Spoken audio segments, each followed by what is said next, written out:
Merry Christmas, everyone. I hope you enjoy the show. We're going to be doing a live chat right after the first video. Thanks for coming.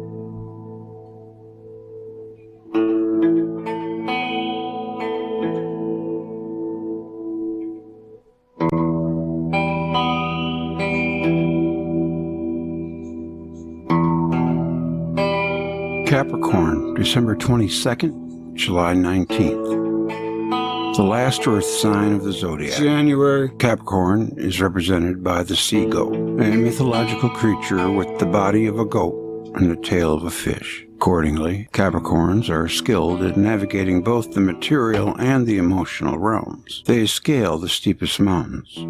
Capricorn rules the knees, making it easier for this sign to climb, while simultaneously exploring their psychic strengths.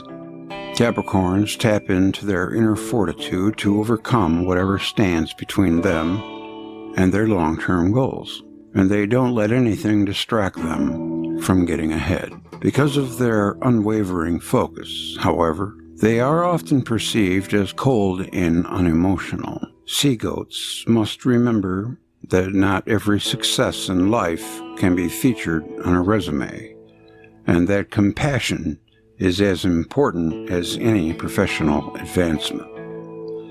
Capricorn is ruled by taskmaster Saturn, the stoic planet that governs time and restrictions. Saturn transits always teach us tough lessons, and Capricorn is no stranger to growing pains. With Saturn guiding the Capricorn constellation, many sea goats were exposed to difficulties at an early age. Interestingly, Capricorns are said to age backward. Having already endured hardships, Capricorns become increasingly youthful, optimistic, and playful as they mature. Indeed, inside, every earnest Capricorn is a mischievous troublemaker. In tarot, Capricorn is symbolized by the Devil card. Though this Earth sign may seem a bit conservative and restrained at first, Capricorn's closest friends and lovers know that these sea goats love to party.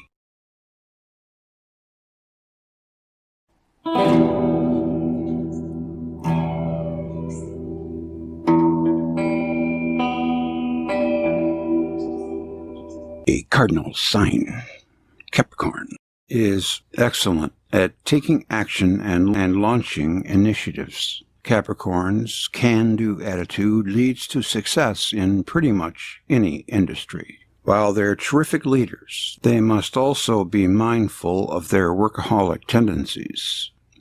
It's important for Capricorn to maintain a healthy work-life balance, and ask your partner to proofread that work email tonight, Cap, and connect with them on something other than what happened at the office. A brief history of the Capricorn zodiac sign. Those born between December 23rd and January 20th are known as Capricorn, the 10th sign of the zodiac, known for their steadfast natures and stubborn personalities. They are symbolized by the goat, ruled by Saturn, the Roman mythological equivalent of Kronos, father of Zeus. This sign is very strict indeed. Capricorn general myths and facts. Capricorn sits in the 270 to 300th degree in the zodiac between Sagittarius and Aquarius. It is the smallest and second dimmest constellation in the sky. The brightest star in it, Capricorni, or Deneb el-Gedi, roughly translates from Arabic to mean the tail of the goat. Capricorn is one of the oldest known constellations. Its depiction of a goat-fish hybrid dating back to the Middle Bronze Age, before 1000 BC, it was written in Babylonian star catalogs as a goatfish. The constellation was a symbol of the Sumerian god Ea, or Enki, which some say loosely translated means Lord of the Earth. A brief history. The history of Capricorn astrology. In Greek mythology, a constellation is sometimes called Amalthea. This was the being that was considered a foster mother of sorts to infant Zeus for providing him with goat's milk, after Rhea, Zeus's mother, protected Zeus from being eaten by Kronos. Wait, wouldn't that imply that Jupiter was much smaller at one time?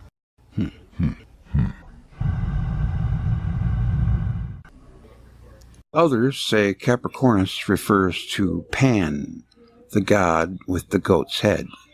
The goat horns is also known as the cornucopia, or horn of plenty. The Capricorn star sign has earth element and the cardinal modality. Capricorn falls at the beginning of winter, when the temperatures are dropping and the harsh weather is setting in.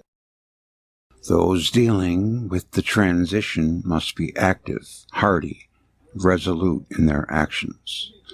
So too is the person born under the Capricorn zodiac sign. They are ambitious, determined, and stubborn as a goat. They will do whatever it takes to get the job done, and they don't let anyone or anything stand in their way. It is a tough season to be born into, but they are tough people to cope with it. Capricorn's sun sign, personality traits. And they are strengths: responsible, disciplined, self-control, good managers. Weaknesses: know-it-all, unforgiving, condescending, expecting the worst. Capricorn likes family, tradition, music, understated status, quality craftsmanship. Well, Capricorn dislikes almost everything at some point. The sun in Capricorn are very grounded, practical, patient, resolute, and are always looking for the next level to achieve. Once you betray a Capricorn, they will never look back, no matter what. They make a great friend because they drive you home when you're drunk. It's always good to have one of them. Capricorn, I have a long memory, and an evil streak, and a lot of patience. Remember that. The moon in Capricorn are well-rounded, rational, and practical people who always know what's best for them. Capricorn and Aquarius cusp. You are a deep person, insightful and visionary, but you are also generous, fun, and like to be around others. You love to entertain and are an excellent host. Success is likely working with the public. You are usually positive, but when things go wrong, you get bogged down with the negative. You are firmly loyal and are always ready to help your loved ones. In romance, you tend to settle for less. Ooh, sorry. Resourceful, cautious, cool under fire, tendency to be selfish, disciplined, strong ability to overcome hardships. Capricorn traits of tenacity, persistence, and determination will take them well ahead in life. The 3 Ds, I always remembered that from an old baseball coach. Desire, determination, and dedication are the path to success.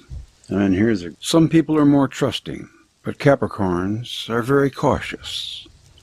They don't want or need anyone who is going to play with their emotions or waste their time. Pet peeves for the Capricorn: we don't like being ignored, standing too close, repeating ourselves, unannounced visitors, being second-guessed, touching our things without asking, loud people, unruly kids, liars, bad hygiene, nosy people, public embarrassment. Yeah, none of them sound too good on my list either. Personality traits that make up the ambitious sign. Well plus good. So, Capricorns, typically of a serious nature, timid, shy, or sensitive as a child, responsible and practical, may tend toward questioning selves, focused on their goals, spends time managing assets, may have to overcome difficulties in life, can be self-destructive when insecure, needs a partner to protect them, emotionally self-aware.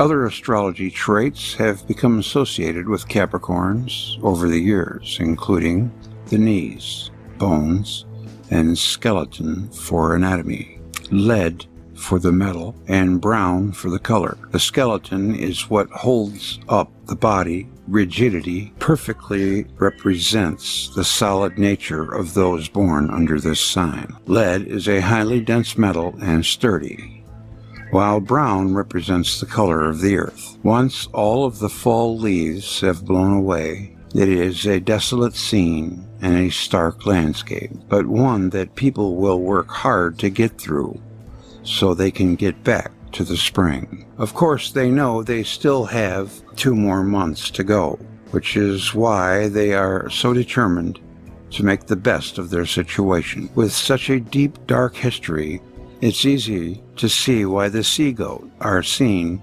as the most serious of the zodiac signs, and their dry sense of humor matches the dry lands of winter before the snow falls.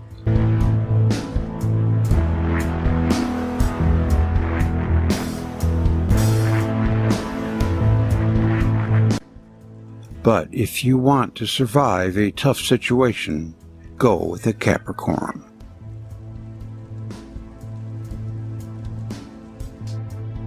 Shredding the past to make room for a revolutionary new age. Astrology 2020 is one of the most significant life-changing years in human history, astrologically speaking. Saturn, Jupiter, and Pluto will form conjunctions in Capricorn for the first time in nearly 4,000 years, beginning a whole new age in humanity. This year presents profound shifts, as the planets insist that we release outward paradigms and beliefs, making room for an age of greater freedom, high-mindedness, truth, and egalitarianism. Pluto is the planet of death and rebirth. Saturn is systems, structures, society, and karma. Jupiter represents our beliefs, and he's a magnifying lens, exaggerating all that he touches. Joined together, these planets are speeding up our evolution, pushing us deeper insights and transformation, which come when we are able to face the reality of who we are, with honesty and forgiveness. We can own our mistakes, then drop into our inner stillness, peace, and fortitude that are available to us always. In fact, self-awareness and feeling at home within ourselves are key, riding the waves of change. So much is upending as we experience little deaths throughout the year. but it's forcing us into the deep work of thinking for ourselves, finding our own ground, and trusting what we feel. Fear and shame have kept us oppressed and susceptible to manipulation. Now, we are rising out of these limiting habitations, breaking out of the conditioning that has kept us from freedom, liberation, and lasting joy. Interesting.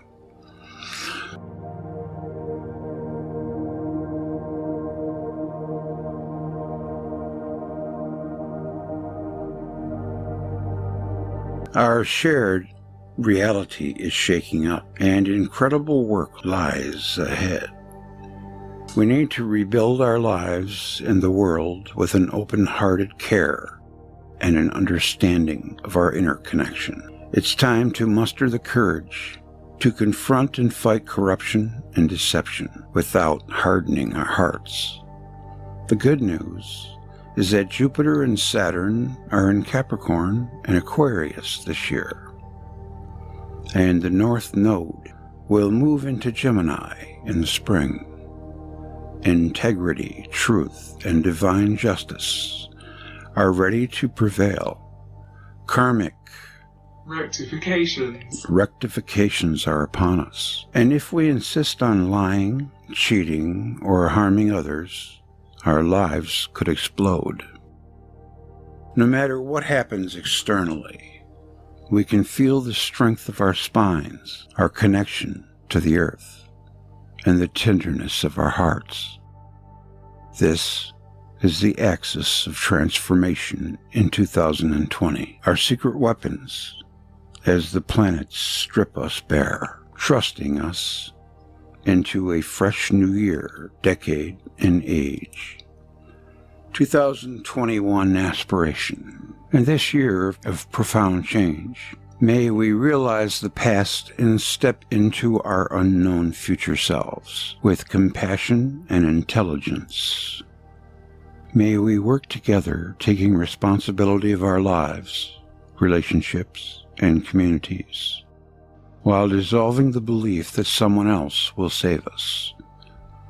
May we celebrate the dying parts of ourselves, which are making room for fresh and liberated new paradigm. Key transits. Saturn, Pluto, Jupiter connections. Saturn-Pluto conjunctions form about once every 38 years, marking a powerful moment in the collective rebirth. Capricorn is ruled by Saturn, representing systems, societies, and governments. So the Saturn-Pluto conjunction is particularly potent in this sign, sparking karmic explosions and massive restructuring in our personal lives and the collective sphere. Circumstances are arising to force us to work through and liberate from anything oppressive that's still holding us back, whether it's emotional patterns, addictions, or a culture that we've inherited. Throughout the rest of 2020, we will experience multiple conjunctions between Saturn, Pluto, and Jupiter, helping us purify outmoded beliefs in order to establish new shared ideologies. The Saturn-Pluto conjunction on January 12th marks what many astrologers are calling the paradigm shift, beginning a new age in humanity. And the cosmology is going to be the electric universe, you know that. The last time even Saturn and Pluto conjoined in the sign of Capricorn was 1517 and 1518, beginning the Protestant Reformation, when Martin Luther nailed his 95 Theses to the door of the church in his village, where he served as a priest. Luther's intention was to peel away corruption from monopolized power by showing that we could look to the Bible, not the Pope, as our ultimate governing force, and that we each have individual power to read and interpret Scripture, not just the Catholic priests. Now, we're moving into a similar time of individual liberation, when we're unshackling from steep hierarchy and oppression, finding access to our own wisdom and connections to the divine, without patriarchal intervention from any organized religion or abusive leader. I believe that. Intense conservatism often arrives around Saturn-Pluto transits, but it's the precursor to revolution. For those of us resisting change, frozen in fear of the unknown, our journeys will be painful. On the other hand, 2020 will alleviate iconoclasts, rebels, and leaders of change who are willing to buck against the oppression and the status quo. Interesting. When Jupiter and Saturn, forming a conjunction at 0 degrees Aquarius in December 2020, revolution and fresh egalitarian energies are on the horizon, in the world and within ourselves. But first, we have deep resistance to face, battles to fight with open hearts, and old karma to reckon with and transmute. We can celebrate the excitement of change as we look at the blank slate of what's to come, which we ourselves have the chance to discover, write, and create. The message is clear. No one else will save us. Lunar nodes move into Gemini and Sagittarius. After a 1.5-year stint along the Cancer-Capricorn axis, the lunar nodes shift into Gemini and Sagittarius, May 6th, 2020, that's a year ago now, where they will remain until January 18th, 2022. The North Node is our highest evolutionary potential. While in Cancer, we've grown into much greater emotional maturity over the past 18 months. Understanding that repression isn't sanity or strength. We don't need to pathologize our emotional expression. The Cancer North Node has empowered the feminine, helping to usher in a more matriarchal age. Saturn and Pluto's North Nodes are also in Cancer. I think what they mean by matriarchal age, though, would be more like being controlled a little more by the right brain instead of the left brain, which is supposedly the feminine side. And we're truly beginning to inhabit an area of greater kindness and caring. It does seem to me like that is true, where we prioritize relating to all beings as if they're our own mother or child over empty achievement or individual wealth. Now, with the North Node moving into Gemini, the emphasis is an objective truth. The South Node represents the places where we need to untangle from old karma in Sagittarius. This means the karmic load has become heavy around lying. Ooh, there's nothing worse than a liar. Deception and rigid dogmatic beliefs. Journalism, the media, and politics are ready to alter as we purify this exit and learn to open our minds to greater curiosity, meaningful dialogue, and much better ability to listen.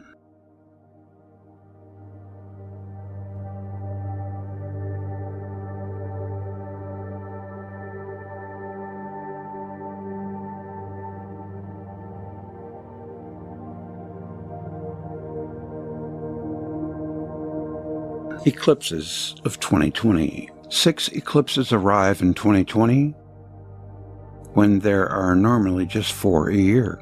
Eclipses bring great change, intensity, and sometimes chaos, speeding up our entry into new chapters and frequencies. With the eclipses falling along the Gemini-Sagittarius axis during the second half of the year, the political sphere is ramping up an even greater intensity, moving toward profound change. we are likely to experience a flurry of information and words that are difficult to sort through.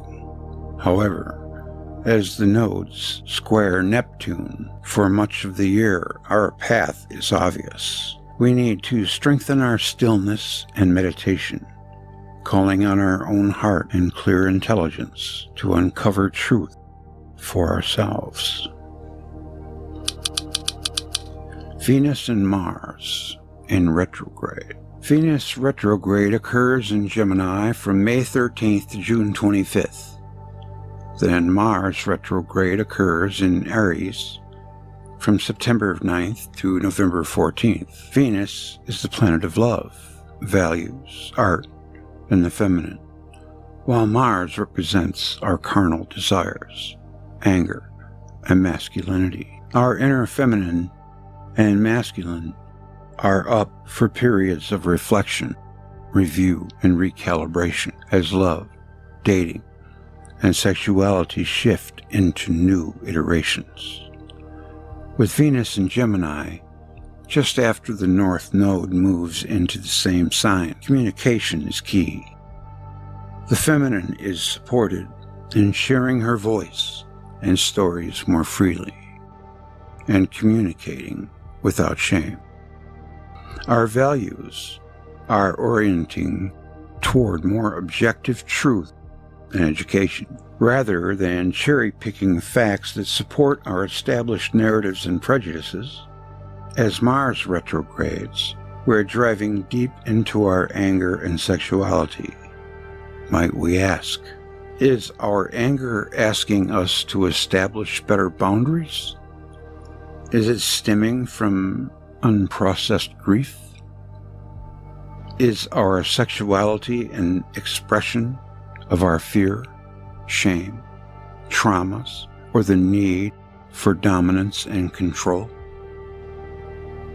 Mars is forming important transits throughout the year, and we may experience necessary protests and expressions of anger from people who are fed up with oppression and witnessing the destruction of Earth for the sake of greed. But this time, our anger is not coming from mindless aggression, ego fortification, or machoism. It's coming from love. Yes, love. And anger for love is more like furious. Or, what's a good word? I heard it, I'm trying to remember it. Ferocious. That's love anger. Ferocious.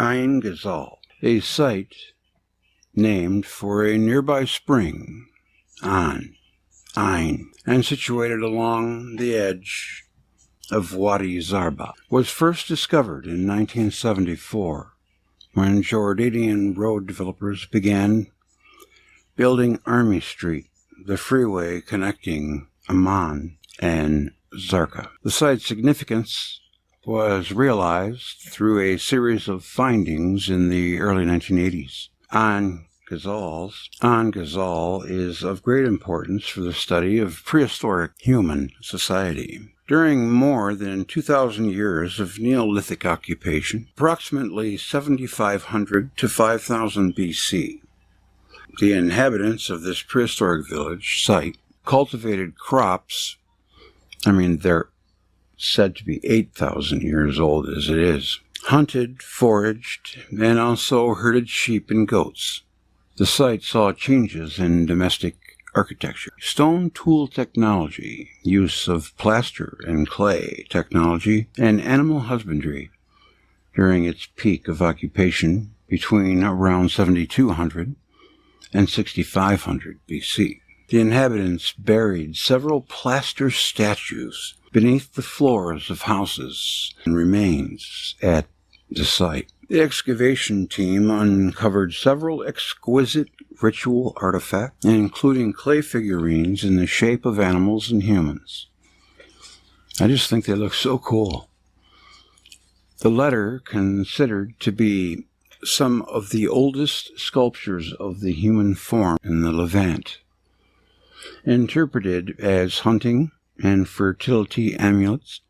These figurines provide insights into daily and ritual life of inhabitants of the Neolithic era Levant. And this would be, if this was going on, the time period I'm looking at is about 18,000 BC. That would have been the last age of Capricorn. So let's continue.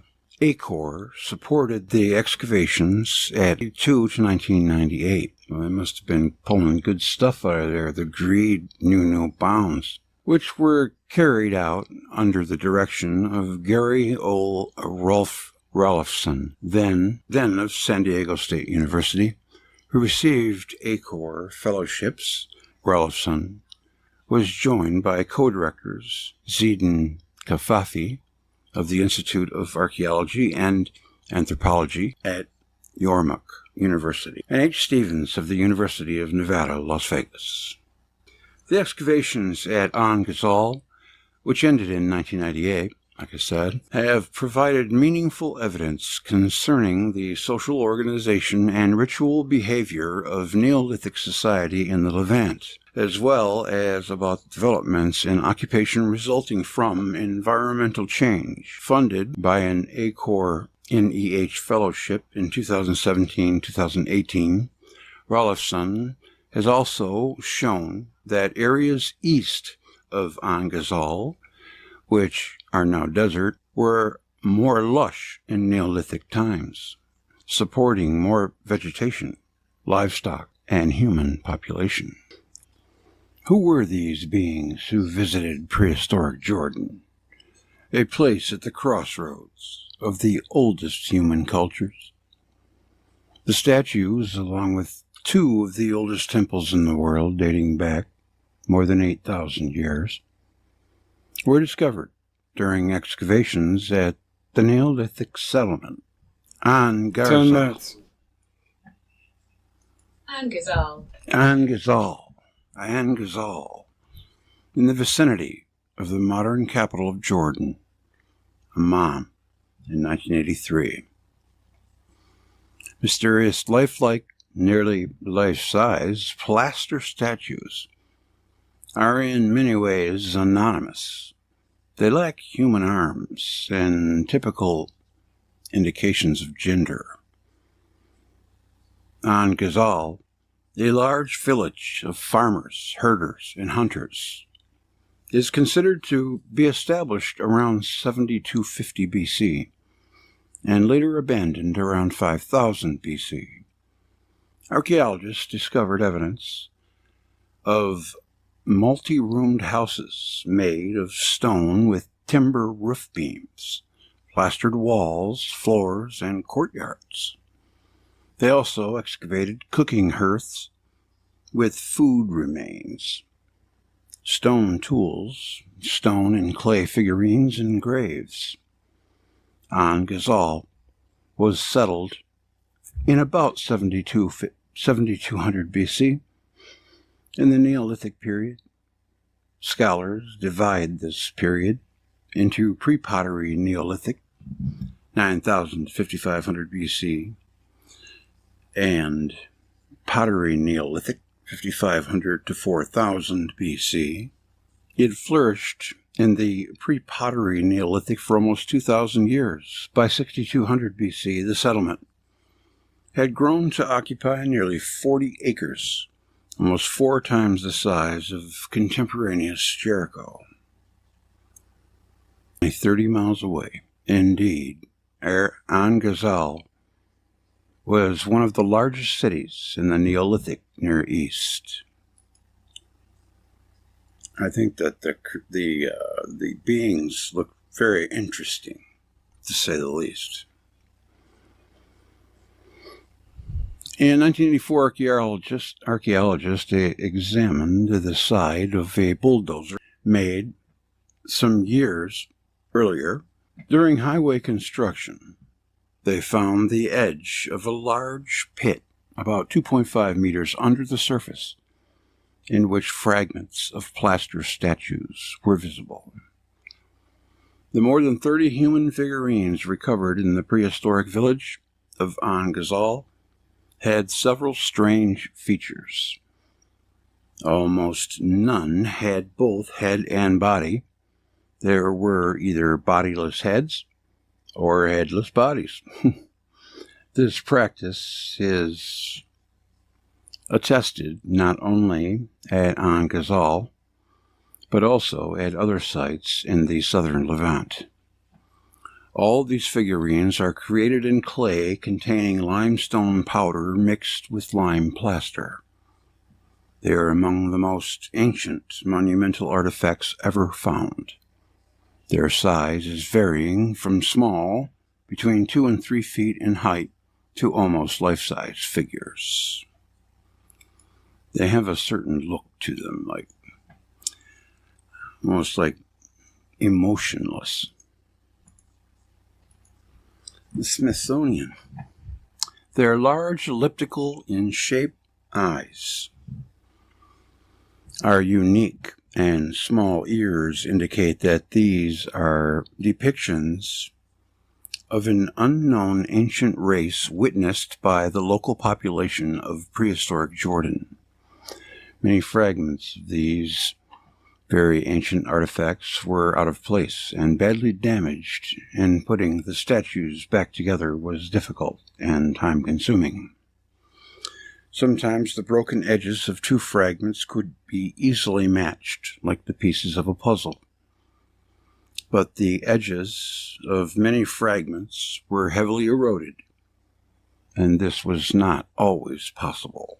In some cases, the reed or twine impressions preserved on the interior surfaces of the statues could be used to determine where joins should be made. Once joining fragments were identified, conservators used a special kind of adhesive to reattach them. Even after many months of careful work, the statues could not be completely put back together.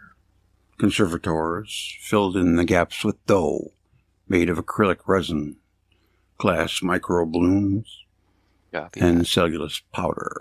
Almost nothing is known about these mysterious statues, and the Neolithic artist who made I see the you finally statues figured out as how well. to separate the I'm just sound going from this around from that. cherry picking what I can find about these creatures. I don't really know much about them. They can't hear me. I have seen the figures before, but not in this detail.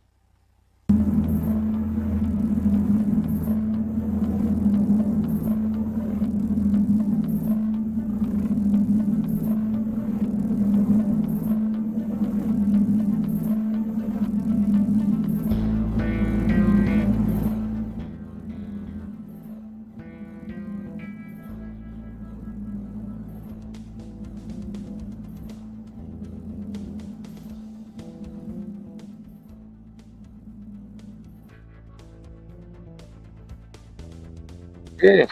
How are you, Greg? Now, Shockwave, I Hello. could hear you. How you? I'm doing okay. Good. Been pretty busy.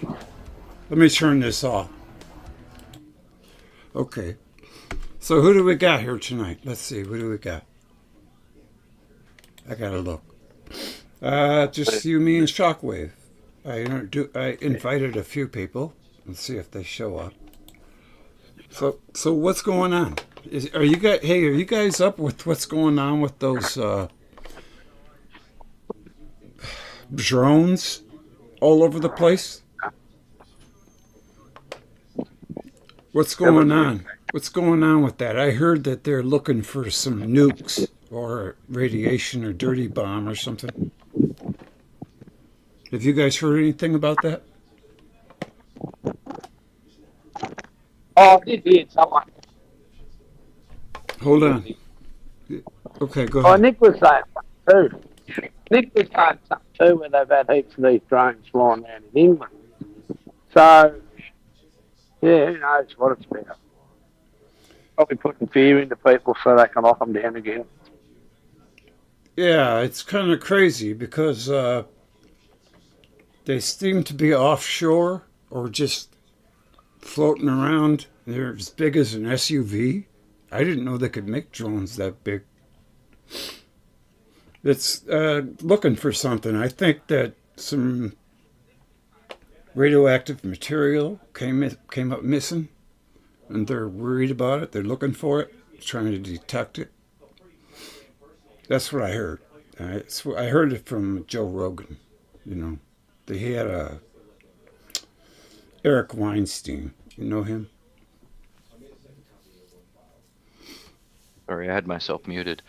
Yeah, they're from the United States, or they would have been shot down already. If they're from another country, they would have been shot down already. That's what I thought too. Yeah, yeah. They're looking for something. I don't know what it is, but I hope they find it.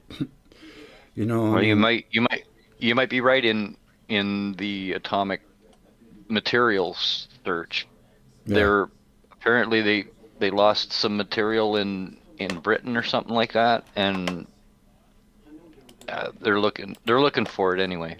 Yeah, that's what I thought. I just hope that I mean, our worst nightmare could come true. You know, they had the border open for so long, anybody could have snuck in. It's kind of creepy. You know. Yeah, that's Yeah, big. There's material missing from when. Andy, you're breaking up. That better? Yeah, a little bit. Yeah. Right. I say there's material missing from when they denuked Ukraine. Right? And that's been known for a long time. So maybe they're worried and they're having another look for it. But I've seen videos where material from Ukraine, container loads, just disappeared. Yeah, you're breaking up again, Andy. Yeah, you're breaking up Oh, bad. I'll just mute you. No, it's okay. I liked what you said. I just wish I could have heard it all because you're breaking up. Go ahead and say it again. Yeah. Look, what I'm saying is, they've known for years that there's nuclear material missing from when they denuked Ukraine. When the Soviet Union fell, right? Yeah, and then them deals were done, I think, when Clinton was in power, and stuff disappeared through that process. Like, I seen one where a container load of stuff on a train going through Azerbaijan, it just disappeared, right? And they had all these theories that no one ever put their finger on. And I agree with Shocko. You're telling me all the surveillance you got in the US, that someone could be flying drones around there and the government wouldn't be able to work out who or where they were?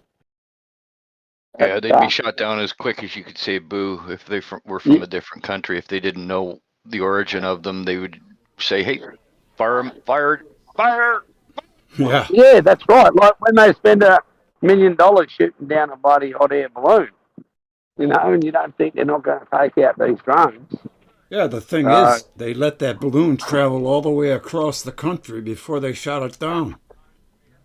Yeah, but that's nothing. Right. The weather balloon gone a bit dry. I took it as China looking for targets. No, just the weather balloon gone astray. Paranoia.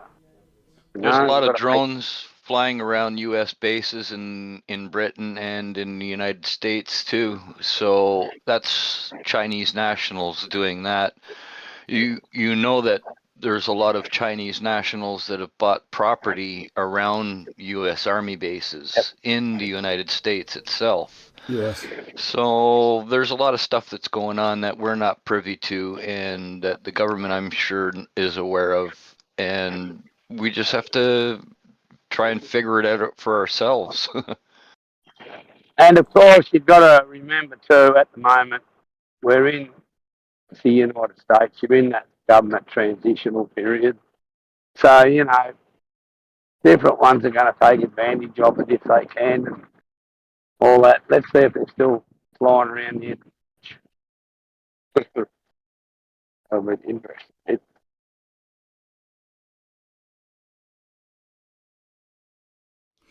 Yeah, it's just interesting. I don't, yeah, like you said, I don't think they're nefarious or anything, but, they're certainly looking for something, it seems. That's what made me think of the dirty bomb or something like that. Or what if it's a nuke? So we could lose a city because Biden opened the border. It's crazy. Oh, I thought that was a Wall Thornhill quote. It's a Hannes Alfvén quote. The gravitational systems are the ashes of electrical systems. Yes. Wow. Okay, cool. I Yeah. didn't know that. You learn something new every day, folks. Every day. So has Canada got any drones or no? What? Is there any drones in Canada? I haven't heard any No. talk of drones in Canada. Yeah, just the States and England, huh? They're probably looking for something. Well, I suspect it's the Chinese nationals. Right. They have Chinese nationals in Britain too, and the U.S. Army bases are being, you know, buzzed by these drones. It's got to be China in that instance. Yeah, I saw Pete, what's that guy's name? Hegseth, who they want to be Secretary of Defense. He was saying on one of those shows that the Pentagon gamed a war with China 6 times and the U.S. loses all 6 times. It's pretty alarming. I mean, they have 1 billion people. you know, they outnumber us greatly. But in a war like that, I mean, the people of America are lucky because we've never seen any destruction from war since the Civil War. So, if we did get attacked, that would be terrible. That's what I'm worried about, that war in Ukraine, because they're using U.S. missiles to fire into Russia. It's just crazy. Did you hear about the recent gun ban? The government of Canada wants to ban a whole bunch more guns, and they want to send them to the Ukraine. Oh my goodness, that's just yeah. Next, it's ridiculous. It's gonna be people. Reinstate the draft. I hope not. That's why I'm glad Trump won, because I think he's gonna put it to a stop. He has to. It's just too much. Well, if China comes into play, dude, you're gonna need the draft. Yeah, I know. But where would that be fought? Probably with missiles and all that crap. They got those hypersonic missiles. I don't even want to think about it, really. But it's possible that we could go to war with either Russia or China, and that just scares the hell out of me. Because I don't want my kid to be killed in some foreign country. That's just crazy. All of it. Just nonsense. Destruction. But other than that, how's everything going? Your holidays all right? You ready for Christmas? Because I'm not. I just started. I've been so busy. I'm sorry, Greg, but I got to remind you of a quote from one of the United States founders saying, "The tree of democracy must be watered with the blood of patriots and despots." Yes, I've heard that before. Freedom is not free. No, of course not. No, but the wars, the mess that's the world is now is mostly the United States' fault. Going in there, decapitating Iraq. Now they become a proxy of Iran.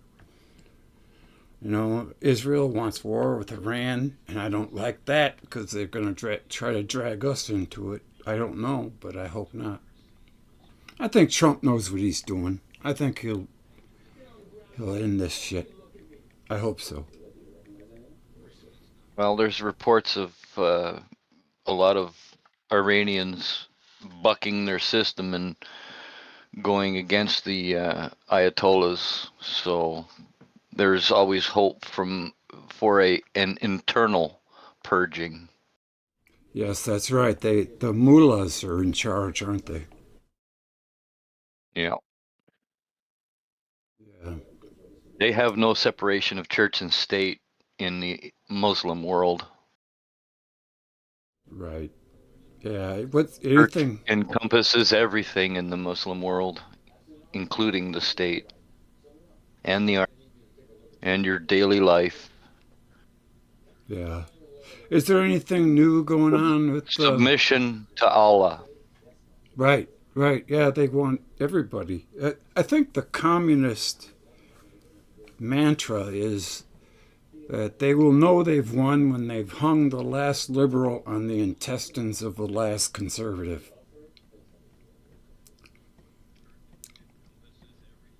That's that's their edict or whatever.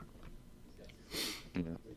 And we almost were taken over by communists this time. I mean, if we couldn't take 4 more years of Biden or Harris, that would have destroyed the country, I'm pretty sure. I mean, they just crazy. Well, we've had 8 years of the madness, and I can't wait for the 2025 election. Get that son of a bitch out of office. Well, yeah, he can't get there quick enough for me. I know, right? Anything new going on in the electric universe? I just watched the newest video that they put out. It was somebody talking, using his voice for Wall's work. He was, quoting Wall. Oh, that's cool. I miss Wall Thornhill, man. Oh yeah, Damn. he was the man, no doubt about it. Yeah, the Obamas, they got like 5 houses. They're all like big $1 million mansions. It's pretty crazy. Did you notice that in Hawaii, when they had that fire, only the rich people were spared? All the, little guys got $700.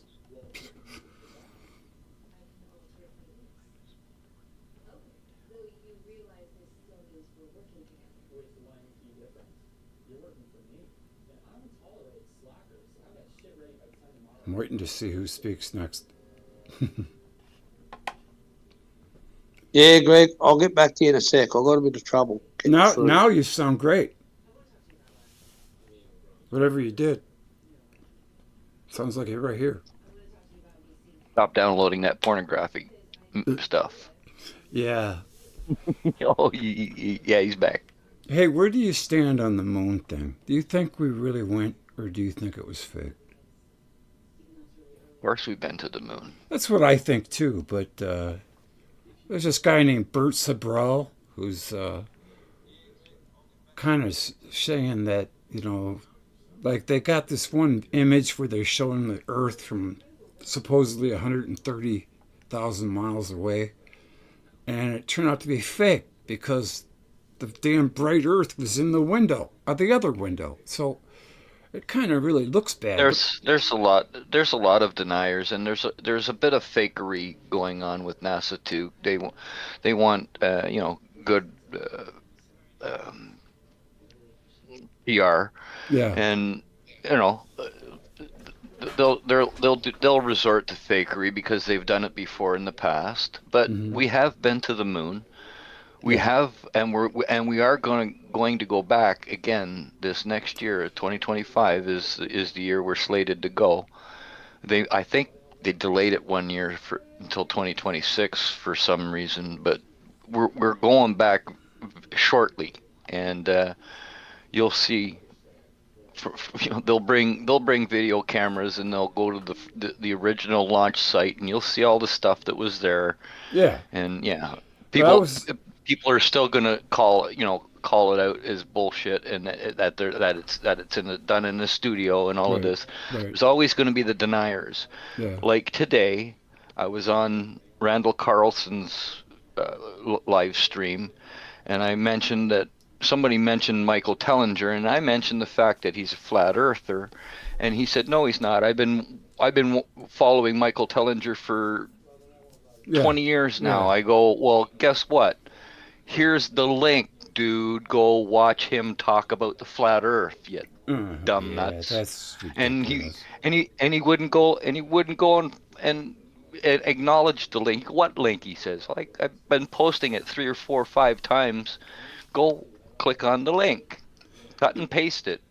The only conundrum for me, Shock, is that for some reason we don't have the technology to get through the Van Allen belts 55 years later. How did they do it then? And then they We do, garbage, they Greg. We do. destroyed everything. We have the technology to go. I would We've think, done it before, yeah. and we're going to do it again. The Van Allen belts are just radiation, so you need shielding to protect you from that. Right. And they're not in the belts that long, so It's 30,000 you don't miles. need a whole. Yeah, 30,000 miles when you're traveling 17,000 miles an hour. Yeah, 25,000. Isn't that much time in there, Yeah. But supposedly it took 3 days to get there. They're going 25,000 miles an hour, and they're going 250,000 miles. By math, it should only take 10 hours. But it took 3 days. I just never understood that. So there are. I think what happened is they had to use secret space technology to do it, and that's why they have the fake pictures and all that, because they couldn't really show what they were really doing. That was just a theory of mine. I don't know, but I think we went to. Well, I think it shows them leaving the moon pretty pretty good. They left the camera, and it shows the Apollo 17. the lander taking off from the moon, going to rendezvous with the orbiter, Right. and then back to Earth. It looks like an electrical reaction more than a blast off, to me. No, it's because of the light gravity. It's vapors, and what happens to vapors or gas in an electric universe? It kind of looks like filaments, kind of. You know what I mean? Yeah. I think that was Apollo 17. How do you spell Apollo? I haven't spelled it in a while. Apollo. Okay, that's what I thought. Okay. Apollo 17. Moon. Takeoff.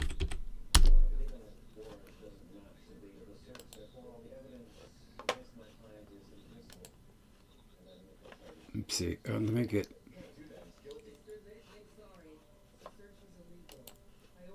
Type. Innovator GIF. Okay, here we go. Yeah, McQueen has a question. Tellinger is big into the Anunnaki, Sitchin, Nibiru, but he's a flat earther.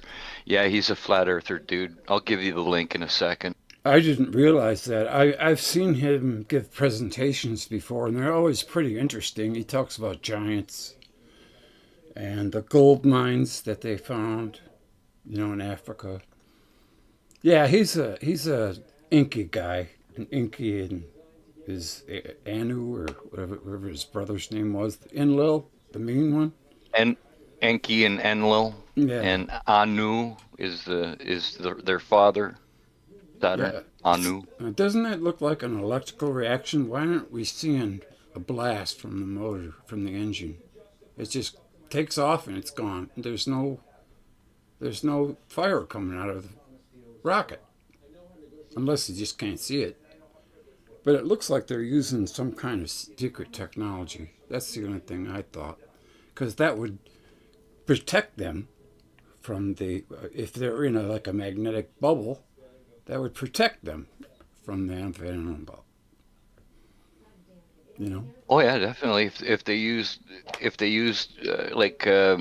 double layers, Yeah. no radiation could enter into the ship. If they put double layers around the ship on the outside of it. Right. Yeah, because the thing was not very much thicker than tinfoil. It was like 1/8 of an inch thick, It was just a can. Mm-hmm. And people say that Grissom was murdered and all that stuff. I don't know.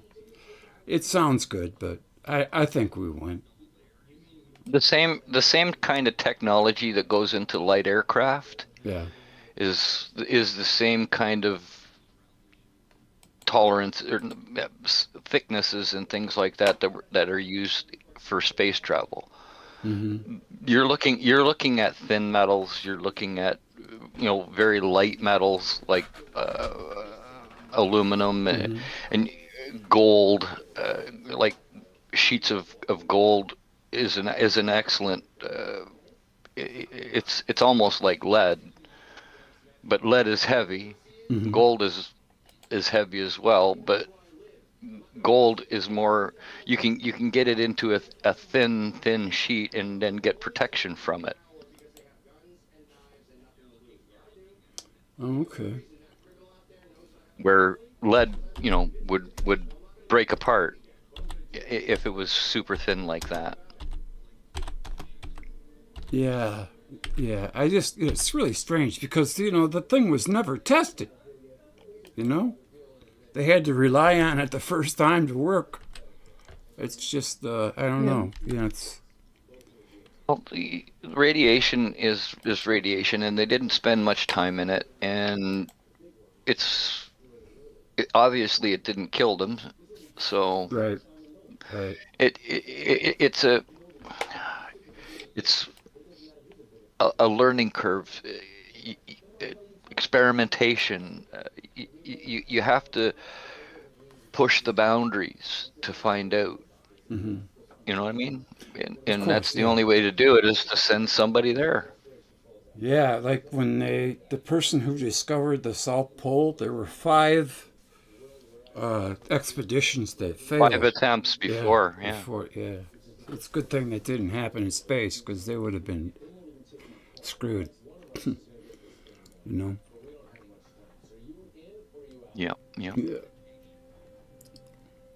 So what have you been getting into lately? Anybody? Anything interesting? I've just been looking at all the drama that's going on in the Capitol, with the Democrats, wringing their hands. It's hardcore now. They had their shot. They had 4 years. Now Trump maybe can get something done because he's not going to have to fight for his job.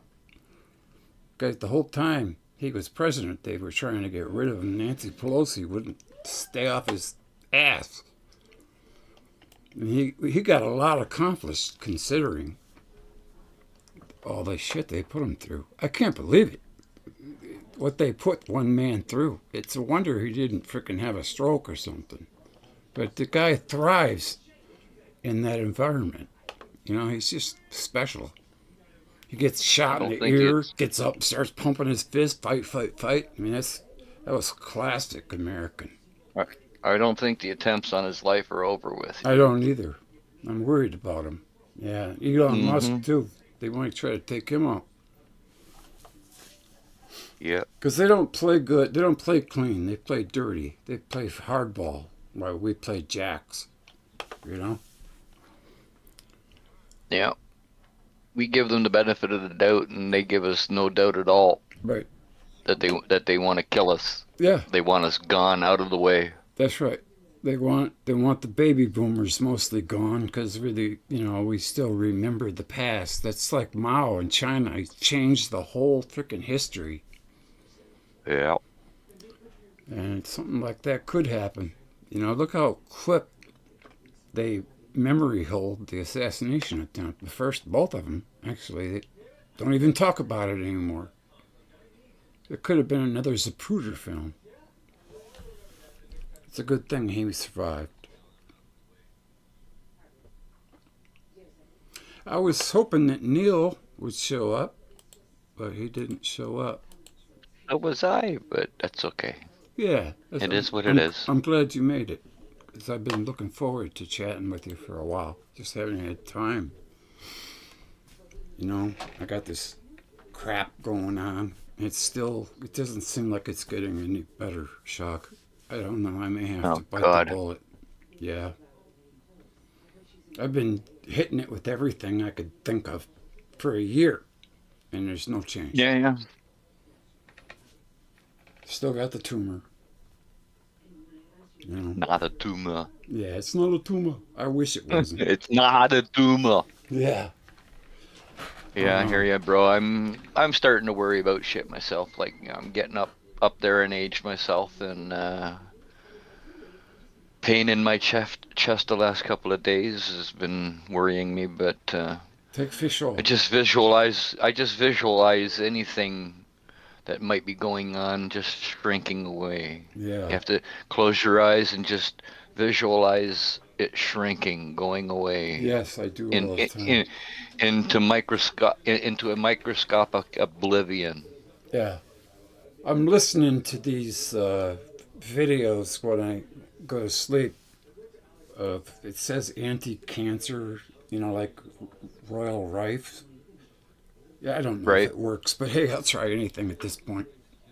Right, yeah. I mean, if it does work, then bonus. If not, then, you know, try something else. Yeah, but, well, I may have to go get. You don't know the frequency of that cancer that right now, and if you knew the frequency, you could build a machine to take care of it. Now, when they do that, do they put the speaker on the tumor, or do you just listen to it?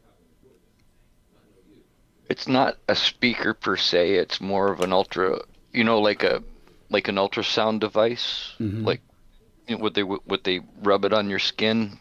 They can see inside your body. It's like that. It's like, it would probably be like a cone, and it would be put up against your body. And Rife used light as well. I think the light allowed the sound to penetrate deeper into the body to reach the cancers. Say that again. Rife didn't only use frequency, sound, ultrasound to kill the cancer cells. He used combination of light and sound. Not many people are aware of that. I think the you put your hand up to a nice bright light, you can see through it. You can see red through it, right? Mm-hmm. I think the light waves allowed the sound waves to penetrate into the body better. I see. And he used that in his treatments. I see. Yeah, because I just, the ones they sell on Amazon and all that, I wonder, is that just like bullshit, or is it the real deal? They're quite. Yeah, I think they're BS, because his if you look at the photos of his machine, it was this huge box-like machine, like it was square. It was square, but it wasn't a box per se, but it was like square round tubing in the shape of a box, and you'd have to stand inside this thing. Oops. Yeah. Okay, so you had receive treatment. I see. I didn't know that. I thought they just like put a speaker on your system or something. If your cancer is close to the surface, mm-hmm. I think a speaker would be good enough. Like an ultrasonic sound device would be good enough, because it's close to the surface. But if it's inside deep into the body, like in the lungs or intestines or something like that, then you would need this light to help penetrate the sound to penetrate in better. I see. Yeah, it's something like 100. That's my guess, anyway. 100,000 hertz or something like that. Yeah. Oh yeah, it's high. It's ultra high frequencies, man. Mm-hmm. Yeah. It's not like a speaker.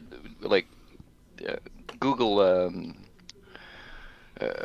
Whatchamacallit? I'm looking at it right now. Google what? What do you want me to do? Not Google ultra frequency speakers. Okay. Ultra high frequency speakers, or sound device. Ultra Ultra sound? Ultra high frequency sound device. Okay, high. Or high frequency sound device.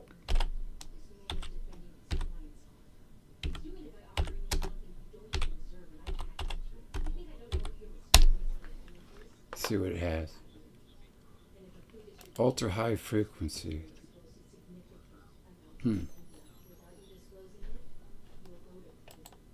There was some lady, I remember I saw a little brief video. She's down in Atlanta, Georgia. She says that she can somehow defeat cancer with a cell phone.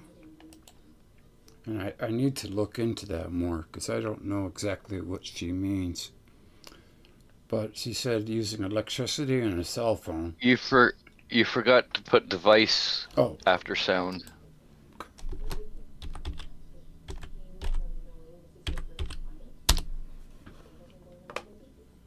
Yeah, right here. That's cell phone. I told you.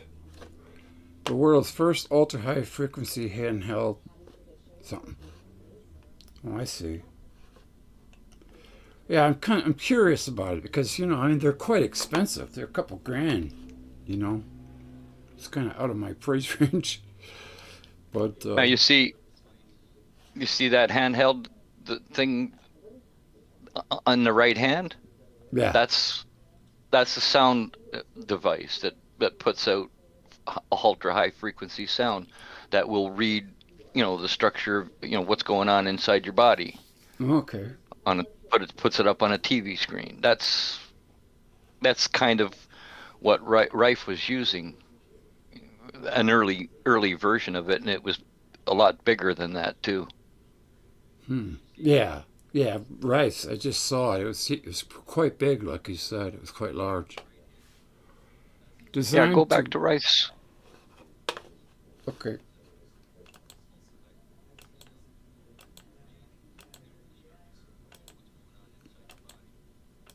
Come on. There you are. Right here. Rife frequency therapy. I mean, it just looks like a contraption. Can't really tell heads for tails on that one.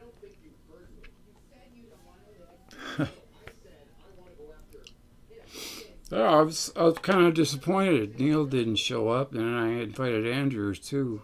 They just they said 5 minutes. We're going to be done soon. Yeah, that's the Rife microscope that he used to confirm frequencies. He would be able to tune the ultra frequency device that's in that microscope and watch the cancer cells break up at a certain frequency, and then he would write that down in his book, which is in California somewhere at the moment. And he would catalog all of the frequencies of all of the cancers, and he went into a cancer ward and cured everybody that was in that cancer ward that was in the fatal unit. That was all, they were all declared to be dead in the next little while because their cancer was incurable. And Rife came in, one treatment, sometimes two for a few people, and they were done and they walked out alive. Yeah. And wow. Yes, like 30 people. The AMA in the 1930s, early 1930s, hailed him as the cure of cancer. And then the attacks came. The attacks from the government, calling him that saying that he was a beast. He was into bestiality, and it ruined him. And they found him in his car, carbon monoxide poisoning, and they said that, a little while before that, they burned his lab down. They killed him basically because they didn't want this technology to come out, because guess what? Chemotherapy was coming out at the same time as this stuff was going on. Right. And chemotherapy is expensive as hell and doesn't cure cancer. Nope. And you'll have to go and do a second or third treatment sometimes if it doesn't take care of it the first time, and it's expensive as hell. And this would have been cheap as, and you walk out cured, done. Yeah, I heard that chemo shortens your life too, even if it does get rid of the cancer. You have to rely completely on the doctor and medicine because your immune system is done. It brings you to the brink of death. Yeah, is what it does. Chemotherapy. That's right. That's why I won't have it. My mom, it didn't help her, and I watched her suffer. It was terrible. She had a real quick-acting cancer. 6 weeks from onset to death. Never seen anything like it. That's a godsend. If I get cancer, I want it to be quick. My mom died of the worst cancer that you can get, which is pancreatic cancer. Wow, my mom died of cancer of the bile duct. Imagine that. Probably from drinking tap water. I don't trust styrofoam either. I don't drink anything out of styrofoam. We don't know what the fuck that is. Now they're saying that minute pieces of plastic can get into your body from drinking water in a plastic bottle. I've been doing that for years. Microplastics. Yeah. It's in our bodies and everything. Since, there's a lot of machines here. I tell you what, I'd like to try one. I really would. I'd rather have stainless steel in my body than microplastics. Of course. I don't think steel can hurt you. Because isn't that what they make knee replacements? Iron. It's got stainless steel is iron and nickel, and it's things your body uses. So. Oh, I see. I think I joined at the wrong time. You're describing how your relatives died in the worst way possible. Yeah. Welcome, Andy. Welcome, Andrew. Hey, Andy. Talking about a life machine. Yeah. I will say this though about microplastics. You do know what happened in New Chernobyl, didn't you? No, I know they had a meltdown, but enlighten me. I mean after that. Oh no, I don't. What? Well, basically, animals have learned to live with the radiation, and some of the humans as well. Like there are some humans who eventually were born with the ability to just process more radiation than usual, and they just refuse to die. So, oh jeez. Basically, what I mean is that's very good news. If like your body can get used to that, maybe your body can just learn to expel plastics more. So it's not that. I think you can evolve to get used to anything. It would seem so, but at a certain age, our body seems to succumb to it easier than when we're young. Definitely. Oh yeah. I mean, I don't know. I'm hitting it with everything I can think of. I research all the time, listen to books. I'm trying new methods. Now I'm mega dosing vitamin D3. You got to find the frequency of the cancer that you have, dude. Yes. Without that information, there's really nothing that you can do for yourself. No, I mean I'm healthier. Other than but other than hemo or natural remedies and things like that. And use your mind. Try and use your mind against it. Mind over matter. Yes, that's exactly what my son says. Greg. Yeah. Greg, when you're looking at cancer side of it and the frequencies, you had that other fella who was doing work on it too, and they ended up banning him. And what their process in the end was, because scientifically, under our current, science systems, he couldn't actually prove, they said, in a clinical trial, that was a cure for everyone. So they say with chemotherapy, if they get it early enough, it will cure everybody. right? Yeah. But they do put that structure there. It has to be found early. Mm-hmm. So when you put it all together, because they can't break it down into its tiniest little elements, the costing on each bit, they won't allow it, right? Yeah.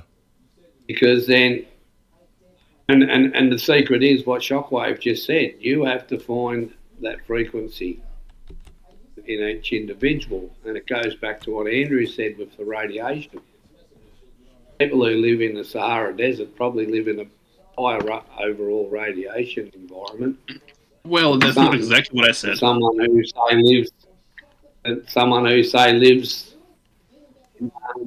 where you are, Greg. Well, what I meant is kind of like mutation, natural selection, not like the body like of a 20-year-old person getting used to it. It's more like a person born with the mutation that lets her or him survive. Yeah, that's right. Oh, you found some of those frequencies. Yeah, they got some frequencies here, but I have something called sickle cell carcinoma. Something. Oh. Something. I can't. It's hard to pronounce. Sickle. Not sickle. No, it's sequus. That's it. Sequus cell. Slow moving. Oh. That's what the doctor told me. You know, when I walked out of there, I wasn't about to let them put radiation in me and put that. They wanted to put a Metaport in me. And I said, you know, my chest. And I said, why? And I said, because it burns your veins if we do it in the arm. I'm like, okay, no thanks. I don't need something burning my veins. It's crazy. It's just crazy. You know, they shelf everything that isn't super expensive. Yep. Well, what do you have access to? Like you need to find someone who is offering something, some kind of therapy, because only like high level wizards can do mind over matter. And what if you're not one of them? Right, I know, but it helps. I mean, every little thing helps. I stay positive. You can try. Yeah. You can try. I imagine it getting, fired at, breaking up and stuff, and I quit doing everything that I was putting into my mouth because obviously something wasn't good. And I've been doing the hydrogen peroxide. I know it's boring. I don't want to talk about it, but I'm doing everything that I can to try. I mean, I read books. I got like 5 cancer books. Andy listens to them with me. Yeah. But frequency generators have been around for decades. The problem is with all these things, everybody's body is slightly different. Yeah. And you work out the correct dosage to get the result you're looking for. Yeah. And that even seems to be the problem they have in the mainstream medical system is some people those things work well on, some people they don't. Mm. And, I think there's a lot more luck in it than I'd have you believe. Yeah, I'm going to start looking for an alternative treatment. It's hard to find, though. Unless you want to go to Mexico, it's pretty hard. The doctors can lose their How do you license. know what you're doing? How do you know what you're doing now isn't working? Because there's been no change. It's just stagnant. Right, right. So it's not getting any bigger. But what you're saying is because it hasn't disappeared, right? It can't be working. But what if what you've done on different prevented things it from spreading? Come across, right? It's basically knocked it in the bud where it is. Yeah. You're going to end up with like this sort of dead little blob.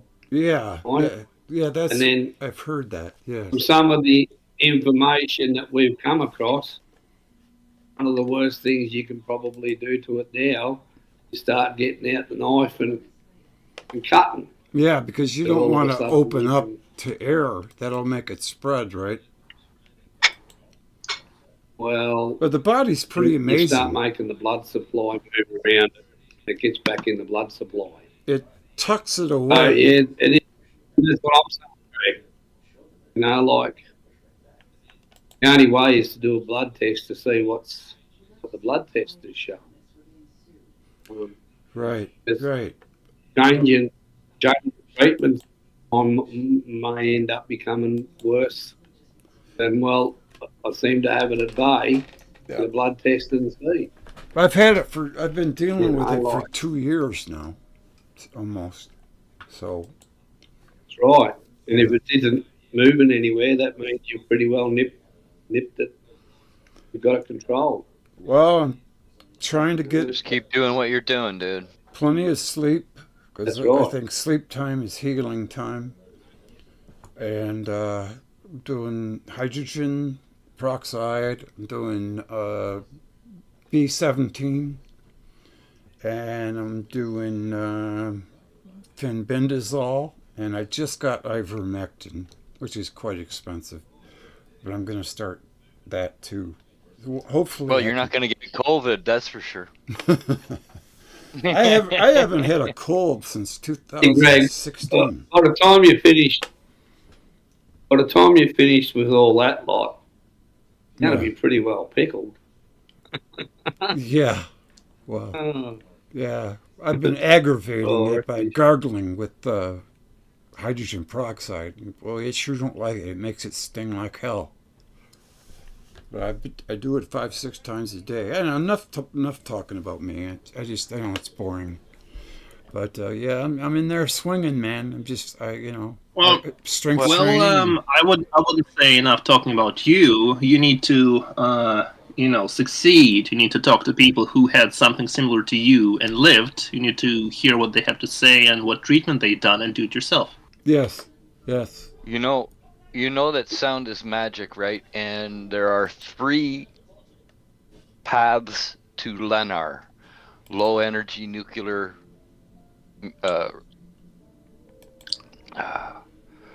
reactions. Mm-hmm.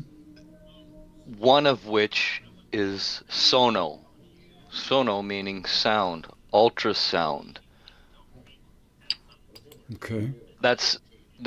You know what Lunar is, right? Low energy nuclear reaction. That's basically cold fusion.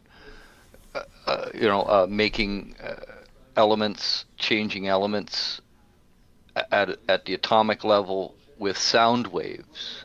Mm-hmm. You can do it with electric, through anodes and cathodes at lower energies, but it can also be done purely with sound. Yeah, I've been listening to this, anti-cancer frequencies. They got quite a few of them on YouTube. I just listened to it.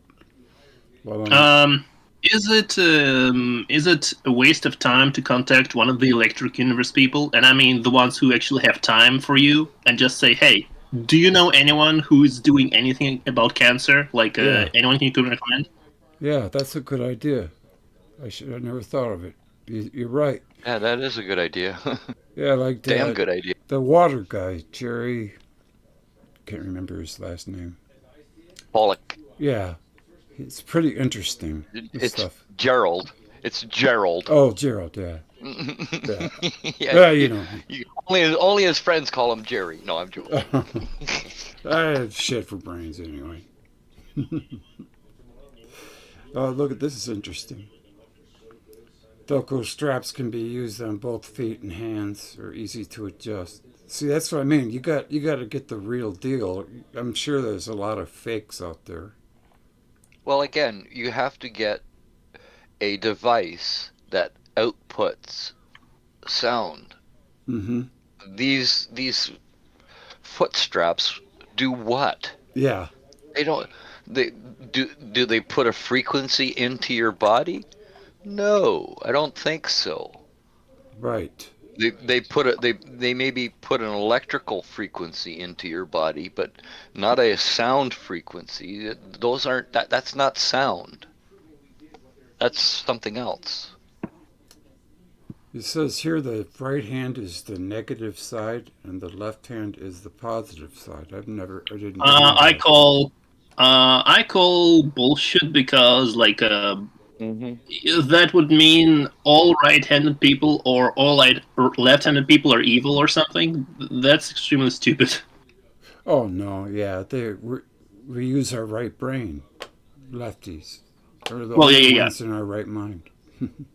But I'm not sure about that because I was always born right-handed, but one day for reasons that do not matter for anyone listening, I decided fuck this. I'm gonna train my left hand, and what I've done to myself is basically I trained my left hand to be dominant in everything that is not holding a knife or drawing or writing. Everything else is left. So what am I? Am I a mutant? Ambidextrous.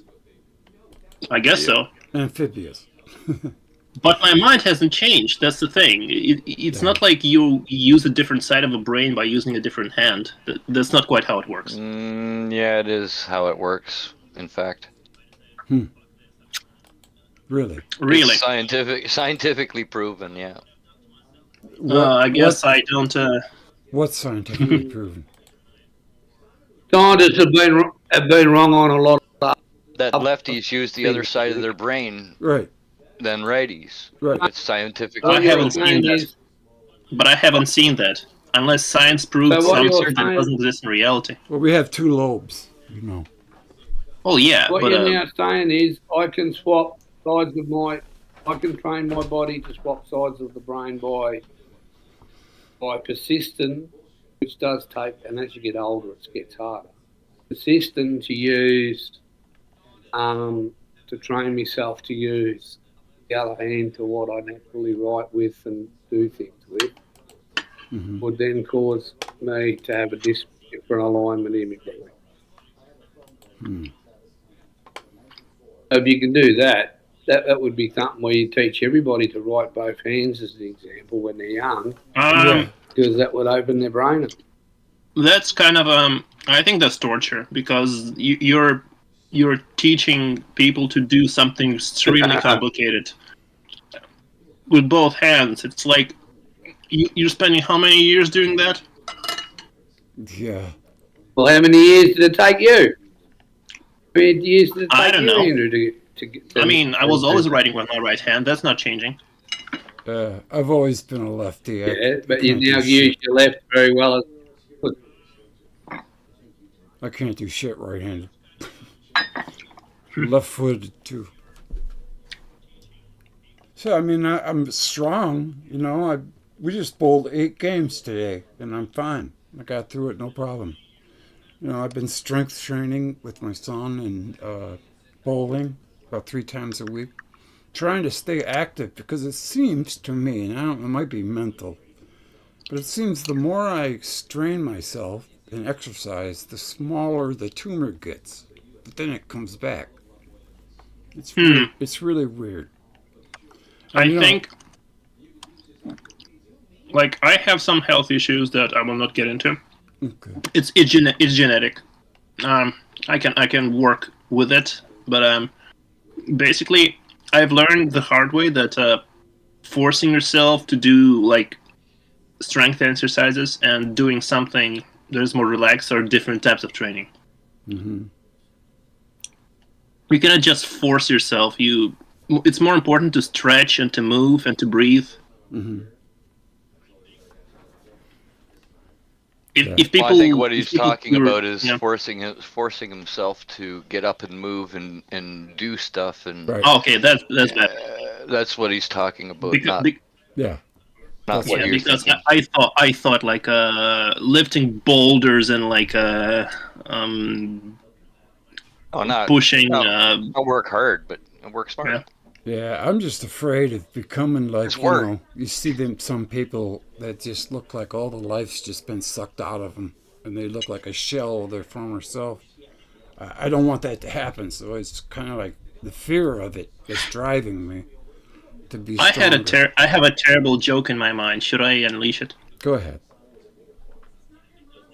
They knew the cure for cancer, and the evil government killed them with space rays from, I don't know. UFOs? Anything. Yeah. Well, I just think it's a scam. I think they want to cull the herd, so they're not in a hurry to change. A doctor, if he gives You know, there's Go ahead. there was an episode of South Park with someone having AIDS, and he cured himself by injecting liquid money into his veins. That is the joke. If you don't get it, you're not very smart. Liquid money? Yes. What about gold? I heard that gold can... No, liquid, like a liquid paper money. Oh. Like $1 million bills. Right. Yeah. Yeah. I think the gist of the joke is research costs a lot of money. Oh yeah, well, or maybe just be a millionaire, just pay for the best cure and just get cured. Easy. That's what I'm saying. Research costs a lot of money. And if you don't have the money to pay for the drugs that are super, super expensive because of the research, then you lose. They like it. Yeah, they like it. Oh, that's pretty cool. They got all this alphabetical order. Let's see. Go to S. We spent Shockwave, all the money we spend on making missiles, on research, biology and that. We probably wouldn't have a shortage of money, would we? Yeah, well, Randall made that. When you talk expense, it comes down to what the priorities are. Yeah, Randall made that point that. in his live stream today. He said, imagine if we didn't have militaries. Imagine if we didn't have all these weapons of war. Imagine if we used that money to do other things, better things for humanity. I've been thinking about that since I was a kid. Yeah. Well, and I'm sure he's been thinking about that since he was a kid too, because he's not so much. It's not so much if you didn't have war, but it's so much if we weren't spending so much on things. So, like I hear recently where they've got an estimate of how many nuclear devices China's recently put together. Well, like to me, that's a total waste because we all know in reality you can't use them. Right? No matter what they say, it's an end game. You can't use it. Well, guess what? Guess what? That's a weapon of last resort, my friend. And if it's not a weapon of last resort because at the end of it, hang on, let me finish. If push comes to shove, they're going to use it. I understand what you're saying. There'll be some nutter out there that thinks he's more important than everybody else on the planet and got a right to use it, right? The reality is, yes, it got invented. How do you put it back in its box, right? But what I'm saying is, with all these things, haven't you read Greek Mythology for Dummies? Yeah. What is the priorities? What are the priorities that you want for your society, for your humanity? Like we tend to think that we're smarter than everything else, but I don't know that we are that smart. Well, isn't it the tragedy of the whole situation? Well, first of all, you're scared. Like, what if someone else uses this thing? You might as well have it too. And two is it's too late. Other countries already have it. So if you don't have it, they can just scare you as much as they want. I'm not arguing about that side of it. Right? What you're saying is right. That's why it proliferates. Right? Because of that fear factor. But what I'm saying is, how do you ever truly put it back in the box? Because as far as we know, there's only really one place that's used it in an actual theatre. Country. Everybody else now's got it. I do agree a little bit with the Liberal Project. I mean, I don't think liberalism by itself is enough to run a country, but the ideas, if you give people more freedoms, more comfort, more things, they will be less stressed and less likely to be scared and wanting to have war because they have things that they would rather keep. Right. That's one thing. The other is Stress. Well, you need to convince people that a lot of their fears come from collective subconscious being traumatized by going through the planetary migration thing. If more people understand that, they're like, oh wait, like yeah, I'm scared of my neighbors, but my neighbor is not like god of evil who will blow up the planet. I think my neighbor is not as scary as that. Yeah, it's kind of an enigma. The public loves peace, but for some reason governments don't. They like to war. We're a warring species.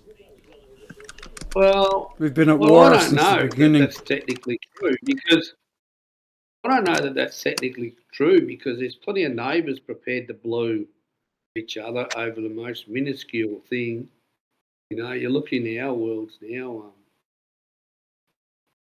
Humans are whack jobs, man. You're dead right because of the money systems that we created to trade with, and the power that it gives you, if you get what I mean. Not because of that. It's because of what Velikovsky told us.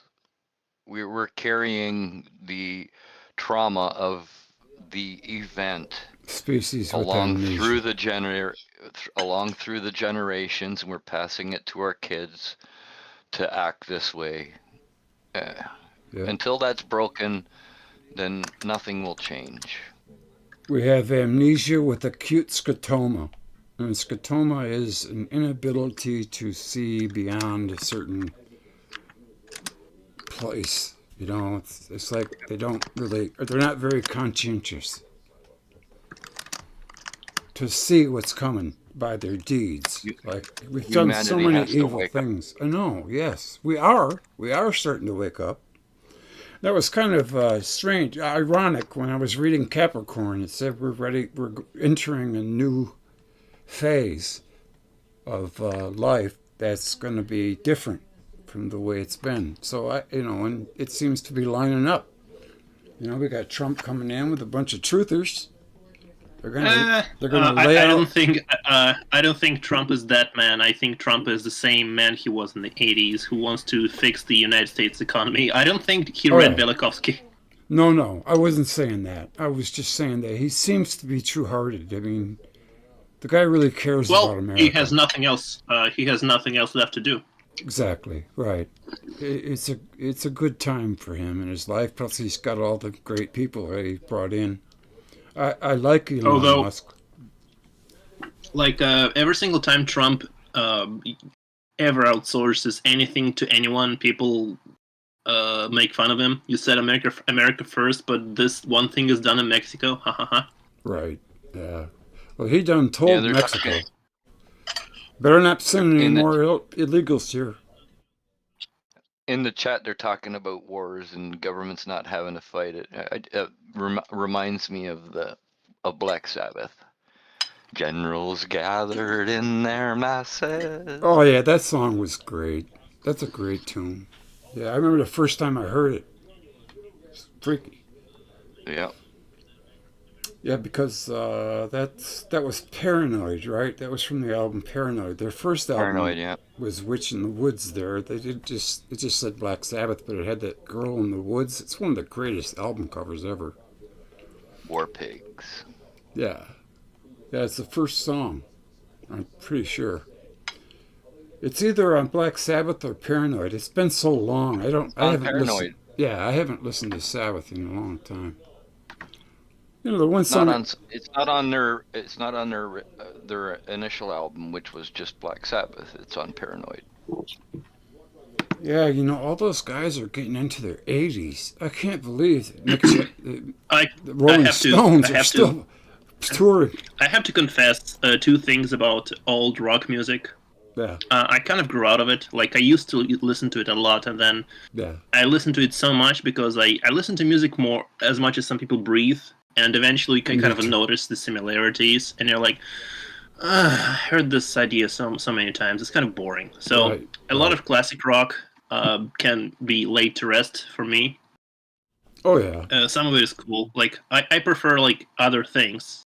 Like putting electric guitar to things adds a little bit of spice. It's nice. Yes. But a lot of classic rock is simple. But the other thing about rock is I noticed a lot of old rock music is not really. It's not really deep. It's just, hey baby, Yeah. want to have sex? Yeah, well, Want to take drugs? Rush. Yeah. No, Rush is progressive. Rush is progressive. It's a bit more sophisticated, but like a lot of Rolling Stones. Yeah. Even some Beatles. Bit more civic. So, well, my God, every song tells a story, and it's usually good overcoming evil. But not all. Not all the time. It's good. Sometimes it's just a story about, like psychedelia or whatever, like Twilight Zone. You're alone in a town, and then you look up to see a giant boy. You just become his brand new toy. Stuff like that. It's like Rush is just their songs are thought provoking, basically, and that's why I love them so much. Yeah. Jared asked, "Has he ever heard War Pigs?" Have you ever heard War Pigs, Andrew? No. Pink Floyd. I'm very literate. I'm not an expert in any means. I just heard a lot of it, but I didn't hear like most of it. Yeah. Greg, you got a recording of War Pigs that you guys did, didn't you? Don't you? I don't know. I never covered War Pigs. We always covered Paranoid and NIB. Yeah. Let me see. Let me see if I can find War Pigs. Let's play a little bit of it, but it's copyrighted, so I don't. No, don't play it. Don't play it, man. It is copyrighted. We'll just imagine maybe it. You did a version of it that you could get away with, but no. Oh, no, I never did. I sang NIB. That was the song I sang. Andrew, yes. Go Google War Pigs when you're done here on Greg's show. Well, of course I'll listen to it. But I agree with Andrew in that. You know what? I agree with Andrew in that ultimately all these words don't really sound good, and then people are a bit like stop listening to it and go to work or whatever. It really doesn't change much. No. That's because you see the final result and you think, oh, it didn't change as much as I wanted to. But I can guarantee, good poetry changes minds. It's just that it changes maybe like 15% of them. You don't see like everyone changed, but I'm assure you, a lot of people who are good right now were changed for the better at some point in the past. Well, I think good and evil is inherent in every person. It's just you have to define good and evil first. What you choose to output. You choose to be evil or you choose to be good. That's your choice. It's all about choice. It always has been about choice, and it always will be. Sorry, but I have seen a lot of people being born more evil or good. Please, the nature of the person is more important than choice. Well, yeah, I mean there are people that are psychopathic, and do you know that 1 out of every 4 people are either a sociopath or a psychopath? Yeah, I know. It's sad and it sucks, but what can you do? You can't kill them all. No, they try. Well, they're trying that's to kill the thing. us. What are you talking about? That's the thing. I do agree with. I think was it Hobbes who thought that all men are inherently good? Who was that? Yeah, I can't remember. I know what you mean. I know what you're saying. Basically, now. yeah. Yeah, inherently good, but it doesn't mean like right now your goodness is any more than like 1%. What I mean is like all those bad people will eventually like reincarnate 5 million times and kind of figure out, oh wait, I was bad. Okay. So you believe in reincarnation? Here's a simple. I'm a huge fan of it. Here's a simple analogy. Good is hard. Evil is easy. You can get what you want if you're evil. It's a lot harder to get what you want if you're good. Mm-hmm. And people that are evil take advantage of that fact. Mm-hmm. Well, could I quantify on that piece? You can get what you want if you're evil, but you'll never fulfill it. So in other words... Yes. Yeah, it's never fulfilling. Yeah, so you will have a lot of little... As an example, you will have a lot of little trinkets, but you'll never know how to get the true benefit from any one of them. And you'll always want more. And that sounds exactly how the elites of this world think. No doubt. Well, yeah, basically that has to stem from the inherent good nature of the man, because like you, deep inside, you want real connections and you want some real peace, let's say, but you think you don't need it, and you don't get it. You don't seek it out. You don't have it, so you're unhappy. You don't know why you're unhappy, but that is why.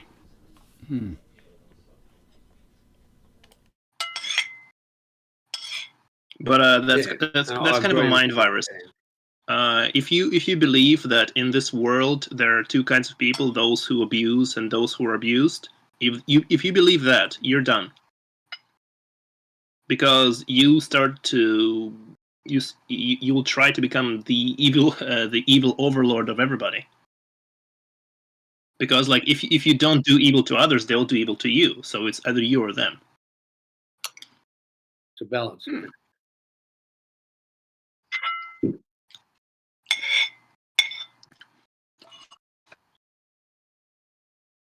It's basically you need to open your mind and see, oh wait, some people are nice, some are not. So maybe some people are not out to kill me. Maybe I can just trust some people. Maybe it's okay sometimes.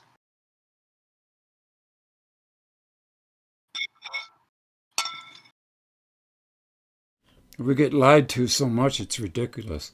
Well, you got to think, Greg, the biggest lie is coming up in a few days' time. What's that, Christmas? No, wait. Christmas is celebrated. With the biggest lie is how Christmas is celebrated with the little fat man in the reindeer. Yeah, how did that ever come about? You teach your kids that from when a kid can breathe, you start teaching them some little fat man. You can just say that. Right? You can just That's say a lie straight out. Then yep. Not necessarily. You can say that when you gift people, you channel the spirit of someone who did it before. So it's not like Santa is doing it, but like you have the Santa spirit. It's just funny that Santa kind of sounds like Saturn. You know, it's red and black.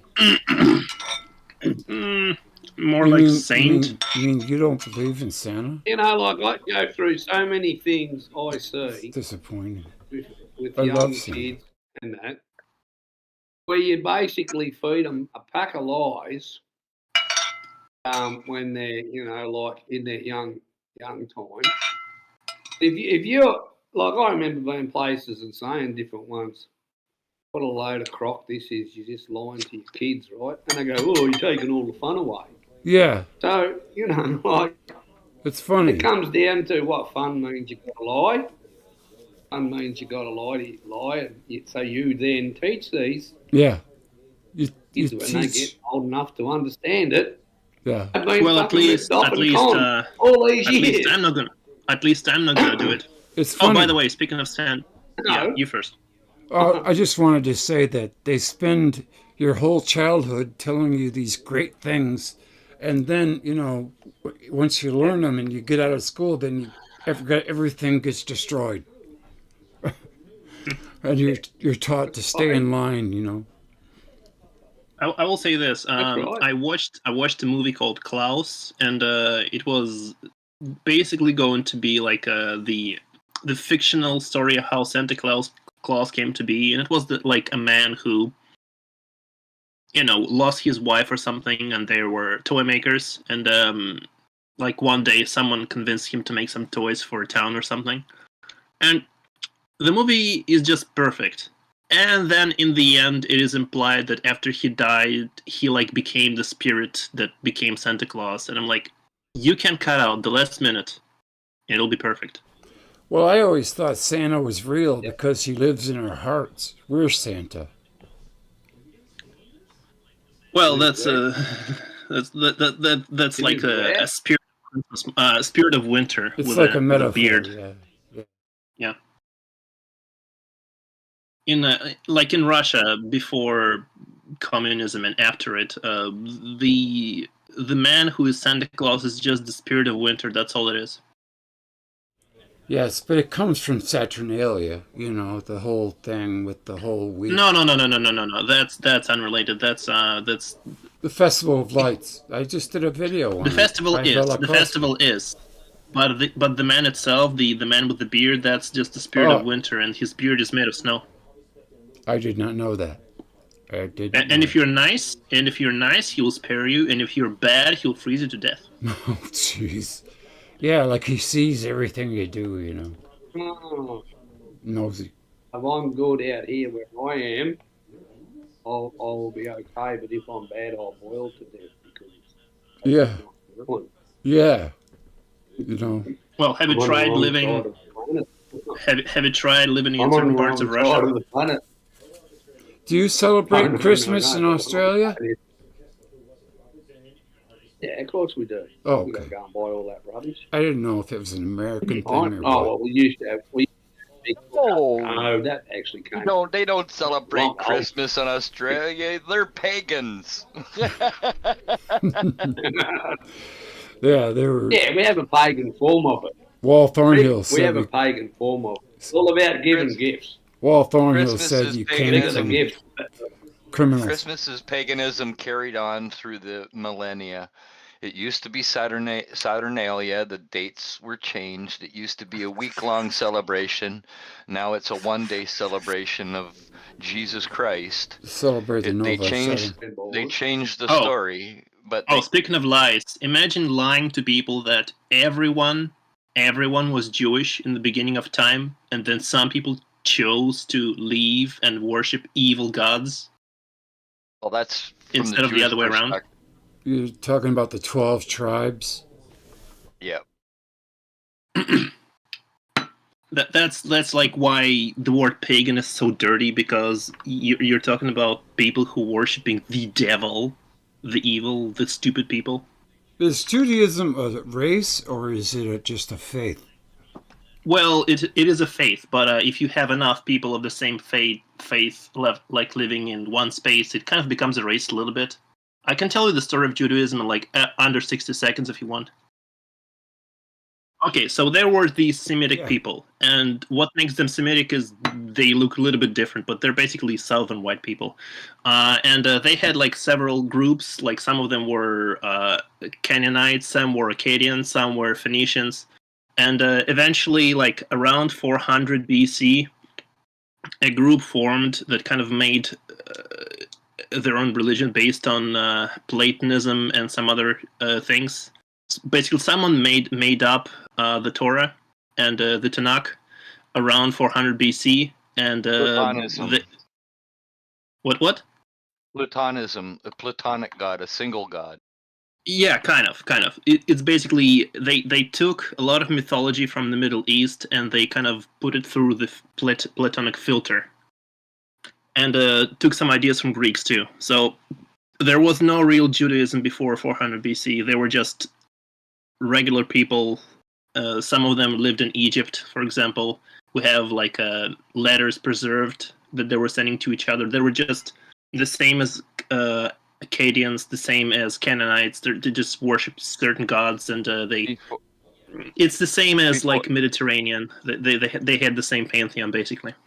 Before the Jews called Yahweh their god, the Bedouins had a god called Yahweh, and it was a volcano god. Well, long before yeah. the Jews.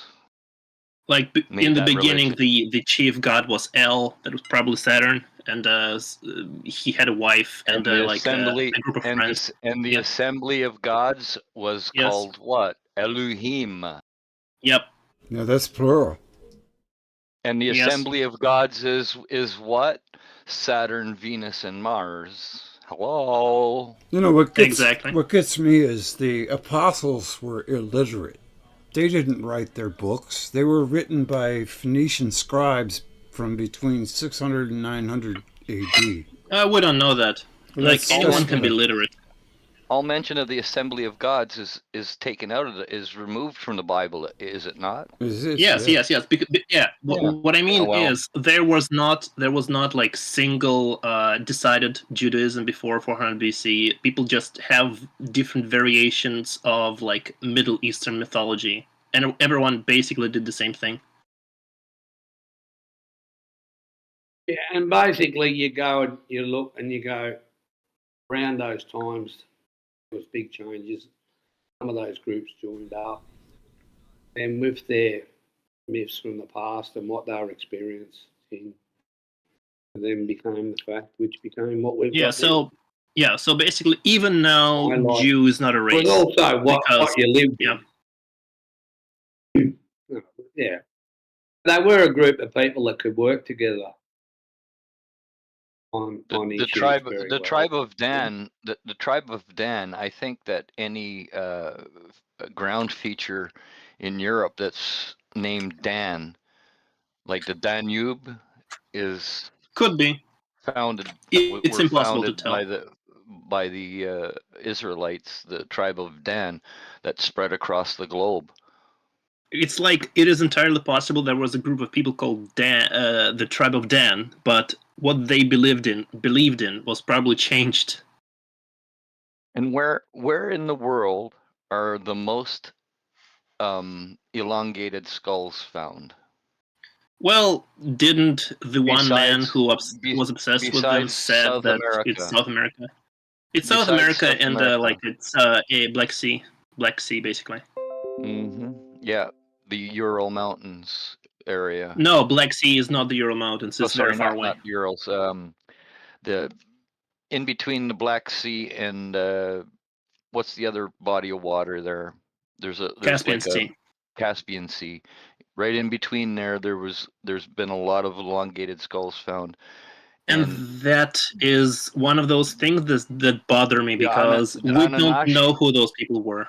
The Anunnaki Jew, they were the Anunnaki Jews that in around year 1000 were forced to stop being pagan and choose either Islam. They had a choice, either Islam or Christianity, and they chose Judaism.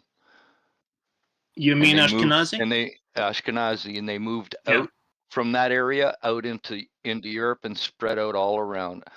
Yeah, well, that just proves that Jew is not a race. It's not. The Ashkenazi Jews are, if you genetically type them, they are not true Jewish people. The true Jews are genetically almost identical to the Palestinian people. Yeah, what I mean is there was never true Jews before 400 BC. They did not exist yet.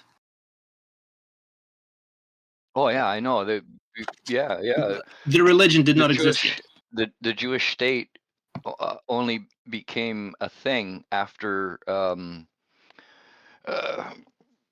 they left Egypt, and that was what?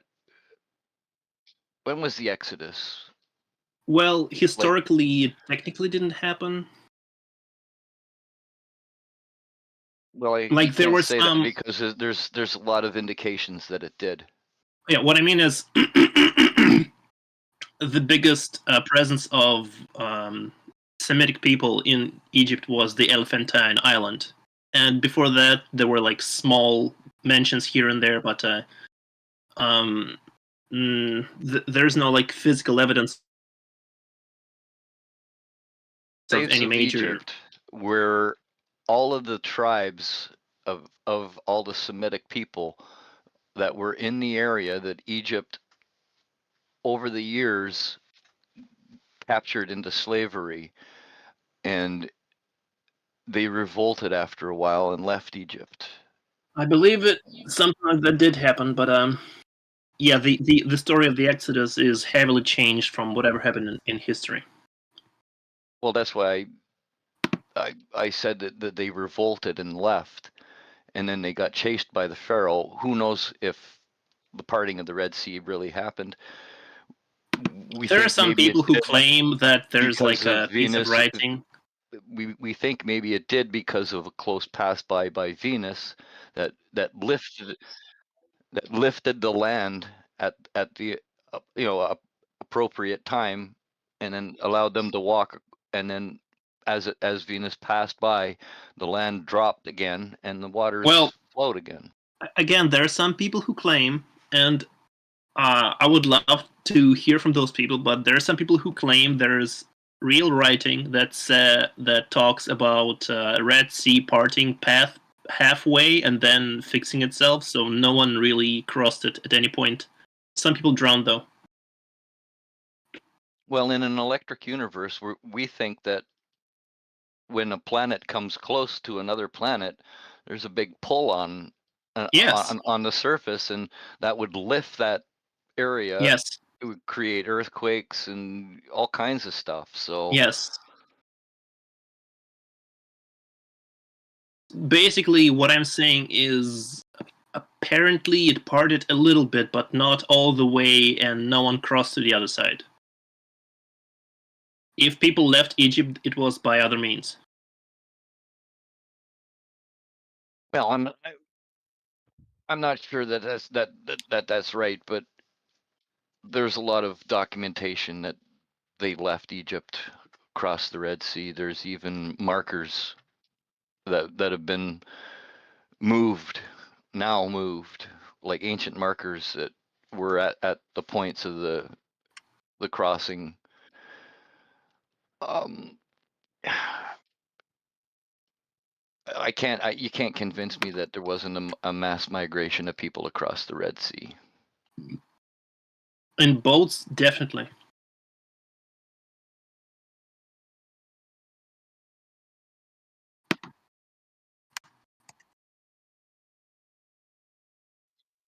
Not if Venus passed by, passed by. What were all of the plagues and all of that stuff that Moses, well, said that's was definitely that. Yeah. We know that Venus and comets cause calamities, and yeah, definitely. It's like you have all those real events, and then someone later takes those events and arranges them into a linear story and moving them around. Well, it may be that the events happened right at the same time as the Exodus, and that was the cue that Egypt was being rocked by this thing. We leave now because they're in disarray. Definitely. You know what else happened to much lesser extent that is similar? 400 years ago, roughly, there, around the time where you had the Little Ice Age, a lot of the land that is now called Siberia, like the eastern Russia, really suffered from a terrible drop in temperature, and a lot of people died, and the area got very weak. And what happened is a lot of the Western neighbors made deals with some European families to kind of conquer the land, and that's how we got the Romanovs. It's basically a bunch of Western people taking advantage of the fact that whatever states existed in the East were weak, and they were taken over because there was a chance to do that. Yeah. Yeah, Russian history is a little bit strange. It's a mixture of northern tribes and the southern people wanting to become more European and blah blah blah blah blah. Yeah, I don't. It's strange. It's more. It's a It's strange more thing. like east and west than north and south. Yeah. Basically, what I mean is, there wasn't really a united Russia at that point, but there were like several nations at that time, which no longer exist. Yeah. A lot of people call it Tartaria. The Westerners did. But basically, after the takeover happened, the Mongols were blamed for everything, which is how you got the legend of the Mongol horde. And 400 years ago, Iceland was green. Both of them were. Yeah, well, Greenland is still green in a good parts around the perimeter of the, close to the water. It's still arable, and you can still do harvests in Greenland, but in Iceland you can't, because all the coast is now frozen over. It used to be No, not the coast. It's the middle. It used to be habitable, but now it's inhabitable. And that I think it's was mostly only 400, 500 years ago. I think it's mostly ice in the middle. No coasts are actually frozen. In Iceland? Yeah, the coast is fine. It's the middle that's have the glacier. No, if you look at Iceland, the ice goes all the way to the coasts. Only when there are mountains. Only the southern part is relatively ice-free. Yeah, but then again, there is a town called Akureyri, which I happen to know. It's all the way in the north, and it is not that cold, and it looks just fine. So, have you been to Iceland? Hey, no, I know that's when I say cold, I mean it's livable. I'm Neil. Hey, Neil. Hello, Neil. Good to see you. Welcome. But I meant that for either of you. I'm just asking because I've been there. No, I haven't been there, but I've looked at maps, and it looks pretty covered in ice in most places along the coast. It's not. That's because Iceland is heavily covered with mountains, and a lot of those areas are high enough to be, yeah. It's basically feels like Newfoundland, except it's more north than here, but not. It's only by a few degrees. They're still protected by the Gulf Stream, so the coast cannot actually freeze right now, at least. Plus, it's really, really hot.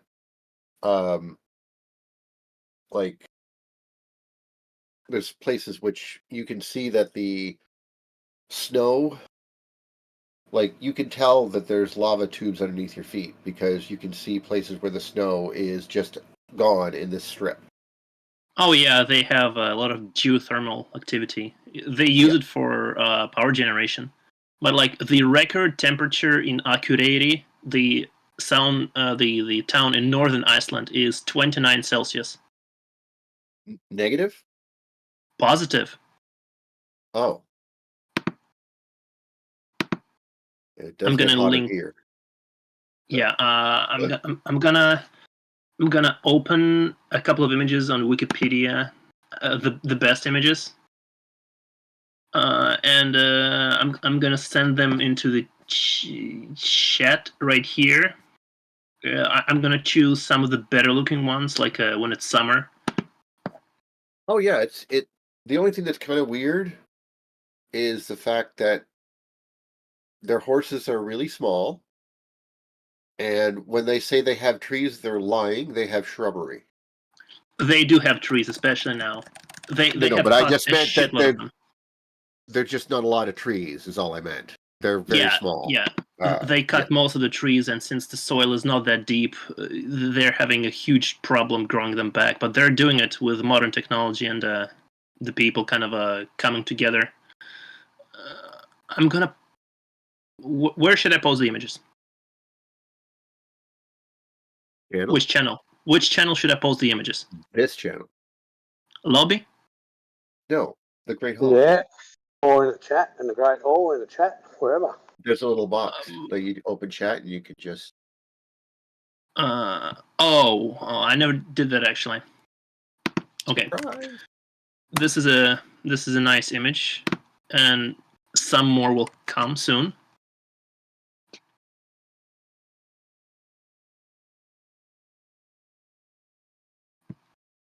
I have a picture there. Give me 1 second.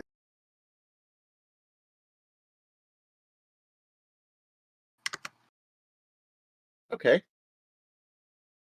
The lowest temperature we've ever had here is negative 47.2. Celsius? Yes. Well, Okay, is it Canada? Yes, but I'm in New Brunswick. Okay. How long ago was that? Didn't really look. Let's take a peek. I mean, it definitely wasn't in your memory. Because you would remember that. January. Well, yes, you're absolutely correct. I probably would remember that. The lowest I've ever personally experienced was negative 42 or 43. I only experienced negative 32 in Russia, in certain parts of it. Well, it gets cold You there. beat me, so I was outside in negative 30. Canada's a pretty damn cold country. Well, no, Yeah. it just Yes. depends on Yes. where you're at and what's going on, obviously. But I just happen to live like Shockwave lives in GTA, and It only gets it only gets maximum minus 20 in GTA. Go ahead, Neil. yeah, so the Greater Toronto area, which is right, like basically thrusts down inside of Somebody's the United hammering their States computer in the Great keys. Lakes area, and like the lowest point of Canada is the lowest point there is actually like more south than the bottom of some states. Like Yeah. I live to the east, not north of Maine. So if you like literally drive to that big flat area on the side of the main map, and just at the bottom there's this little curve. If you go across the border right there, that's Calais, and you just drive an hour and a half and you're at my house. So, but it's Neat. just east. And then And I'm a couple of degrees south of Neil's position. Actually, I'm not actually sure. I'm at 46. What are you at? Yeah. What town? Are you in Toronto proper or Toronto, Mississauga? Yeah, Toronto. okay. Toronto. So you guys. Oh my should goodness, close. I'm talking to a bunch of Canadians. No, Yeah, you're at 43. Get an Aussie and an 0.6, American. and I am at 46.08. More than a couple degrees. Well, 3. But yeah, and if you're over in Vancouver or Victoria, it doesn't snow at all. Ever. Yeah, and That's Canada. It's the same. It's almost the same latitude as you, isn't it, Vancouver? Vancouver? Yeah, let me check. Yeah, I think it's pretty close to the same latitude as you, like 46. 49. Oh, it's okay. It is 3 degrees north of me. Yeah, and Vancouver. just because of the warmth of the Pacific that they don't get Oh, yeah. a lot of snow. Yeah. What's the other one? Victoria? Victoria. That's at 48, yeah. And London should be lower. Oh, not England, bastards. London, Canada. London, Ontario. Yeah. 42.9. Yeah, London's a little lower than Toronto. It would take me 20 hours to drive there. Or thereabouts. That's how we measure things. All of Where'd Greg Iceland go? gets it. I'm here. I think he's muted. I'm just letting you guys chat. He was wanting you to come on, and I talked to him. Yeah. oh, okay. Can you guys hear me? So let's see.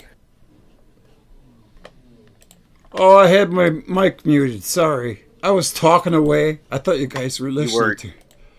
Repeat every single thing. Ignoring you. Which is really rude. Repeat every single thing. I'm sorry. I say Okay. Alba Wish Wiggler said Greenland was made nearly impossible due to ice flows. Greenland. Nearly impossible to reach. Oh, okay. I was going to say. Iceland is more populous than Greenland. What? Well, yeah. Yeah, they got it named wrong. They should have been the other way around. Greenland should be Iceland. No? No. Why not? I'll tell you why. It's Okay. well because it's marketing. Iceland, no one wanted to go there, so they named the next place Greenland, and everyone wanted to go there. Oh, is that right? Well, Yeah. no, not really. Back in that day, really. Yeah, Lee- back in the day, that was the thinking. Leif Erikson, right? what I mean is it used to be warmer anyway, so. Yes. Oh, you're not going to have me complain about that. I just watched an entire thing on it actually just recently about more or less the life of the during the medieval warm period, but you can also see it at different times. But long story short, it turned out that yes, it was very warm in Greenland. They were growing. It's historically known that they grew wine and grapes. No, the man No, was no. talking about whales, I think. Yes, that's what I was about to say. In Wales at this Yeah, time. but in Wales, they were growing wine. They That's had what we wine just talked. in We Wales. agreed. Yeah, I think we all definitely. saw the same thing. Yeah, I guess. I don't know when we saw this though. Was it on your I YouTube? just saw it too? recently. Yeah. I can't even remember. The only thing that I would add to it is it's clear that they reached Newfoundland and Labrador, as we have their buildings here, and they apparently named Nova Scotia was called Vinland because it was full of grapes. Vinland. Velikovsky said Greenland. that there is coral fossils in Spitsbergen. In where? Yeah. Spitsbergen? I think that's Iceland or Greenland, one of the two. No, I think Spitsbergen is. I can be wrong. It's probably above Norway. Oh, that could be, yeah. So if there And was corals growing, it had to be warm at one time. Well, that's way, way before. Are you Norwegian, Andrew? Nah. Was born in Nah? Russia. You were born in Russia. Okay. I just Was. didn't know if we were at war with you, if you were Denmark. Yeah, at That's some a point, joke. of course. At some point, yes. No. Continuing on. Denmark and Canada used to fight over this small island. That's all. It was funny. Continuing on with the sagas, Please. Oak Island. Oak Island is said to be one of the southern parts. I can't. They had a name for it. They had Lonzo Metals, and then there was a southern post, more southern. There was supposed to be a southern post, more southern than Lonzo Metals, and now we seem to think it might be Oak Island. Is that where the money pit is? They got this Yeah. hole they keep finding. What do you mean? Okay, number one, when you said Oak Island, I was expecting to hear about Oak Island. Now, what are you talking about? Well, Oak Island. Well, there's They found a Templar you- cross, Oh, I At Oak know what they Island. found there. a Roman I know sword it. too. My friend follows it. Roman sword. Yeah. I have no doubt that the history of what we consider to be fact is wrong, only because of, well, it's clear. I don't even need to pretend. Well, I'm just saying in the sagas that there was a settlement at Lonzo Meadows that they called something, and then they said there was another settlement south of that, like a staging area, Yeah, a that would hunting be it. camp You just to described. supply. And then we think it might be Oak Island because they're finding Viking era stuff. things in the area. They weren't idiots, and they came from the north. Then they would have passed down past where the fortress of Louisburg is on that island there. Chill on the They would keyboard. have went. It's They would irritating. have Me, went I'm down. sorry. They would have went down along the coast, okay, and they would have entered Halifax Harbor, which would have been perfect. Yep. I mean, it is the perfect spot, and that is probably what they were talking about. And then a few miles south of that, not even kidding, is Oak Island, and we know that Oak Island was at the end of a river, a freshwater river. It's a sheltered harbor too, isn't it? No, Oak Island. but well, it would have been in the past if the water was lower, but if the water was the current level, no. But here's the difference, though, is that island being what it is and the fresh water being right there, no one questions why it's called Oak Island. Specifically because African oaks grew there. Yeah, Benjamin Franklin put it on the map that it belonged to the U.S. No, he didn't. I'm thinking of a different island. Royal Island. I think of a different island. Yeah. No, I think it's actually. I was on it. What's his name? FDR had a house there. I went to his house. Campobello. Oh yeah. It's actually attached to America by a bridge. Yeah, I thought but it's Canadian territory. Benjamin Franklin put it on the map.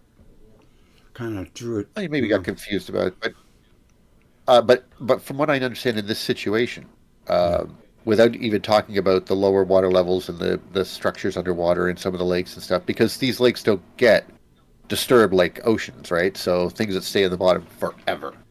And but the river was fresh water. So and it also happens to be perfectly, like if you know about the weather here, what happens right here in New Brunswick or Maine? Does anyone really know what happens right here with weather-wise? Okay, what happens is that I know, I should. The westerlies, prevailing westerlies from across Canada, following the jet stream, are met with the currents from the south that are coming up along the coast. These currents, of course, create turbulent weather, but it's a great place to harbor up, so you need a good harbor, but it's not the weather that's going to destroy you. What you need, though, is to get back across. And the only way back across is exactly the same way that the Romans used to, and, of course, Leif Erikson. Now, it's very troublesome to go across the top way. What they were doing, Scandinavians went up to get away from the westerlies. And what happened here, the westerlies starting around 45 degrees, you're going to come up here, you're going to find that island. And because you're going to say, look for an island with oaks. Okay, don't go in the Bay of Fundy. If you notice the tide going up and down, you went the wrong way. Go across, back it out, and then go up along the isthmus of there and go right to Oak Island. You'll see oak trees, the really tall ones for Africa with the leaves that even the giraffes can't get to. That's why it's so weird. Look for Mahone Bay. And, of course, we here, I don't know if Shockwave, he has different people out his way, natives, but the natives in our area are called the Micmac and the Maliseets. And the Micmac's flag, of course, is the Templar battle flag, but reversed. Mm-hmm. And that's incredibly amazing right there. That's incredibly telling. These people were obviously... Sorry, go ahead. Nobody understands that Indians shouldn't have flags. Correct. Where did Indians get the idea of having a flag and then having with a Muslim symbol on it? Oh, that's normal. Well, yeah, that's absolutely normal. And it's big red cross, big Muslim symbol. Oh my God, that's not a Muslim symbol, as you know. No, it's a Greg J symbol. It's a polar configuration symbol. No. It is really. It's the crescent with the star in the middle, Venus, and then that's the That's the Muslim symbol. And of course, there's a cross on it, the red cross. Well, that's literally the cross that was sticking up out of the top of the planet. So this is all the same symbol. Is a star So- in the middle of yes. a crescent? Yes. Yes.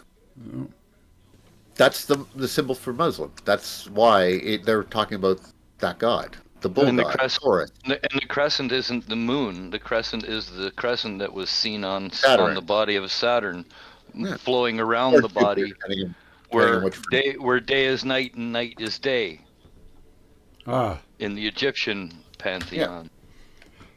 yeah. So that symbol is that same symbol. So then but why would you come here anyway? Well, it's actually really easy because you want to get to Greenland. Why do you want to get to Greenland? Because that's the closest you can get to that point. People must have been coming here forever. I mean, the land of heirs, Ireland, they were coming up there all the time. That's as close as you can get. Then there used to be an island a little bit past that you could get to. And then they found, we know that a priest probably in the 800s got here only because of one thing, his descriptions of the fog bank in Newfoundland and the amount of cod. He said that there was so much cod, his ship stopped. Didn't they get lost? Yeah, the cod pushed them away. It was like they were being attacked by fish. You could just dump a bucket into the water and pull fish out. Oh my! That's how much. Oh my. That's how many fish there were. So it was wait like a second. his How words when long? Cabot How got long? back. How old are those sagas? Like, when did that happen? That was 800, according to that. But we don't know if he actually made it to the coast. We just know that he would have made it to what's called. There's a fishing place right off of the coast of Newfoundland called the Grand Banks. He must have made it there. So that's just south of Newfoundland, or just south of Greenland, and just west of Newfoundland. But they couldn't get any further because wasn't ice. It was fucking fish. Fish stopped them, so they had to turn back. And the same thing happened with John Cabot. John Cabot came back in the 1500s, 1600s, went up there and said, "Yeah, our ship was almost stalled by the fish, but by that time, of course, we had better sails and shit like that, and on a rowboat with some priest on board." So there was, at that point, it was like John Cabot came back, and I believe he told the Queen of England, there is enough fish off of the coast of Newfoundland to feed the British Empire for eternity. For the foreseeable eternity of the monarchy, I guess is what he said, something like that. Until you get tired of all the fish, of course. We never have. After 5 years of eating fish, you beg for a cucumber. No, I believe that you are correct, but just like you come from Russia, I don't know what part. Near, very, very close to Moscow. Okay, so you're like much closer to fucking practically England with big snowstorms. Were you born Yes. there, or? Yeah, born, quite. Oh, so you're Wait, so, okay. Where do you live now? What country? Right now I reside in New York, but that is not forever. Yeah. I want to move, but I will not tell where, not to jinx it. Right. I understand. No problem. We In should 3-4 probably- years. You obviously, so you're in New Amsterdam. Okay.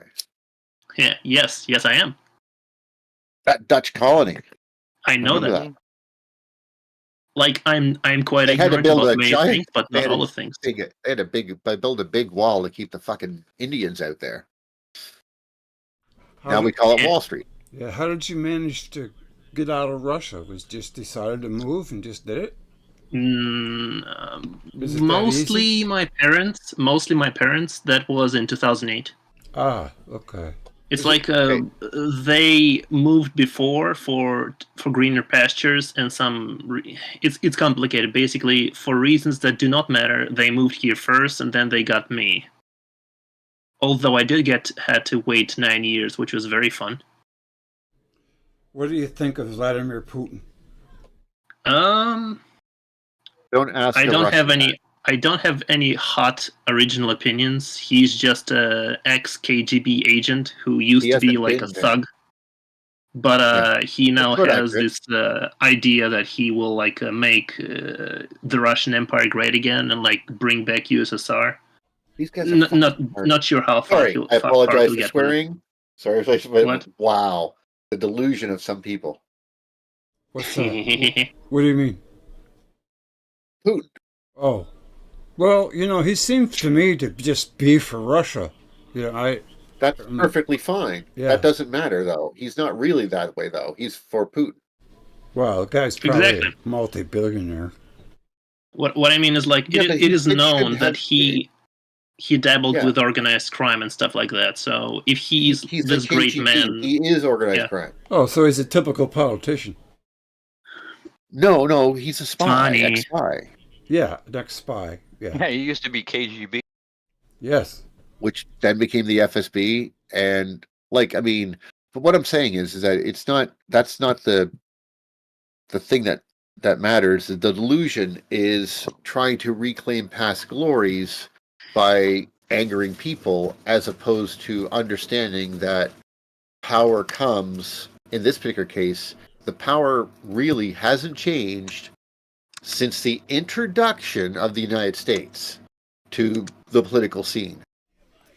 Yeah. And what I mean by that is that basically you guys had to have to play on the same level as the monarchs.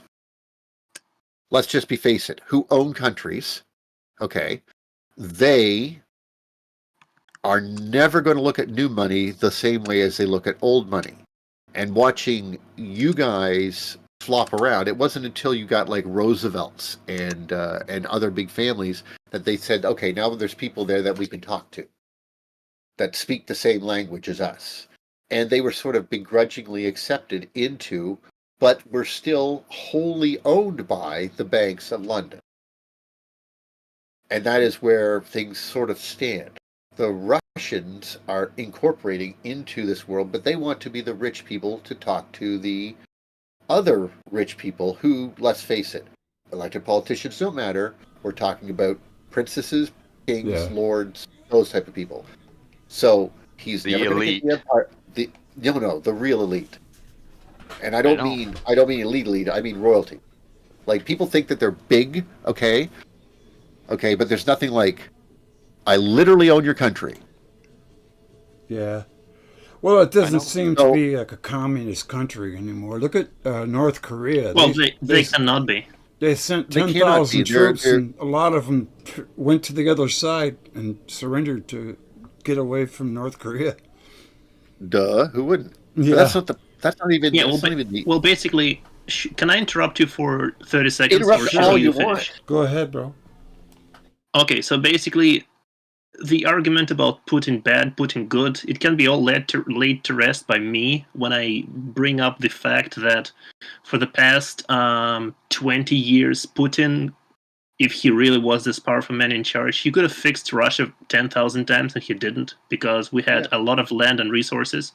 Even if Ukraine, on average, has better land, fuck that. Russia has 100 times that land. So, correct. We had enough land to grow the food, we had the oil, we had the gas, we had all the things. And considering the amount of people living there, with the right politics, in 20 years, you can make that country thrive, and he failed. Isn't titanium the only place, Russia is the only place you can get titanium? Unlikely, but I'm pretty sure they have that too. Oh, no, probably we have titanium in Canada. Yeah. That's actually another thing I was actually, trust me, we were not, it's been thought about already, all the crazy things because of Trump. I don't want to talk politics. But with regards to the engineering of certain materials, most heavy metals come from either Australia or come from Siberia, the peninsula up there, and all the places down along there, and Canada. We have all the uranium. All the uranium. Yes, that's true. I did not know all the uranium that powers all of your thing comes from up here. Canada has a production amount of an estimated 500,000 metric tons of titanium per year. and uranium, we supply all your reactors. Yeah, no. Well, the I'm U.S. just saying, why you got to has tariff some yourself uranium.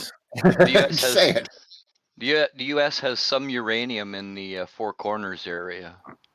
Oh, of course, there's going to be some. They've been mining it for years. They had the We Indians talked about mining this. it. Yeah. No, but I'm referring to like enough to run not just all the reactors, but all the Navy's reactors, which are on ships and stuff. And, like yes. it's and not more. going to be. Yeah, there's just a lot of things that are powered by that, and I'm sure they have a security supply. I'm not saying that, but why are you doing that? It's like walking over and goes, hey guys, I want you guys to pay more. Okay, well now you're going to pay more. Hey, why are you taxing our gas? What? You attacked us with tariffs, so we're attacking back. Yeah, but we didn't know it was going to cost us fuel and power and uranium. Oh, okay. You just thought that this was going to just airdrop to you? Do you need help? Do you need help? Do you want us to help you? Well, the U.S. does give Canada. We could use another. billion. I don't think we really need every another 51 provinces. Just too much. Right.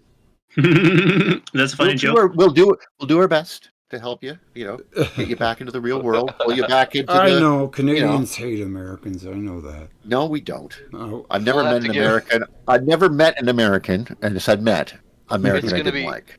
It's going to be very costly, Neil. We'll have to give each American $1 million so that we can And a buy house. their country. Oh, that would be good. And a house, yeah, and a house. Oh, actually, we should. What we could do. We could probably take every single living human being in America and give them an acre of waterfront property in just Saskatchewan alone. Yep, that's for sure.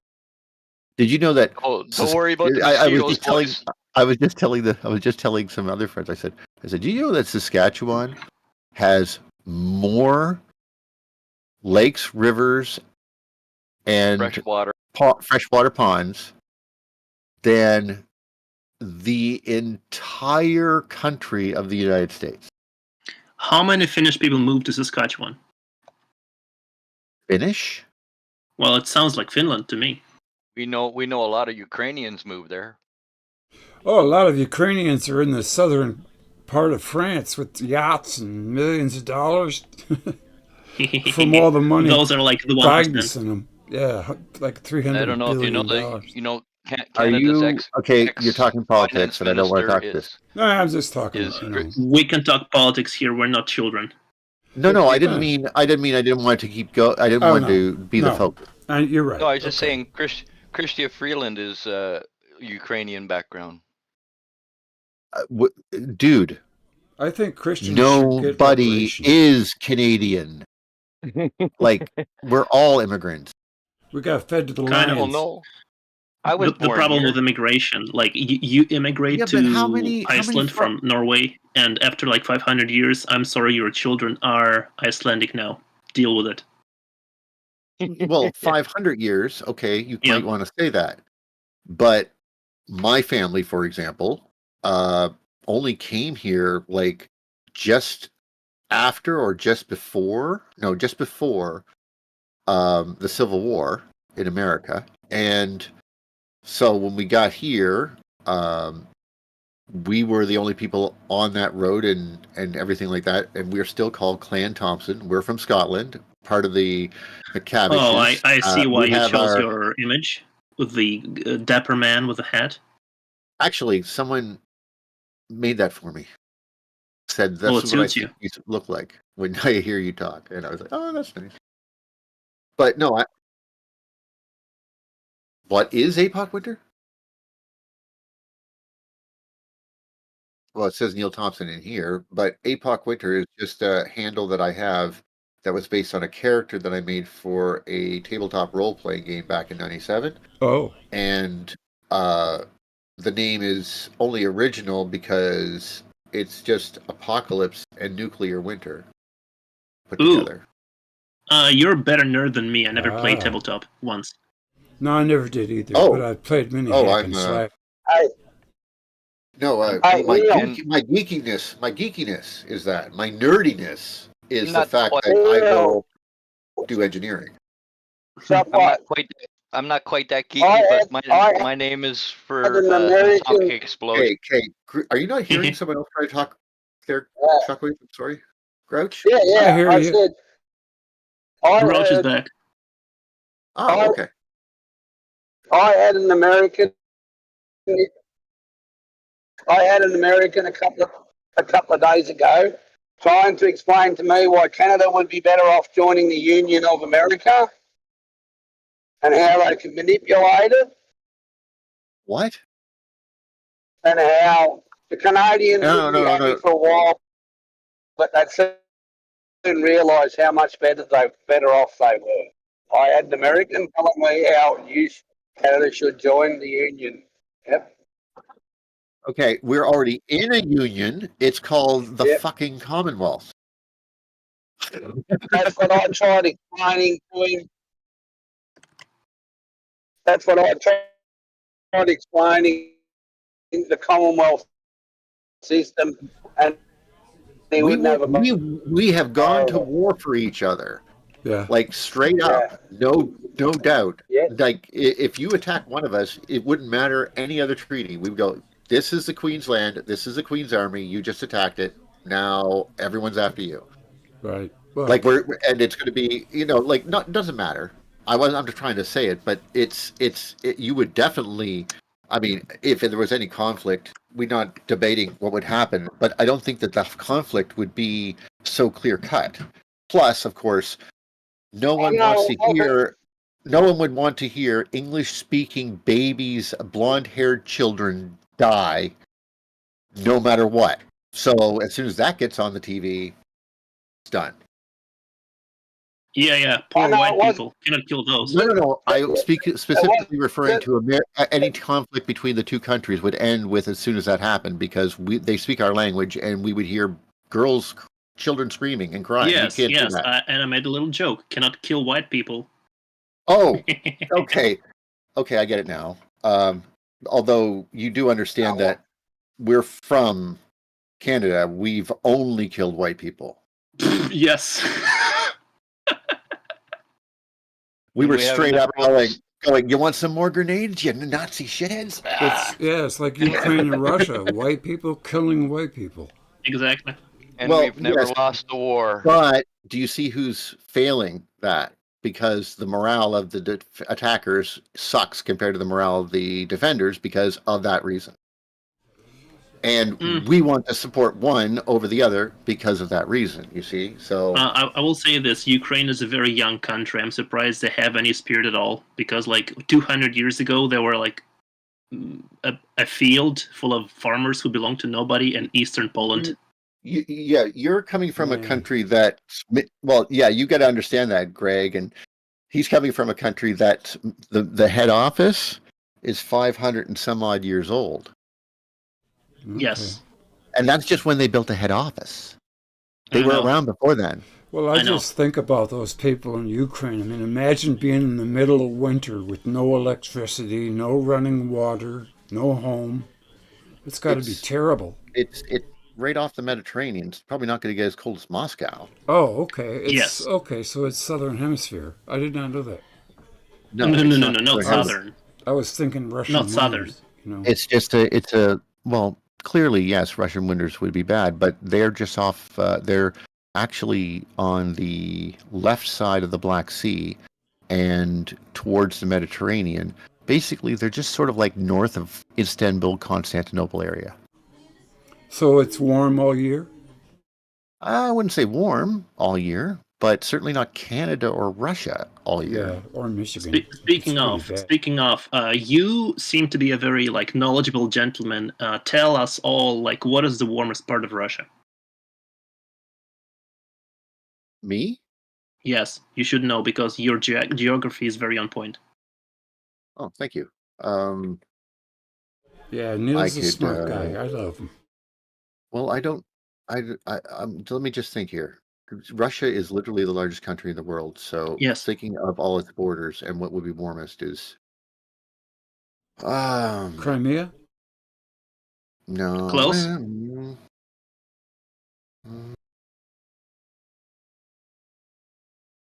I would go with just north of Georgia or Azerbaijan. Yes, you got it. Very smart. A lot of people go there for like vacation stuff, Mhm. and like a lot of like great fruits is grown there. And speaking of fruits, speaking of not fruits, there is a town between Georgia and Moscow. It's called like Krasnodar. It's kind of like the land of the good harvest.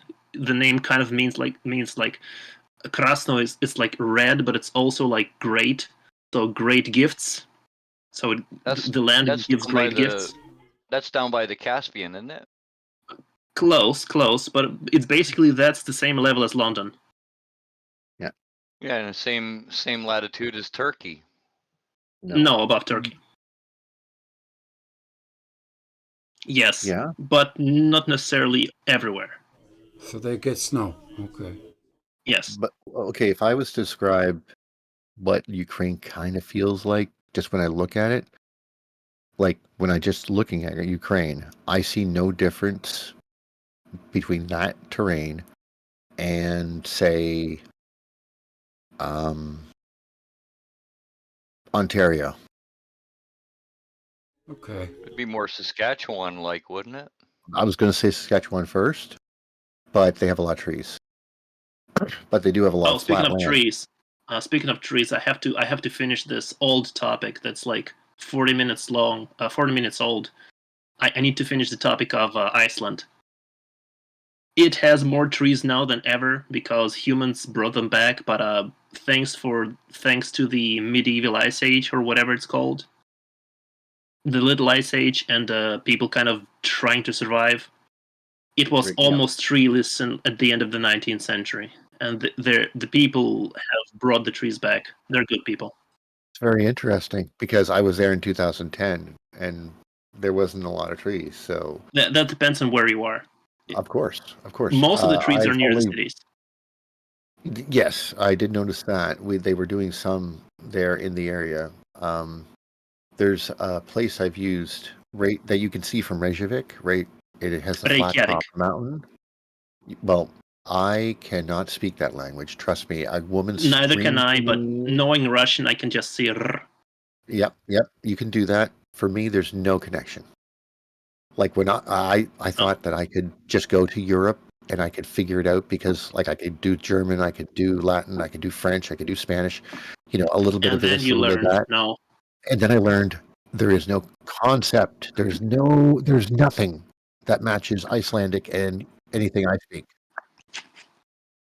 It was just, she was screaming like a demon. There's a lot of similarity between English when it's Germanic and not French, and Russian, but yeah.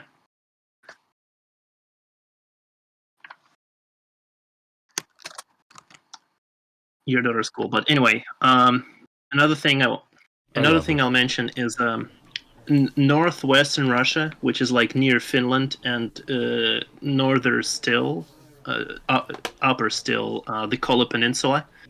Yes, there's a man. Why? Correct? You could.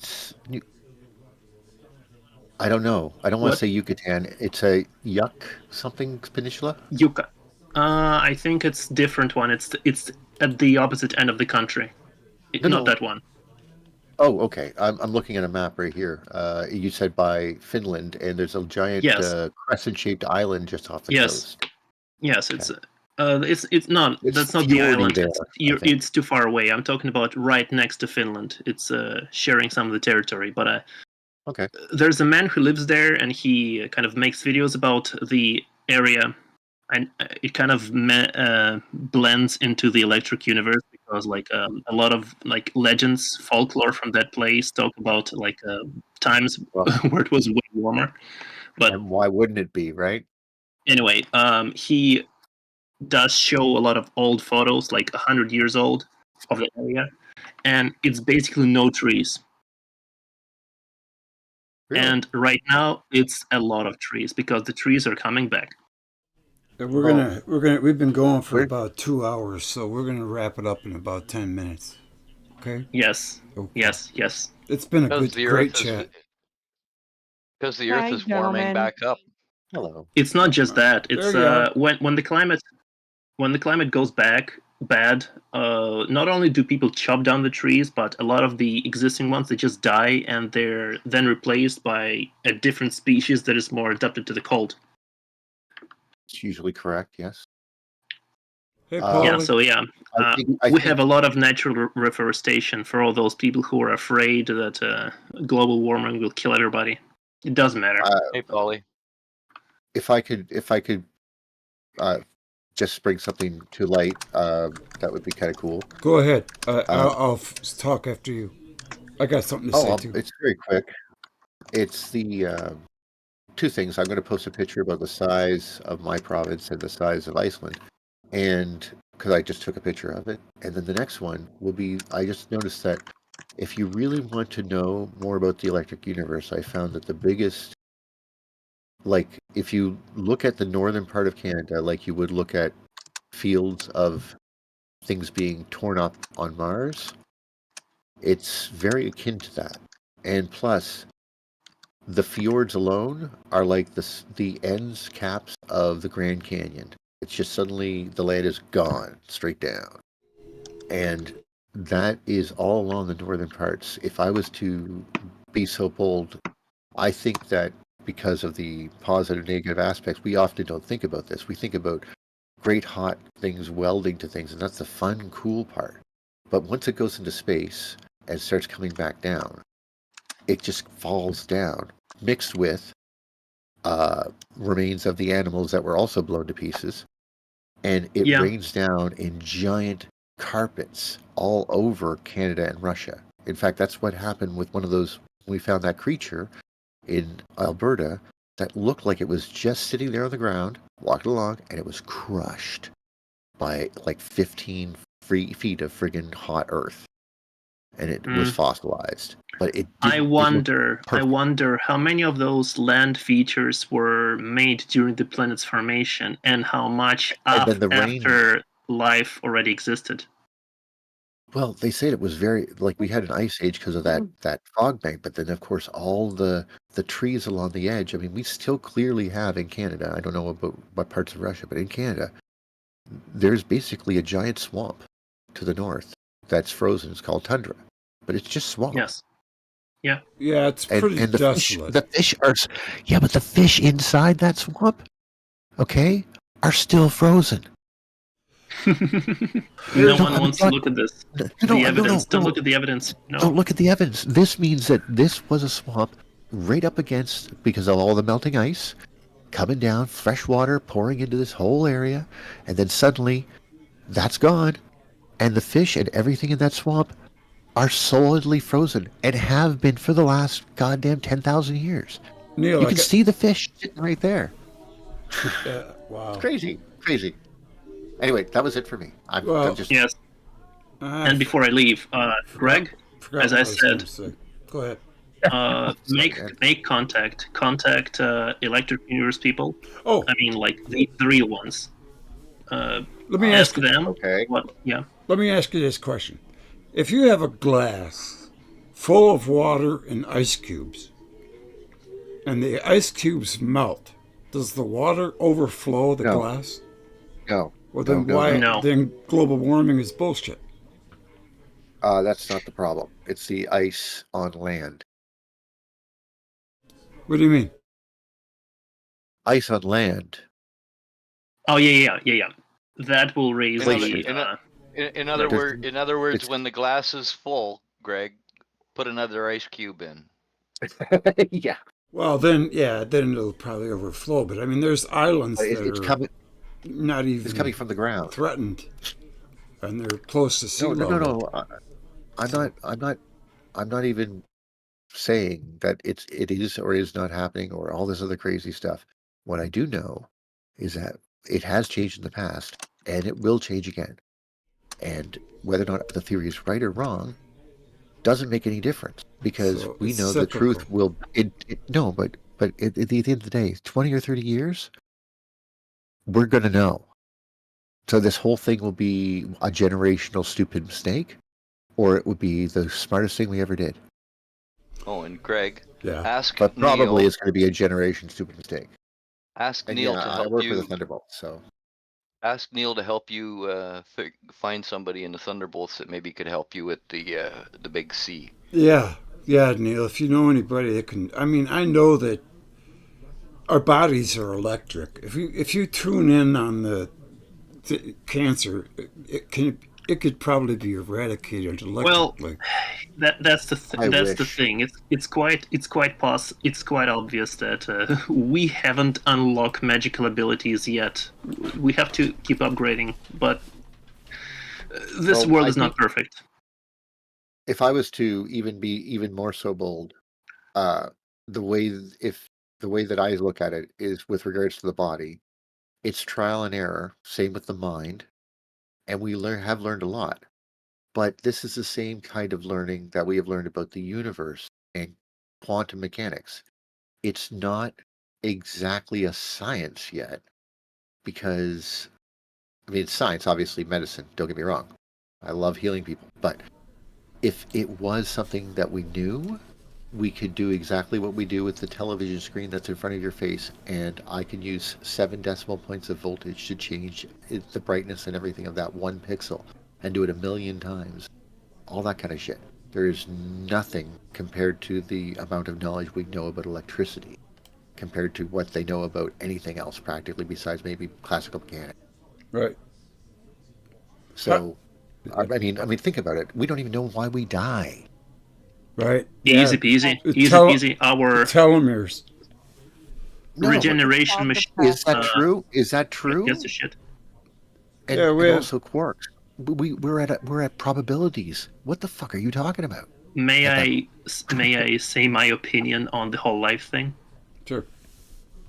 I just think life forms, which includes us, are supposed to live longer, but we kind of got fucked over, and life is trying to find a way, but it's very slow.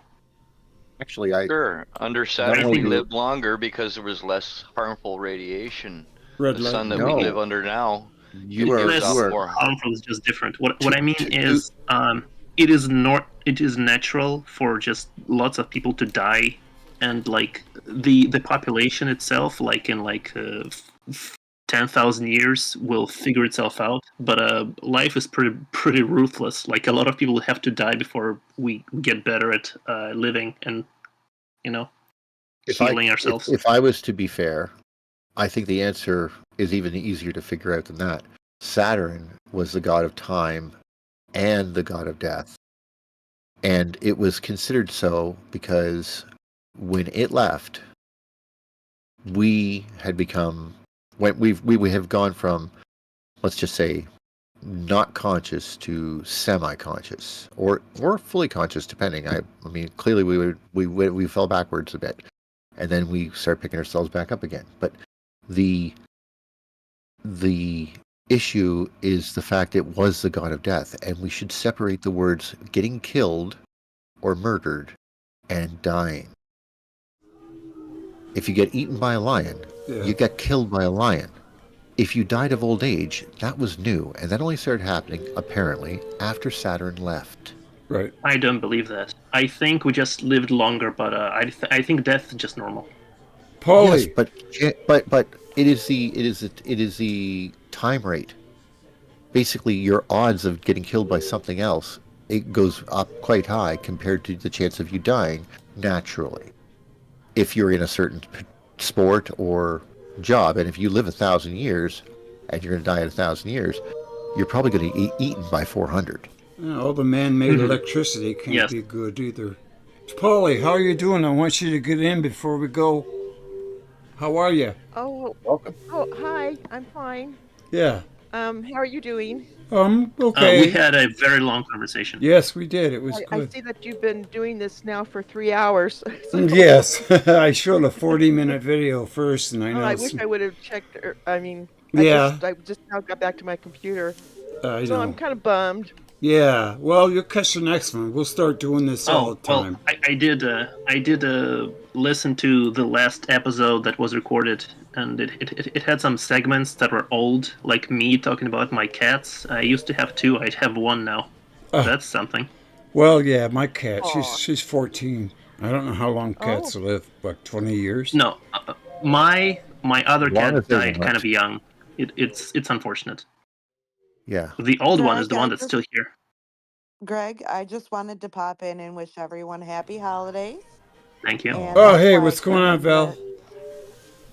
that's why I popped Oh, that's great. That's good to hear from you. in How are the you doing? in I the know you. feed, gentlemen, and now Polly speak.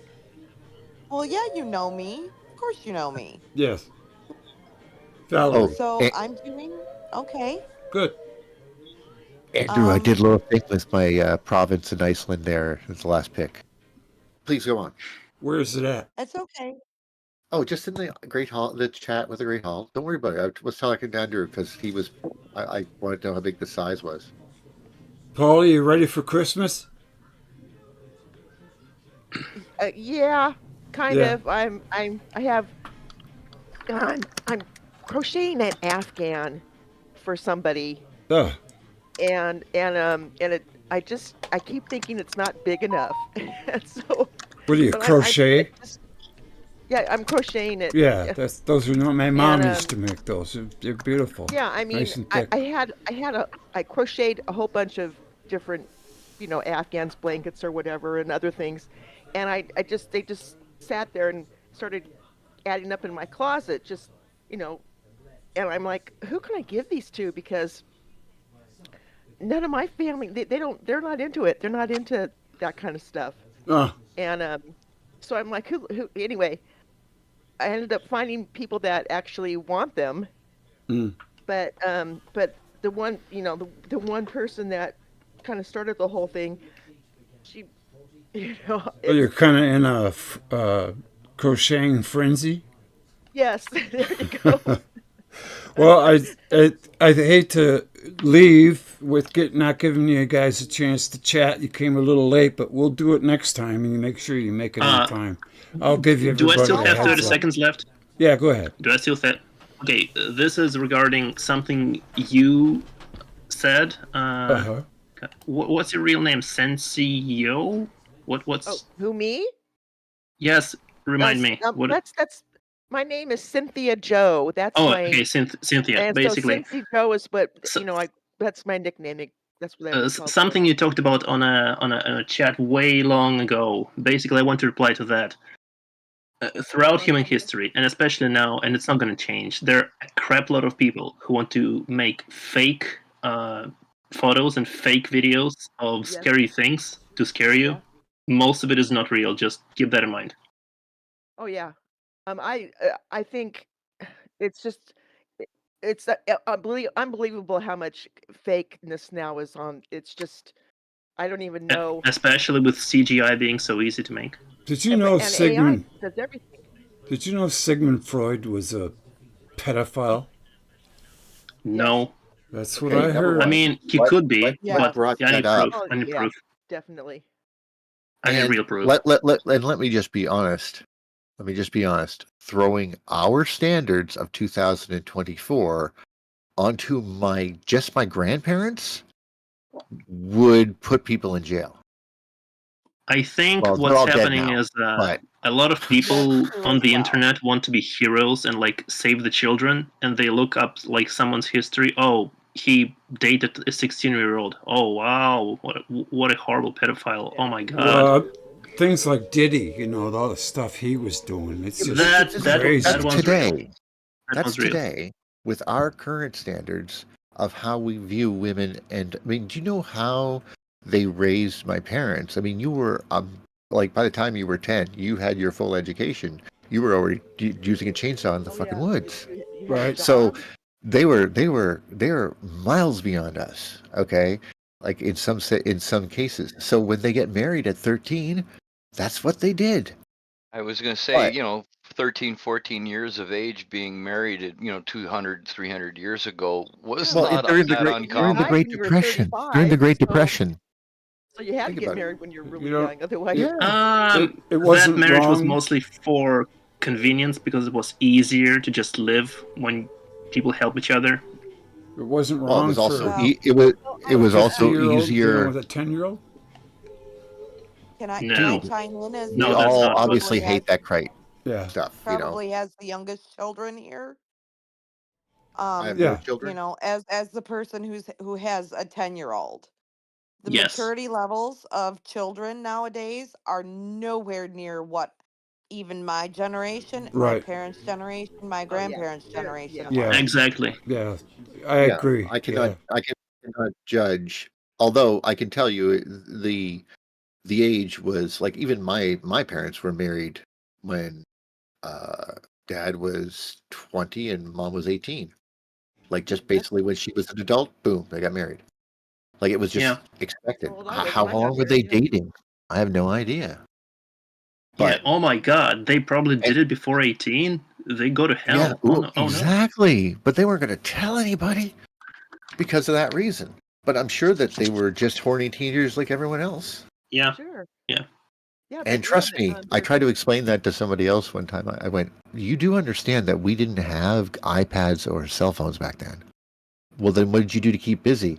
And I was like, I looked at her and went to the roller skating rink, and then got busy. Then got busy. I once got biggie in Burger King bathroom. I mean, God, That's the Once hip. got busy in the Burger King bathroom. Yeah, it's I'm a song. crazy. Yeah, my nose is I mean, big like a pickle. I mean, I But even you come, see, I come from that. that let's not. I mean, obviously, we have to accept that certain things are going to be judged by the laws of the land. But Yes.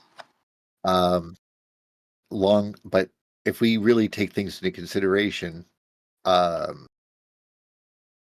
there's probably more than a few that were, well, you're marrying her now, or what, or they'll never find your body.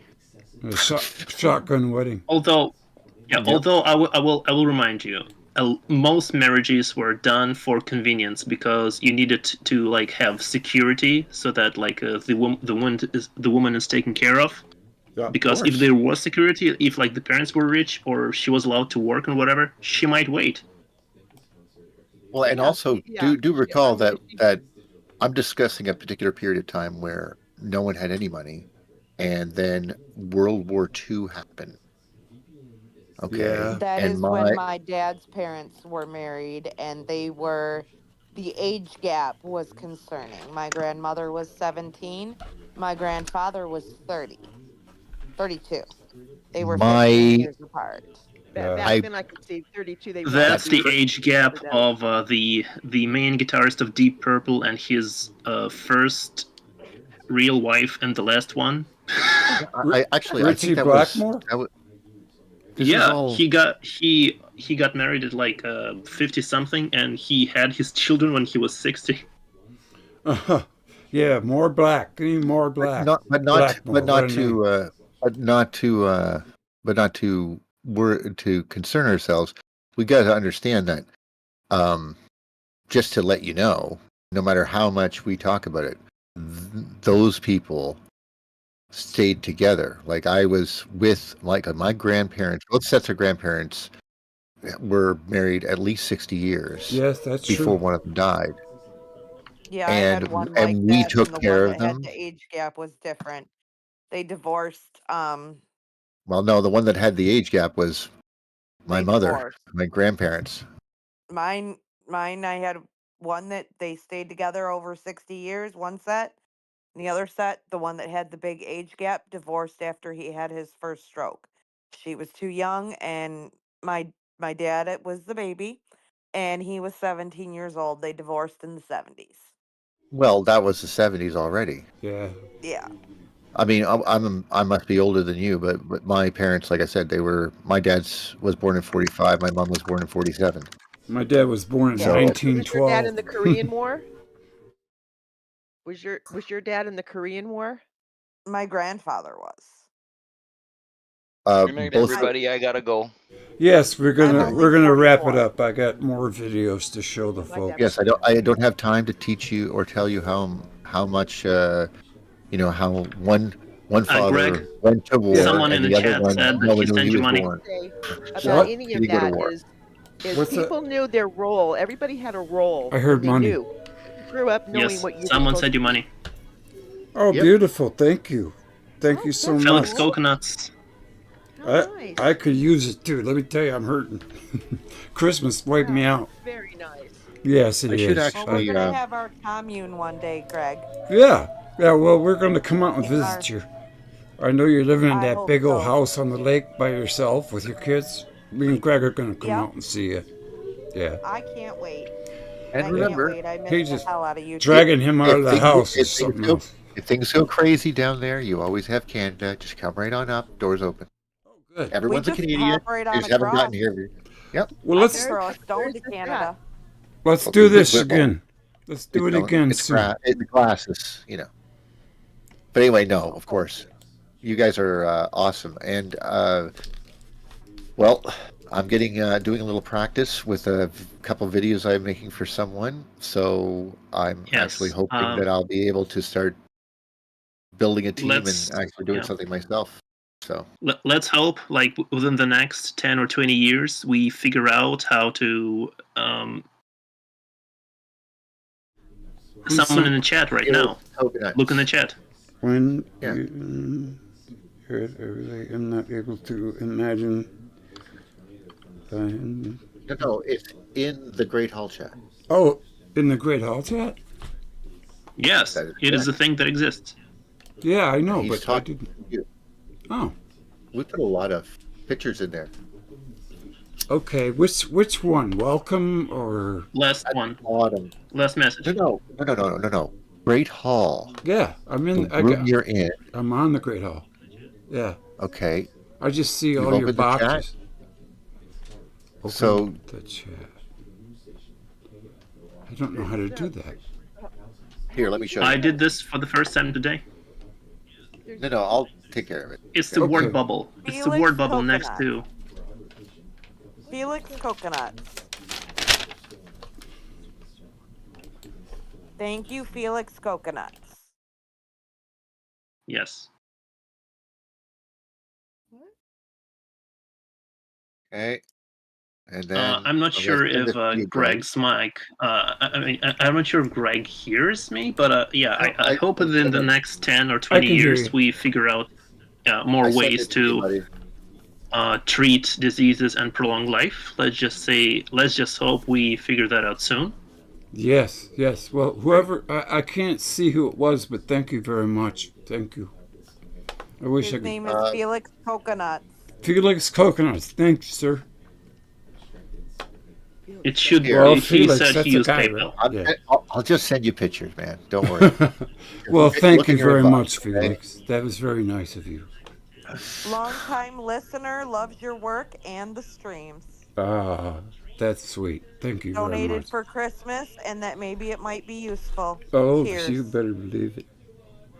What's Felix? I'm not seeing a Felix. I'm The seeing way Jared, to see it is Colonel. to Sent go it to the Great Hall, and there Greg. are 3 symbols next to the name Great Hall. There's Yeah. the word bubble, there's Oh. the people, and there's the gear. Press the word Oh, bubble. okay, the chat. I got Yeah, it. I sent Oh. you. I sent you pictures. Ah, thank you. If you Yes, have any I see trouble. it now. Yes. I got it. Yeah, I didn't know that, Andrew. Thank you for telling me that. I didn't know. I was told just today. Okay. Well, I gotta go, guys, because I got more videos to show. But it was a great chat. Let's do it again soon. We're for around New Year's or so. Maybe. All Who right, knows what will sounds happen. good. Yeah, yeah. So make sure I'll give everybody Everyone plenty have of a happy notice. holiday. Oh yes, yes. 5, 4, 3, 2, 1. Yeah. All Bye, right. everyone. Good night, everyone. Thank you for coming. Happy Good night. holidays. Love you. Happy holidays. Night. All right. Good night. Love you. Love you too.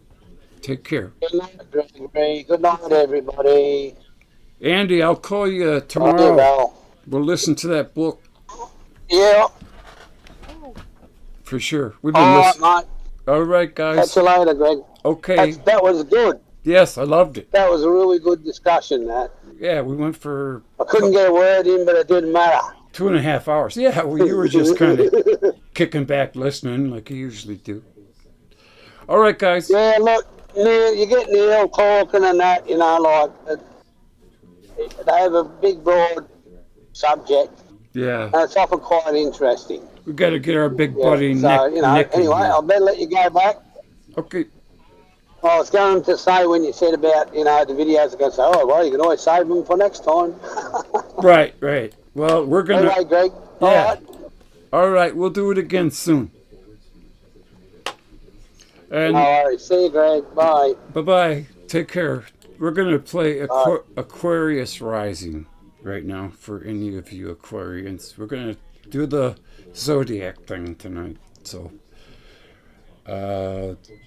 Aquarius Rising, thank you for coming and for very, very much for the kind donation. That's just wonderful. Thank you. All right, we'll see you soon. Aquarius Rising.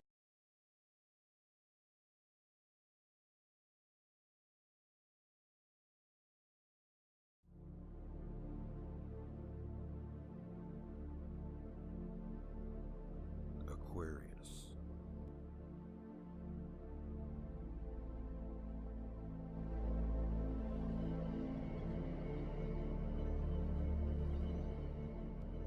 The tarot and the zodiac are not external phenomena. They are not out there. They should be considered living essences or archetypes within each individual. You are living, breathing zodiac. The mystic William Blake declared, every man and woman is a star. The great philosopher Frederick Nietzsche said, as long as you experience the stars as something above your head, you lack the eye of knowledge.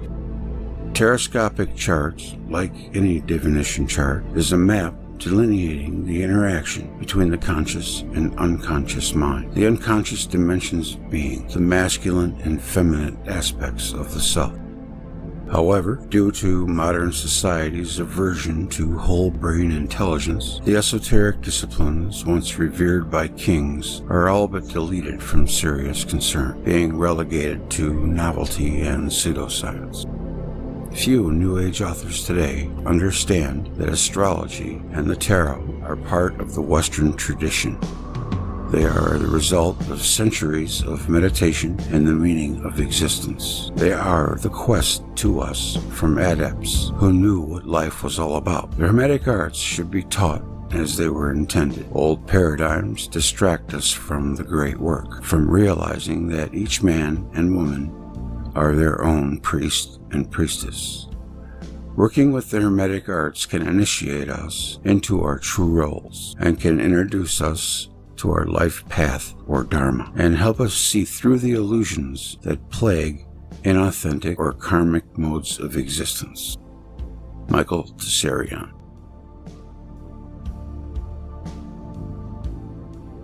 In Aquarius, the sun gives, as a rule, a quiet, patient, determined, unobtrusive, and faithful nature. Aquarians are refined and dignified, usually quite pleasant and friendly, with the charitableness and generosity of a true humanitarian. They are fond of art, literature, and music, appreciating beautiful scenery as well. A discriminative and intuitive nature can make them cautious, but they are steady, usually quite intelligent. They are studious individuals with good concentrative abilities that makes them appear thoughtful and philosophical, and are often fond of occult research. They are good reasoners, whether in practical or theoretical realms, but because they can have strong likes and dislikes, their ideas can be very advanced, but also seem radical. They are sincere and honest, always cheerful and easily influenced by kindness, which makes them slow to anger, but they will not be driven. Most of all, they love liberty. Likewise, Aquarius rising at birth makes one determined, quiet, patient, with an unobtrusive and faithful nature as a rule, with a reasonable and thoughtful disposition that is very discriminative. Everything in the mental world appeals to them, so they are philosophical, especially fond of occult research, but their good memory and clear reasoning makes them very capable of dealing with facts. They are refined individuals, acting with honor and dignity. They are fond of art, music, and literature, possessing a sympathetic, good-hearted, and generous nature. Aquarians tend to be humanitarian with progressive ideas, so you often find them active in reforms. They are usually sociable with many acquaintances, but with their strong likes and dislikes, can make them appear peculiar or eccentric, even radical in some way. They are most often successful in pursuits when steady application of mind and concentration of thought are necessary, or where sociability and friends are required. With Uranus as their planetary ruler, they have inventive genius. And now it says this section of Aquarius is still under construction. That has been the delay. He seems to have everything here except for he talks about Libra. We'll go a little ways and see if it's still talking about Aquarius. This is why I have been waiting for this to change. Let's see. The communicativeness of air, which Aquarius, believe it or not, is an air sign. I know he's pouring water, but it is an air sign. Communicativeness of air with the activity of cardinality and the charm of Venus conspire to give the Libra native an engaging, sociable, outgoing personality with balance as their symbol. Native of this sign truly feel incomplete without a partner. Some would call them other-directed, unselfish, for it is both their blessing and their curse to see both sides of every question. As a result, they are valuable as peacemakers, but also often painfully slow in coming to personal decisions. See, Librans crave peace and harmony above all else. So he, for some reason, and it does say it's under construction, so I assume that for some reason it's gone right to Libra. But it has been saying that for months. That was the same guy who wrote Sagittarius. It went right from Aquarius to Libra. I don't know why they would do that. But I did find another site with good information on Aquarius, so we'll read the rest of this and then we'll go into that. Now, it says here, one of the most challenging times for the institution of marriage in recent history was the late 1960s and early 70s when Uranus and Pluto were both in Libra.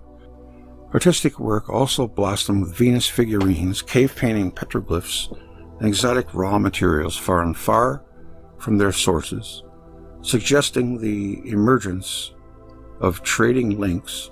Among the most famous of cave paintings are the Lascaux cave paintings, the complex of caves in southwestern France containing some of the earliest known art, dating back somewhere between 13,000 and 15,000 BCE.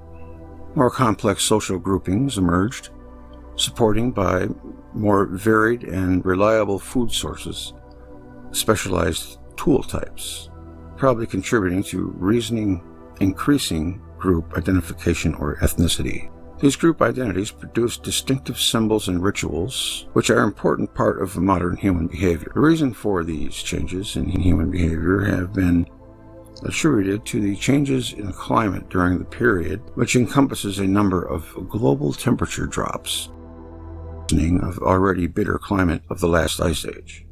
These may have reduced the supply of unstable timber and forced people to look at other materials, whilst flint becomes brittle at low temperatures and may not have functioned as a tool.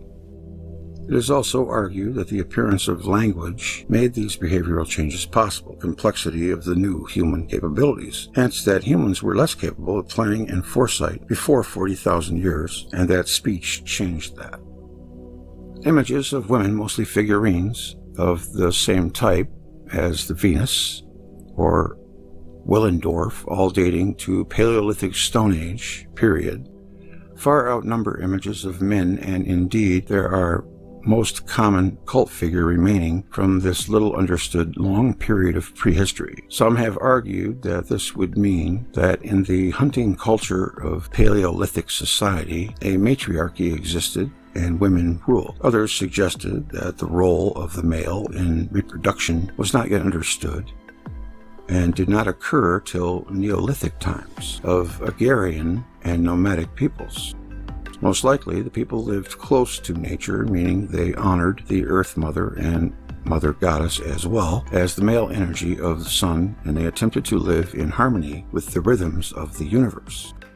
Carl Gustav Jung, the Swiss psychiatrist and founder of the analytical psychology, emphasized understanding the psyche through exploring the world of dreams, art, mythology, world religion, and philosophy, just as all humans share a common physical heritage and predisposition towards specific physical forms, like having 2 legs, a heart, etc. So do all humans have a common psychological predisposition.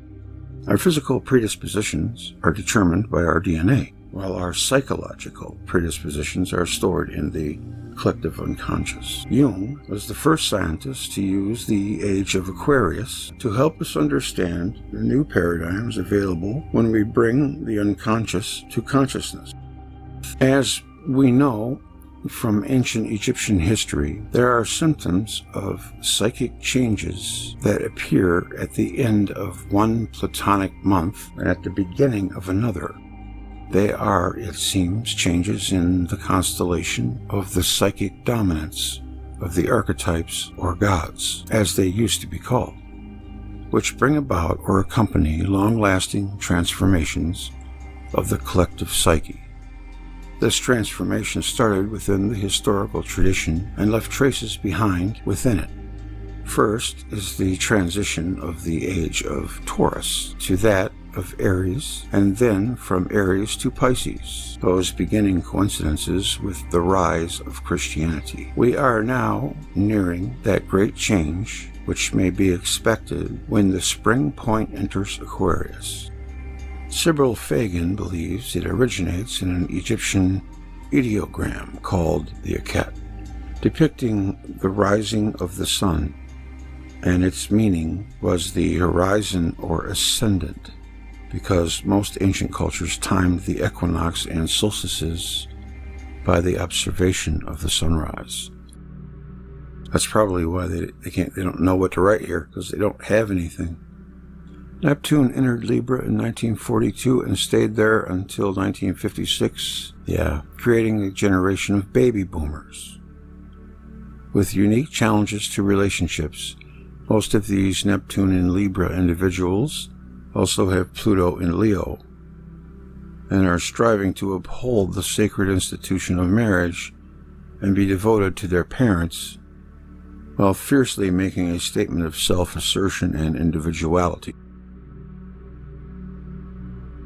There's one more section here, I might as well read it. Aphrodite had many titles, just as she had many types of worshippers. Courtesans and others worshipped her for her physical beauty, their promise of fertility in marriage, and her known love of the arts, and seduction, calling her Aphrodite Pandermos, or Aphrodite of the common people. At her temples, young maidens studied the arts of love and learning about perfumes, oils, literature, and artistic refinement. Hera and Aphrodite presided jointly over marriage, but it was Aphrodite who gave the bridal veil or secrets of love as gift at the ceremony. Her role was to instruct the bride to keep the groom happy as a companion and giver of pleasure. In contrast, Plato and his philosopher friends called her chaste and pure Aphrodite, or heavenly Aphrodite clothed in stars, worshipping her under the title Aphrodite Urania. She was the Platonic friend, a spiritual role in which she is a subtle idea of spiritual beauty, beauty that is more than skin deep. Aphrodite is a caring, if dispassionate goddess, with a genuine concern for humanity and a special nature that is not vain or subject to flattery like the Aphrodite of the common people. Aquarius, belonging to the element of air and possessing the fixed quality of all the zodiac qualities. This case is probably the most difficult to understand and justify. Just as one sees air behaving in nature, it either tends to go along for long distances or stay as a whirlwind in the same place for a long time. For long times. Both of these cases represent permanence in the form of the idea that air is determined and focused on only one goal at a time. Astrologers take this phenomenon to be the reason behind how Aquarians can handle huge amounts of stress while staying calm and well within their limits of reasoning. While a majority of other signs break and give in, Aquarians tend to stay calm and composed, come what may. The mutable quality greatly relating to people born on the cusp The mutable quality represents the middle ground between change and a fixed state. It all begins to make a little sense now as pieces fall together, with the cardinal and fixed qualities being two extremes, the mutable quality being the middle ground. For the signs that are done with the direction their life is headed in and are actively trying to settle into a newer, fixed phase, mutable quality does the trick. If you are born between January 20th and February 18th, approximate dates, you indeed belong to the Aquarius zodiac sign. These are Aquarius dates, or in other words, Aquarius birthday dates. Third air sign with Gemini and Libra. Aquarius is also the fourth fixed sign, with Uranus as a ruling planet. It is a male sign in analogy with the 11th house of the zodiac. Body parts that best represent Aquarius, astrological sign, are the ankles and legs. The fourth favorite colors of Aquarius are blue and indigo. Among the days of the week, Saturday is the one that suits them best. Their lucky numbers are 7, 14, and 20. The Aquarius star sign is also ruled by Saturn in addition to Uranus. Aquarius user guide. Able to adapt to any situation, Aquarius is a sign that always wants to build its own roots. It is a changing sign, endowed with a strong will for independence and affirmation. For Aquarius, the word freedom takes on its full meaning. They are original and nonconformist people, looking to seize any opportunity offered to them. Aquarius are unpredictable in every aspect of life, and hence, it is sometimes difficult to know exactly what Aquarians are like. They are cunning and always plan for a way out. Even in love, their main enemy is boredom. Just like Gemini, Aquarius love to keep their mind busy and hate the lack of activity. This is a quality that he also shares with every fire sign, including Aries. Aquarius zodiac sign is very attached to humanity and believes that they have been vested with a noble mission to offer all the help and healing they can to other people. In spite of their very independent nature, Aquarius natives are always surrounded by people and always want to make new friends. They are all willing to fight for freedom and justice. These traits are justified by the symbol of their astrological sign, a water bearer. Aquarius is someone you should not try to control or cage. They need to move around and talk as they like. Otherwise, another facet of Aquarius will appear. They are said to be cold and distant, but in truth, they are mainly cautious about their emotions and feelings. I understand that. It is hard for them to trust anyone.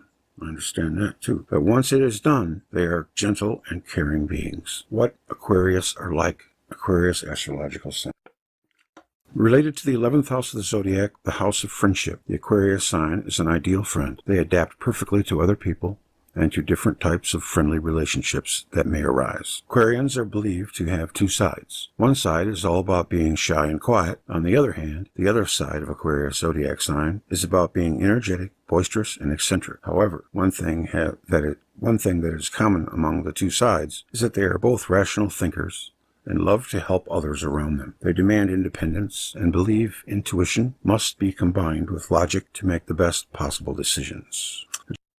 One of the Aquarius traits is that they see both sides of an argument, hence making sure judgments or decisions are not biased in any way. While they do like to socialize, they're always looking for some alone time to rejuvenate themselves. The word imagination best describes the Aquarius personality. Aquarius astrological sign will even look at the possibilities that no one else can see or imagine. Aquarius symbol, the water bearer. Aquarius symbol represents the water bearer. Hence, the Aquarius zodiac sign is all about energy and a sign that connects or brings people together, or bring people together.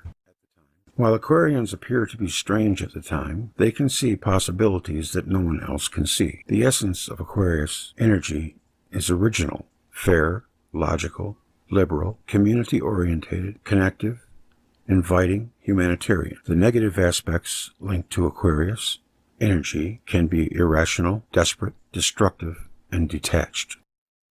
Aquarius zodiac sign is all about humanity. They are modern, progressive, creative, broad-minded, and are always looking for the truth behind things. Since they are extremely friendly and affectionate, they end up being very popular and attractive. One Aquarius trait that sometimes makes them less likable is their failure to express and interpret emotions. This is to say that while they have many friends, not many of them would be close friends. Another negative trait among Aquarius traits is that they are highly unpredictable. However, they can work on this by reading Aquarius astrology or accessing Aquarius today on a regular basis. Aquarians as friends. Even though Aquarius horoscope sign is surrounded with many people and has many friends, they keep themselves in check and let themselves keep some distance, very attached to their freedom.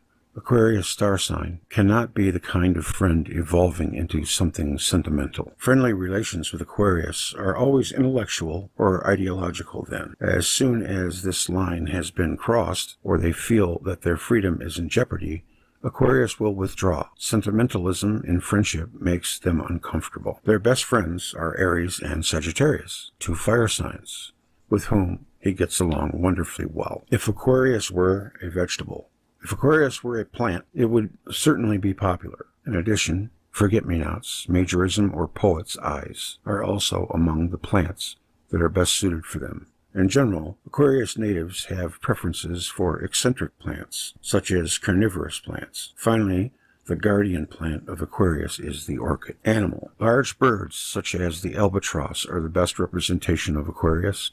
In general, Aquarius natives are more attached to migratory birds or aquatic birds. The pelican is another animal representing the natives of Aquarius. A mineral. If Aquarius were a mineral, it would probably be a fire opal, a lucky charm for them. Aquarius are also in harmony with other precious stones. They bring many virtues: purity of aquamarine, the light of the diamond, and the beauty of the pearl, or the nobility of the sapphire.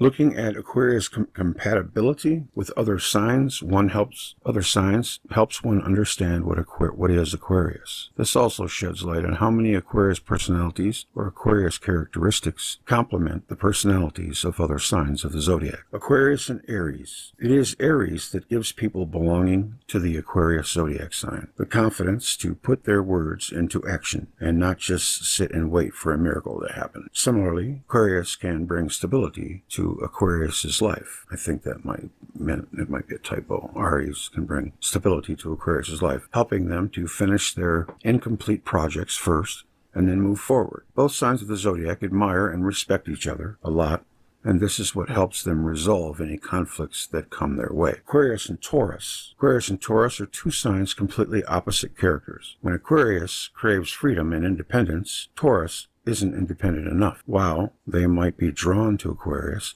over time they will eventually be disappointed by their partner's lack of attention. Another negative point in this relationship, the excessive jealousy of Taurus people, will certainly scare Aquarius away.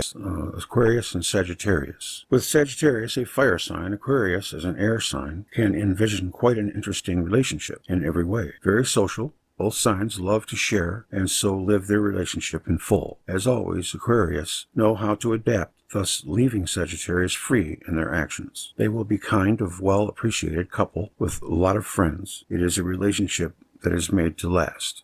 An excellent combination. How about that?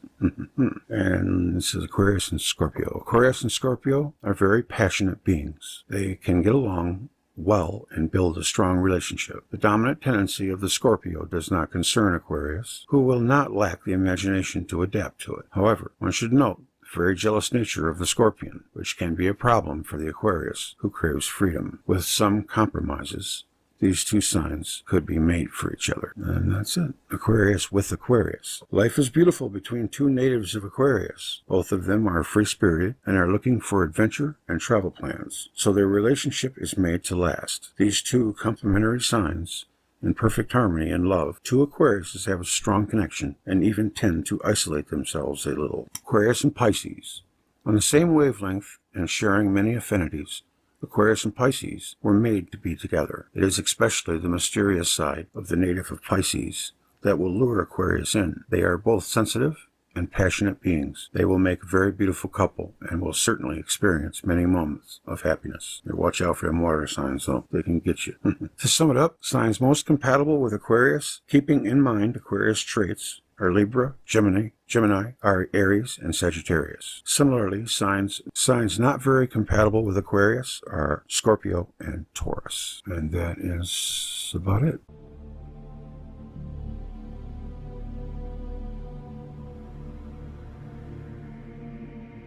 The fire signs are Aries, Aries, Leo, and Sagittarius. Like fire itself, fire signs tend to be passionate, dynamic, and temperamental. Fire can keep you warm, or it can do great destruction. While fire burns out quickly without fuel to keep it going, it can also regenerate its power from the ashes. A single spark can set off a forest fire. As a result, fire signs need to be nurtured and managed carefully. No comment. The air signs Gemini, Libra, and Aquarius. Water puts out our fire. Air signs are all about action, ideas, and motion. They are winds of change. When a strong gust hits you, you can't help but move. While some within their ranks may be true life airheads, others are as powerful as a gravity-defying G-force. Yeah, when they want to be. Air signs bring everyone a breath of fresh air when things start to get stale. Like the breeze, you can't quite catch them, and you never know where they'll drop you once they sweep you up.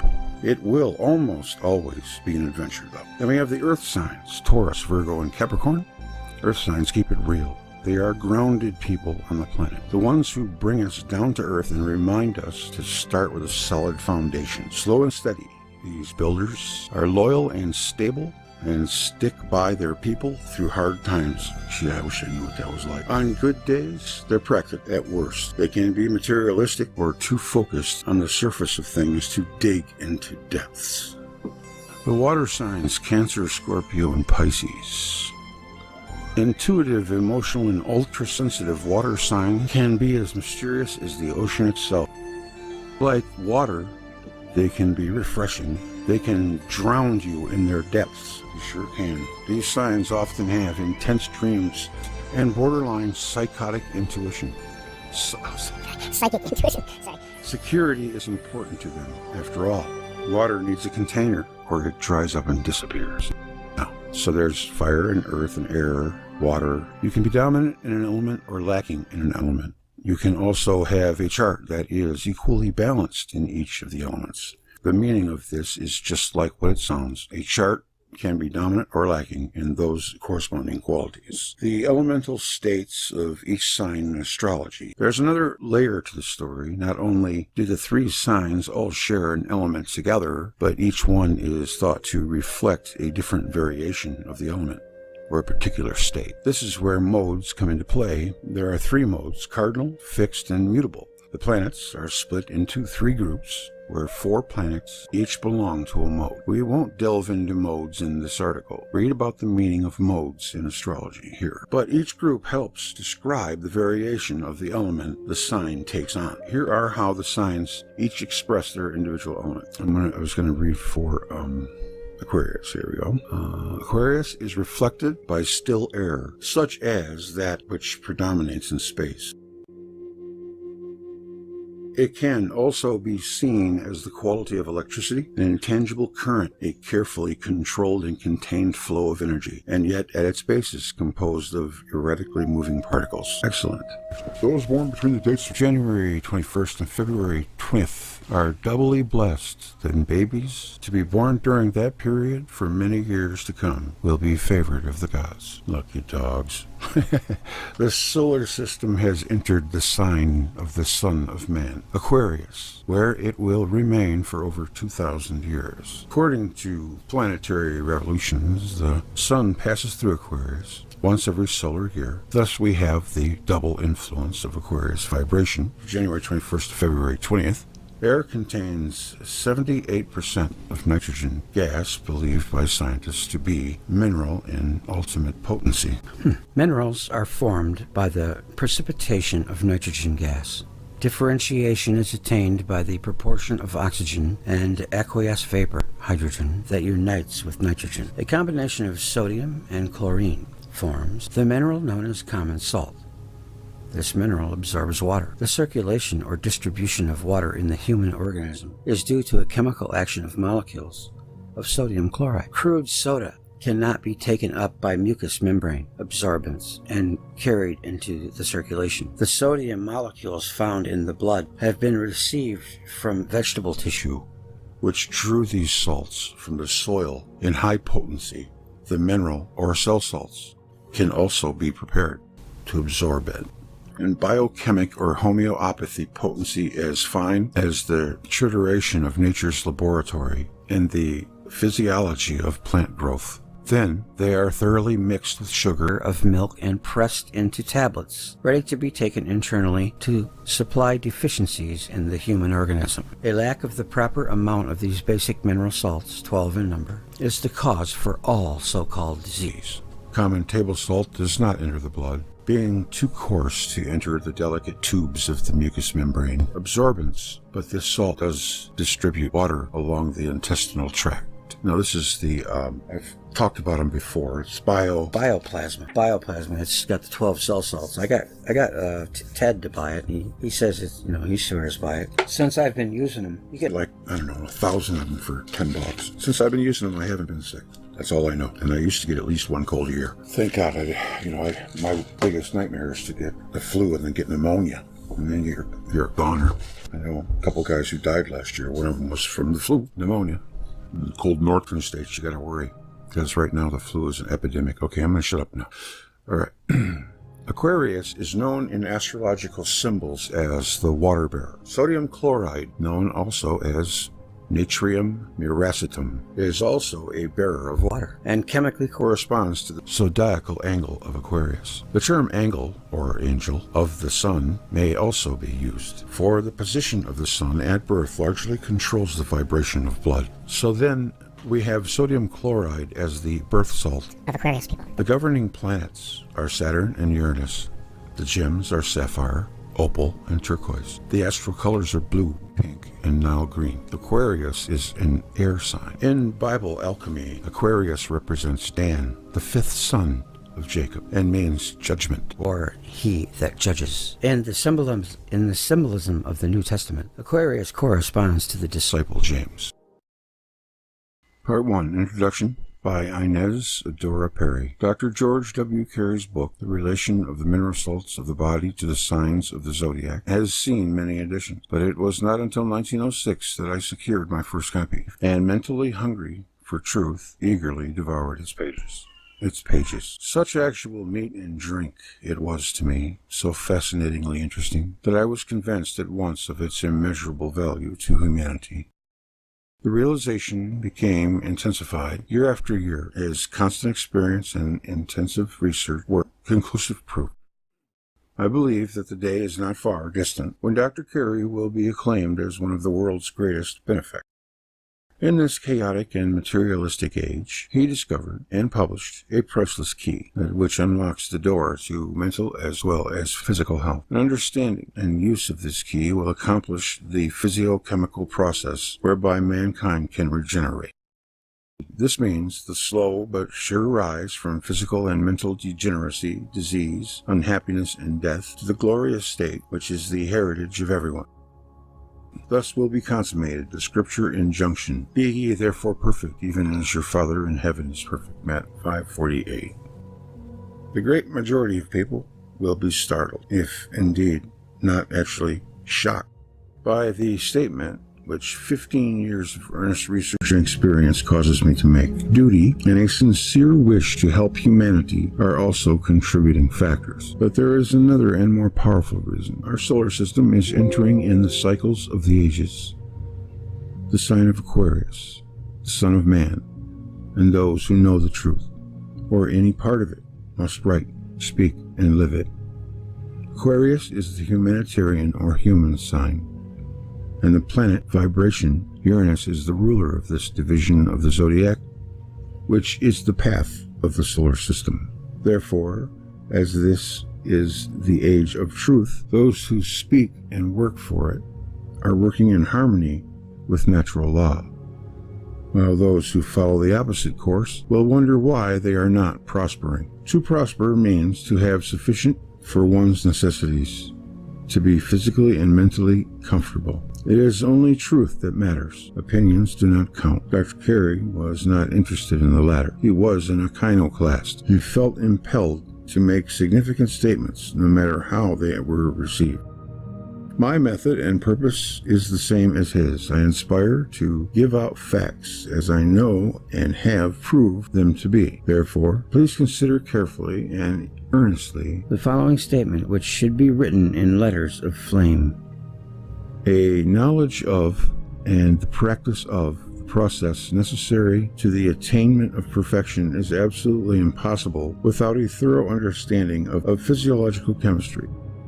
This Dr. William Schussler furnished in his Biochemic System of Medicine, and the perfect key was supplied by Dr. Carey in his allocation of the biological salts, the zodiac signs.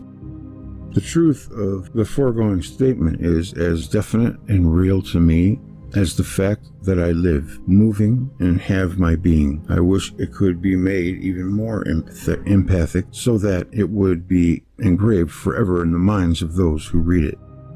Dr. Schussler's system is the only true system of medicine, for it is the method of supplying the blood with its component parts. The Bible most truly states a great chemical fact. Leviticus 17:11. I never heard of that one before. In the following words, "For the life of the flesh is in the blood, for it is the blood that maketh an atonement for the soul."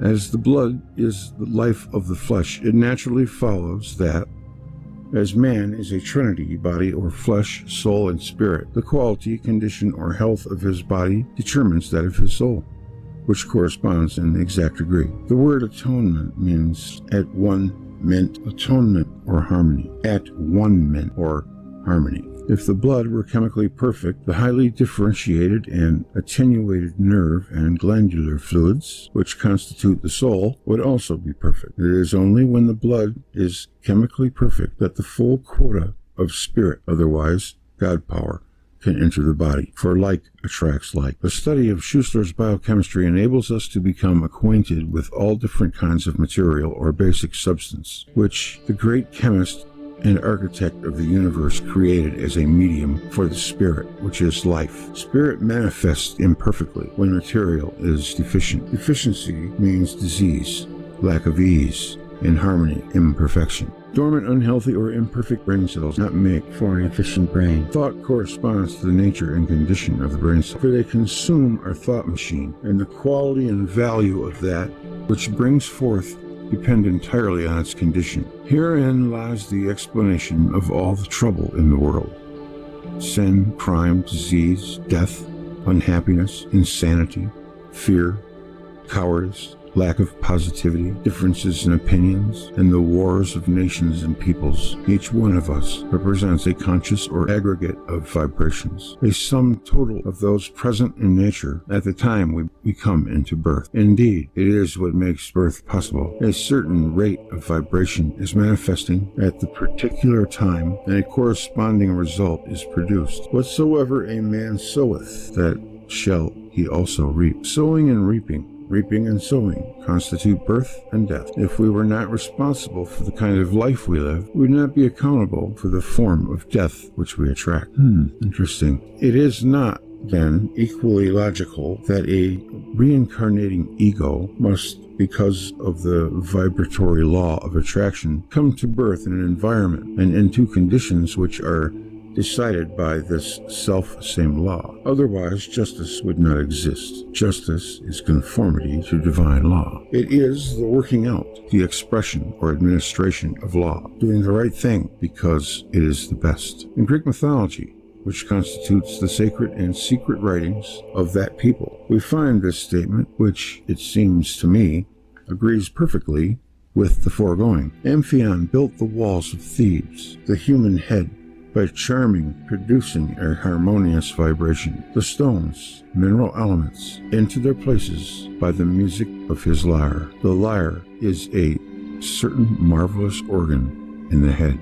It is a poetic way of stating that the human head, which is the beginning of the human body, is formed according to a vibratory law, for by it the very mineral atoms are grouped. Together, the cells form. The meaning of Thebes is head. It was originally a physiological term, showing the chemical correspondence of the mineral salt, caliphos, or phosphate, of potassium. To the highest part of the head, the cerebrum, alone elevates Dr. Carey to the heights where honor and graduate should forever be accorded him. For this salt is the dynamic material which generates spiritual electricity and ensouls the physical form with life. And this is only one of his 12 astounding allocations.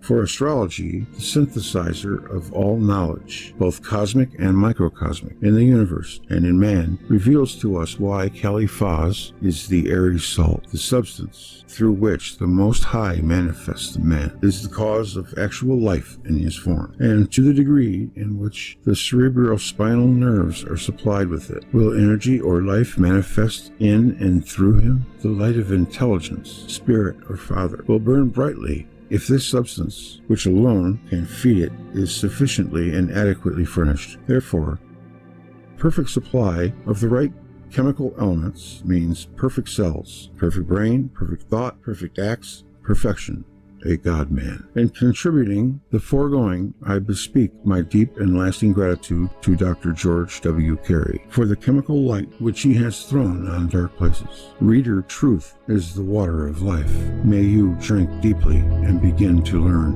how to live forever. And let patience have its perfect work, that ye may be perfect and entire and lack nothing. James 1:4.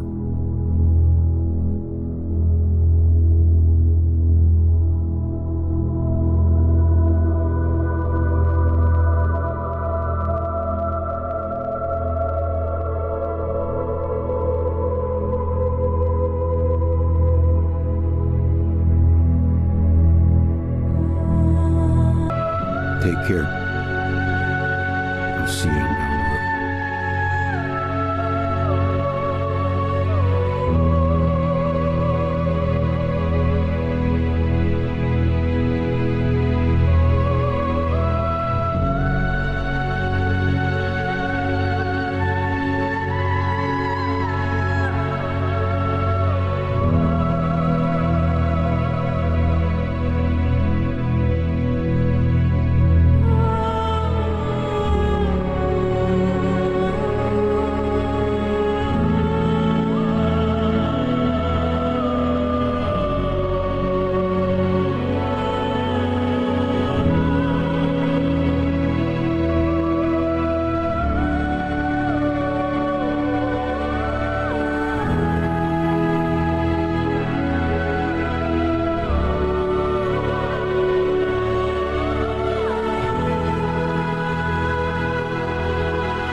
Interesting it becomes. Interesting it becomes. Interesting it becomes. Interesting it becomes. Interesting it becomes.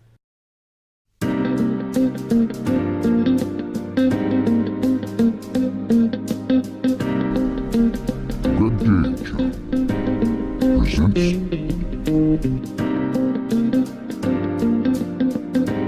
Cancer the Crab, June 22nd to July 22nd.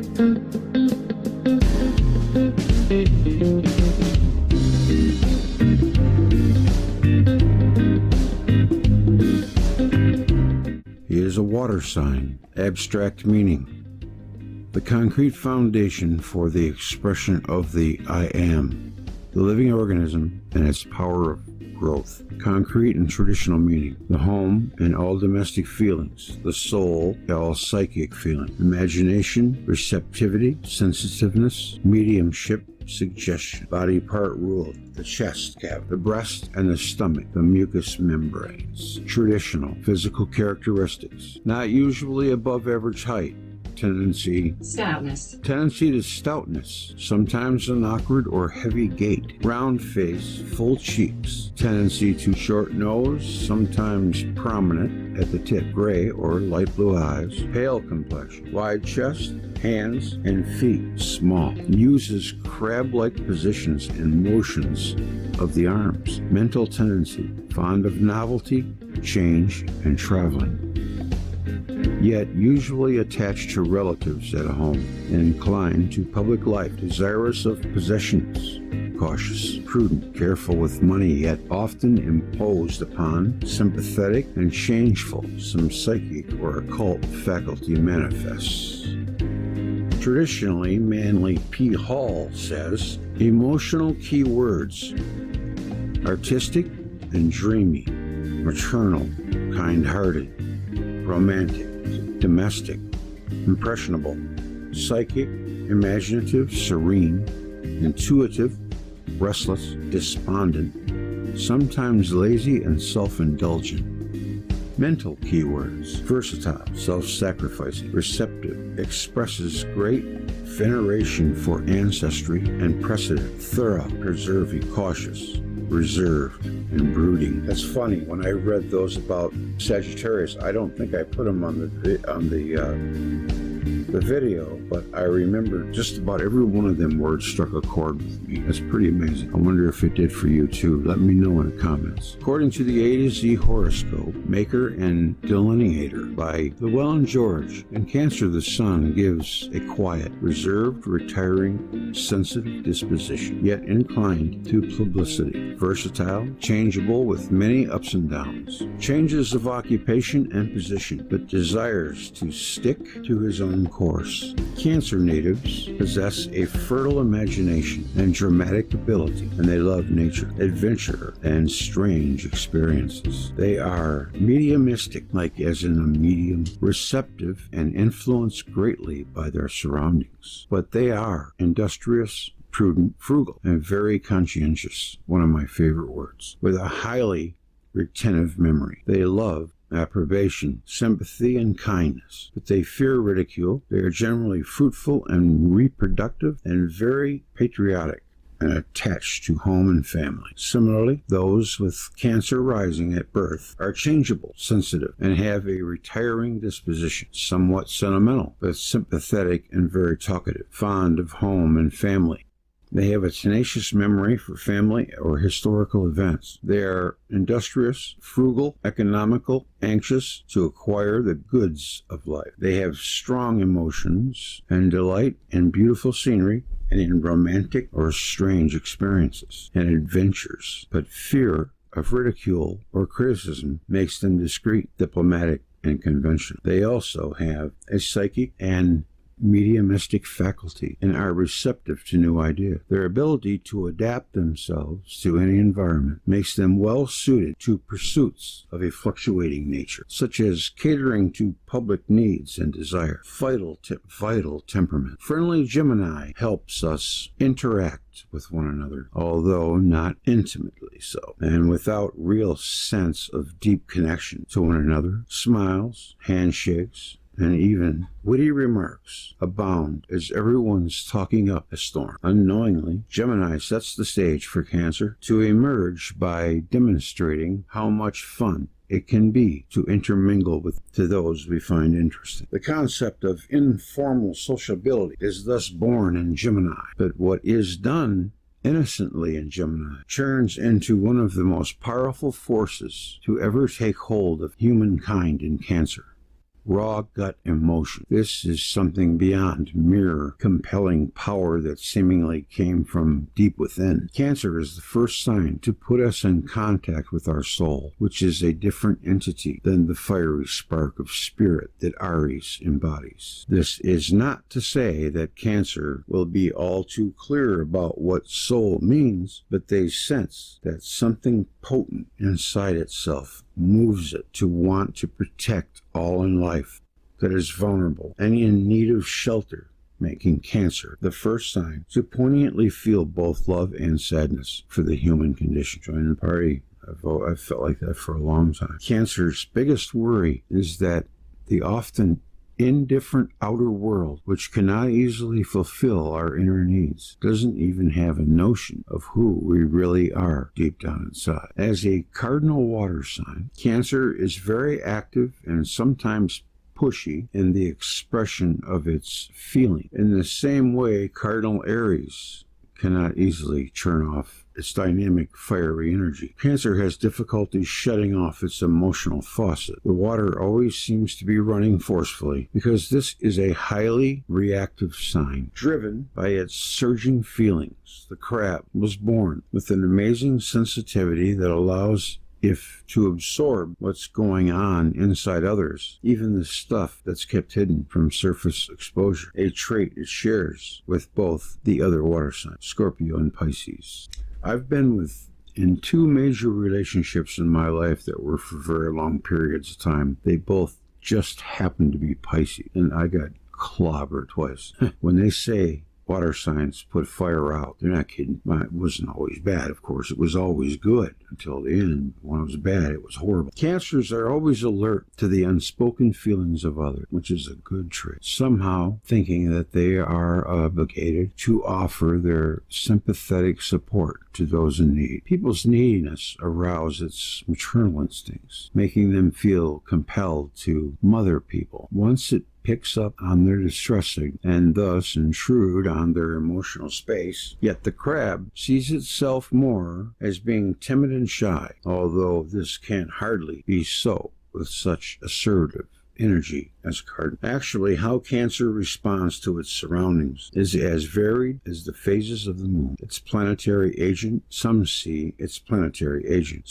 such charitable of temperament as moodiness, although the crab would maintain that he or she is only reflecting the invisible currents in the psychological atmosphere of the moment. In fact, Cancer readily sponges up the environment, and often without using protective filters. It's only after the crab has taken in too much negative emotional discharge from others that it learns to build a hard shell to ward off further invasion. Sadly, along with such armor comes a crusty, crabby disposition that belies Cancer's softer, gentler side.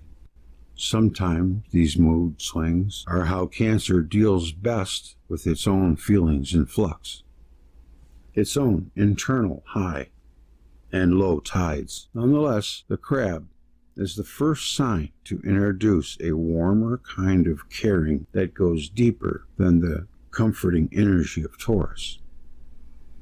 Cancer involves others in its protective aura as it tends to their needs, although it attaches itself in ways that feel suffocating at times, unable to be objective enough to realize how oppressive this can be to others. In Archetypes of the Zodiac, Kathleen Burt tells us that Cancer, the cosmic womb, is the first water sign, and this connection between Cancer and water is very important. The glyph for Cancer is the male and female seeds, and the archetype of Cancer, that of the cosmic womb, in which the seeds of creativity grow and burst forth in diverse ways: biological, artistic, or intuitive creativity, imaginative creativity, even business creativity. There is also mystical creativity, giving birth to the divine child within. The Magnum Mater being the most ancient personal manifestation of divinity found around the world. This archetypal connection between water and creativity appears in many creation myths. In the Bible story of creation, the land separated from the water, and the firmament from from the earth. In another there was a goddess named Padma, lotus, who sat in a stream water while the earth sprang from her navel. In Samaria, the goddess Inanna gave birth to the world, or the earth hatched from the yolk of a cosmic egg. And we've heard a lot of these sayings many, many times before. And Saturn theory. Equally important as the connection with water is Cancer's connection to the symbolism of the moon. In the myth of Kali, the great goddess in India, it is through her cosmic womb that life is given its form. And the moon has been called in both India and the West as the giver of form. The moon itself can be observed to pass through so many shape changes, the full moon, the quarterly moon, and the dark or new moon, that the ancients connected it with the birth and death of form, planting their crops according to its phases. The many moods of the moon were also observed in connection with the 28-day transiting moon, the physiological changes in women's bodies associated with the lunar orbit, and the emotional moods connected with that cycle. The moon was a bestower of gifts, of feeling, of intuition, and of nurturing instincts, which men did not seem to possess. And so the goddess and her priestesses were deemed capable of mysterious insights and intuitions, such as the power of trance mediumship. The moon, representing feelings and emotions, is an instinctual, intuitive, nurturing planet, but also a planet that fosters emotional attachment to the form she provides. In Taurus, the sign of the moon's exaltation, this appears as attachment to emotional and financial security. The crab, the creature that tenaciously hangs on with its claws, is an appropriate symbol for Cancer attachment, which can have its light side, as the gentle mother Kuan Yin of Chinese mythology, or its dark side, like India's Kali Ma, or the Greek Medusa. The connection with attachments goes beyond attachment to form, for it also represents our unconscious habits. Because of the traditional connection of the moon and habit, in strong contrast to Hermes, ruler of Gemini, where the mind is consciously active. The archetype of Cancer works on a psychic, instinctual, and deeply unconscious feeling level. Yet the association of the crab and with the sign of Cancer was a later occurrence, perhaps during the Hellenistic era, which followed the death of Alexander the Great. Here's a little tidbit. Anatoly Fomenko claims that Aristotle was Alexander the Great's tutor, and they both lived in the 15th century. How about that? When there was a merging of all the ancient Mediterranean cultures. Among the ancient Egyptians, Cancer was the scarab beetle, a sacred totem referring to the soul. For the Egyptians, who understood their months in terms of the evening rising of signs, its ball of dung up the slopes. Cancer was a symbol of the winter solstice, not the summer. As the scarab pushes its ball of dung up the slopes of sandhills and allows it to roll back down again, so the sun reaches the apex of its southerly motion at the winter solstice and begins to roll back again towards summer. The Greeks initially represented Cancer by a turtle or tortoise. Tortoises, like crabs, have hard shells and very soft interiors, and like crabs, they crawl into their shells when they are frightened and move at a slow but constant pace. The Greeks also linked the tortoise because of its association with the child Hermes, who used the tortoise shell to fashion the first lyre which he gave to Apollo. Mercury ruled Cancer in the pantheon of the 12 Olympians. Even later, when Cancer became associated with the crab and with the moon, it was still associated with trade, business, and the rising and falling of the tides, which made maritime travel possible. Which is why the Roman poet-astrologer Millennius described Cancerians as cold-hearted and penurious merchants greedy for money. Perhaps the truest meaning of Cancer can be best understood by its position in the seasonal year, for it marks the summer solstice, when the longest day of the year, and of course the shortest night, occurs.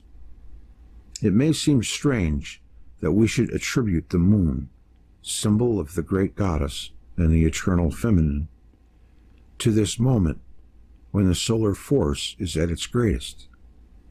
But it is precisely at that point that the sun is turning back, beginning its progress into the world of the night force or collective humanity.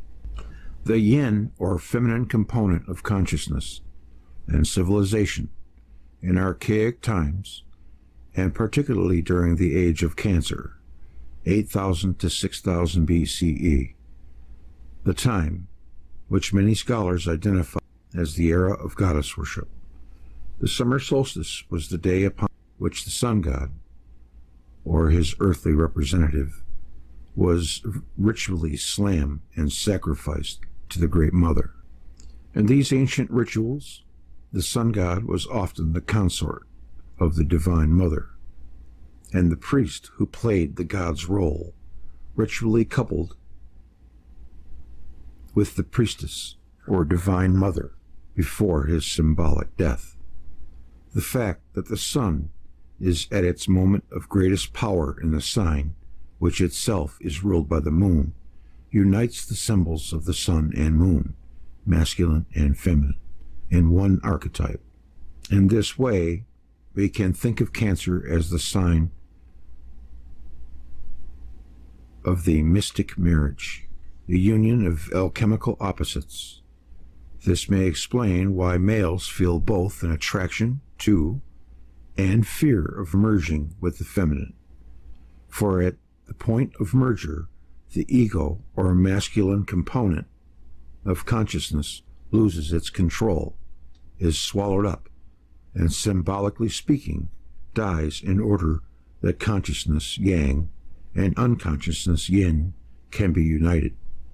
No wonder then that the Cancerian people are said to be psychic, for they are particularly open to the influx of vast universal forces which channel themselves into the confines of one individual consciousness. The age of Cancer, 8,600 BCE, 8,600 BCE to 6450, is the time speculated as the occurrence of the great floods that are described in nearly every major culture, including the Bible. This is also the period when many cultures had religious practices that involved worship of the moon. The heavenly body that rules Cancer, as many cultures become aware of how the moon affected the rising and falling of water, the tides. In the case of China, the moon was the primary element used to describe spiritual occurrence and also used to time their metaphysical practice. Even today, the moon is more significant than the sun in Chinese astrological interpretations and plays the primary role in their calendar. The Chinese New Year is calculated on the movement of the moon, not the sun.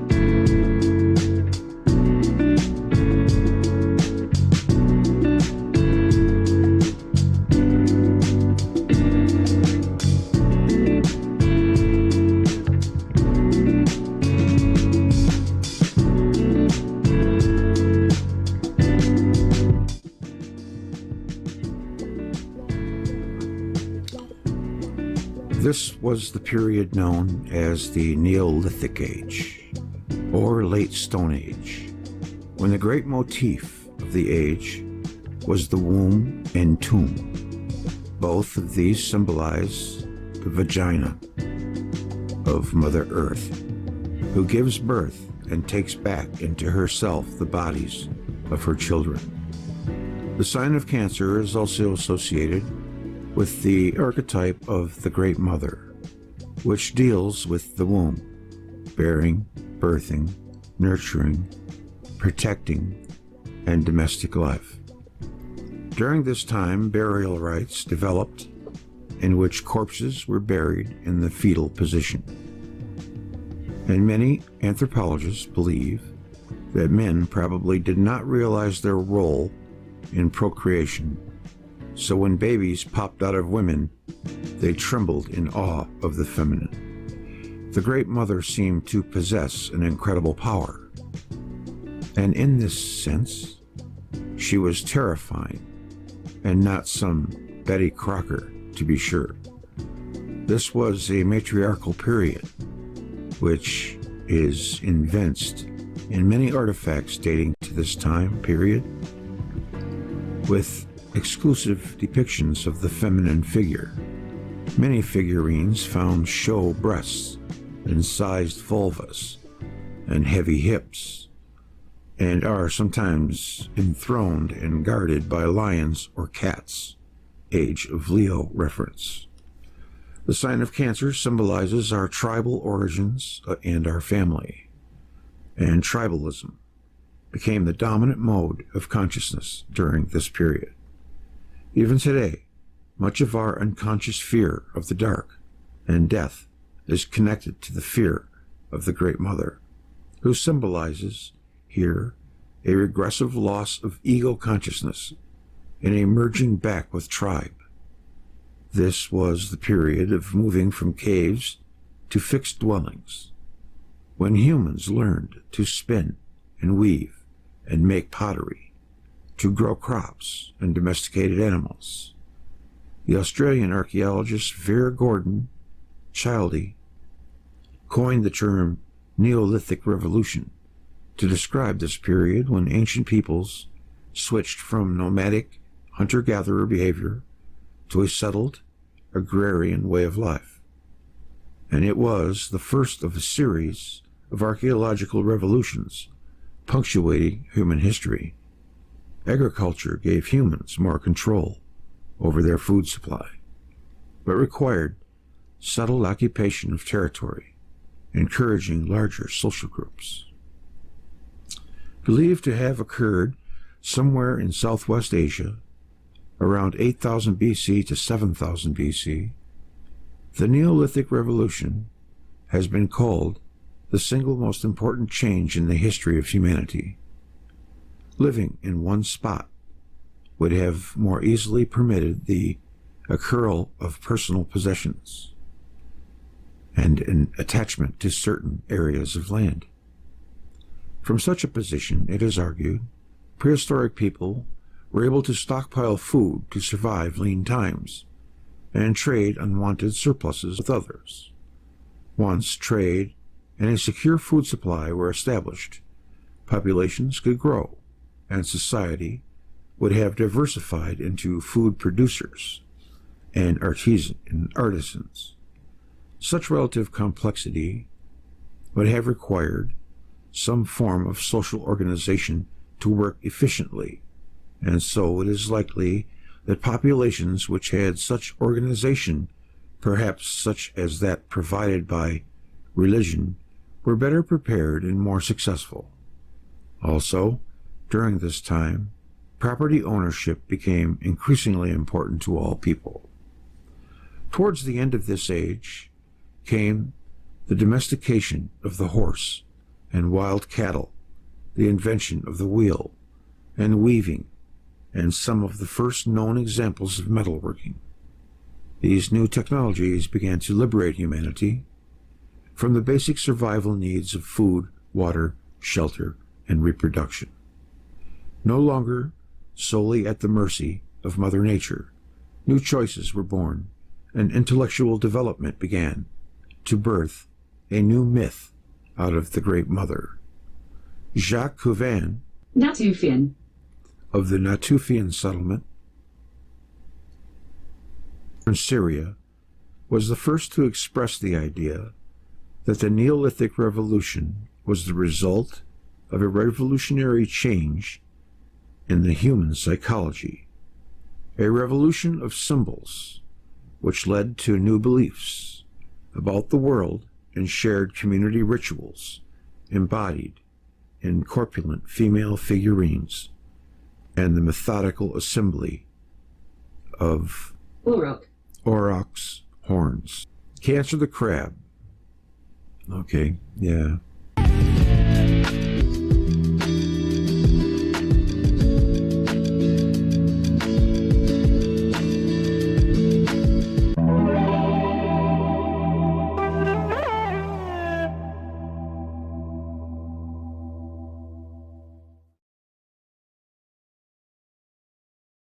Our past is a crazy thing, you know. Just when I start thinking that I might have some kind of a reasonable facsimile of a picture of the ancient past, I see something like that and then go, oh yeah, there's that stuff. So that adds a whole big taste of wildness to it. You know, we don't know. I mean, I would say it's pretty safe to assume that at some point in the past, spacefaring civilization came to Earth, and we are the result. I don't see how it could have been any other way. Whether we escaped here or who knows. But I think that much is 75% true. That's just my opinion. Tell me what you think. Do we need a moon? If we didn't have the moon, would we roll around like a ball, like they say? Maybe somebody did park it there. They would have had to have had pretty high technology, but nothing's impossible. Thank you to my beloved Patreons and PayPal supporters. And that's all for tonight. A little bit later on, I'm going to be coming back with the live stream. Join me then. Take care. I'll see you down the road. I'll see you down the road. I'll see you down the road. I'll see you down the road. I'll see you down the road. I'll see you down the road. I'll see you down the road. I'll see you down the road. I'll see you down the road.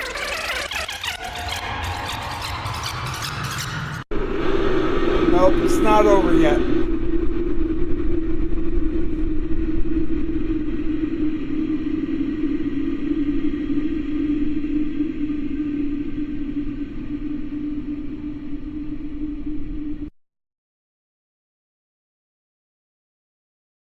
Lesions.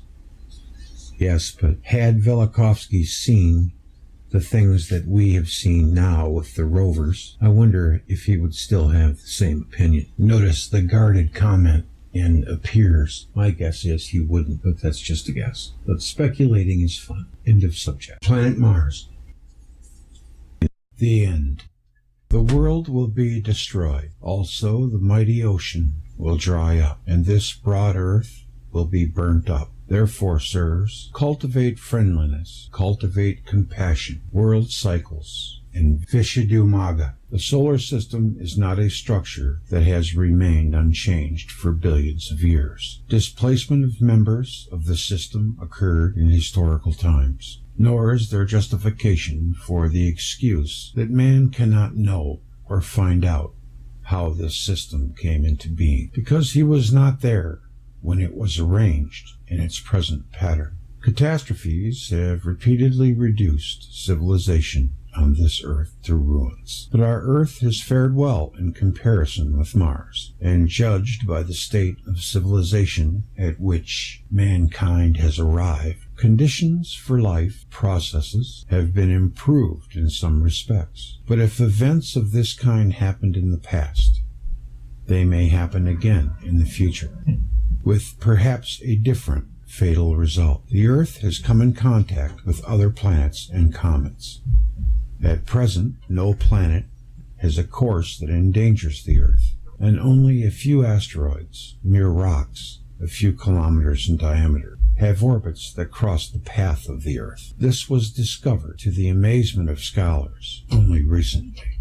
But in the solar system, there exists the possibility that at some date in the future, a collision between two planets will occur. Not a mere encounter between a planet and an asteroid. The orbit of Pluto, the furthest of the planets from the Sun, though much larger than Neptune's, crosses that of Neptune. True, the plane of the orbit of Pluto is inclined 17 degrees to the ecliptic, and therefore the danger of a collision is not impending. However, since the long axis of Pluto's orbit changes its direction, future contact between the two planets is probable if no comet intervenes to disrupt the intersecting orbits of these bodies. Astronomers will see the planets stop or slow down in their rotation, cushioned in the magnetic fields about them. A spark will fly from one planet to another, and thus an actual crushing collision of the lithospheres will be avoided. Then the planets will part and change their orbits. It may happen that Pluto will become a satellite of Neptune. There is also the possibility that Pluto may encounter not Neptune, but Triton, Neptune's satellite, and about 1/3 as large as Pluto. Whether Pluto will become another moon of Neptune, or will be thrown into a position much closer to the Sun, or whether it will free Triton from being a satellite, are matters of conjecture. Another case of intersecting may be found. Remember when I told you about Triton a couple weeks ago? Of the 6th satellite is interlocked with the orbit of the 7th, and the 8th satellite is highly erratic and crosses the path of the 9th. One should be able to calculate how long the 6th and 7th satellites have moved on their present paths. The figures will probably not be large. Who are you talking to?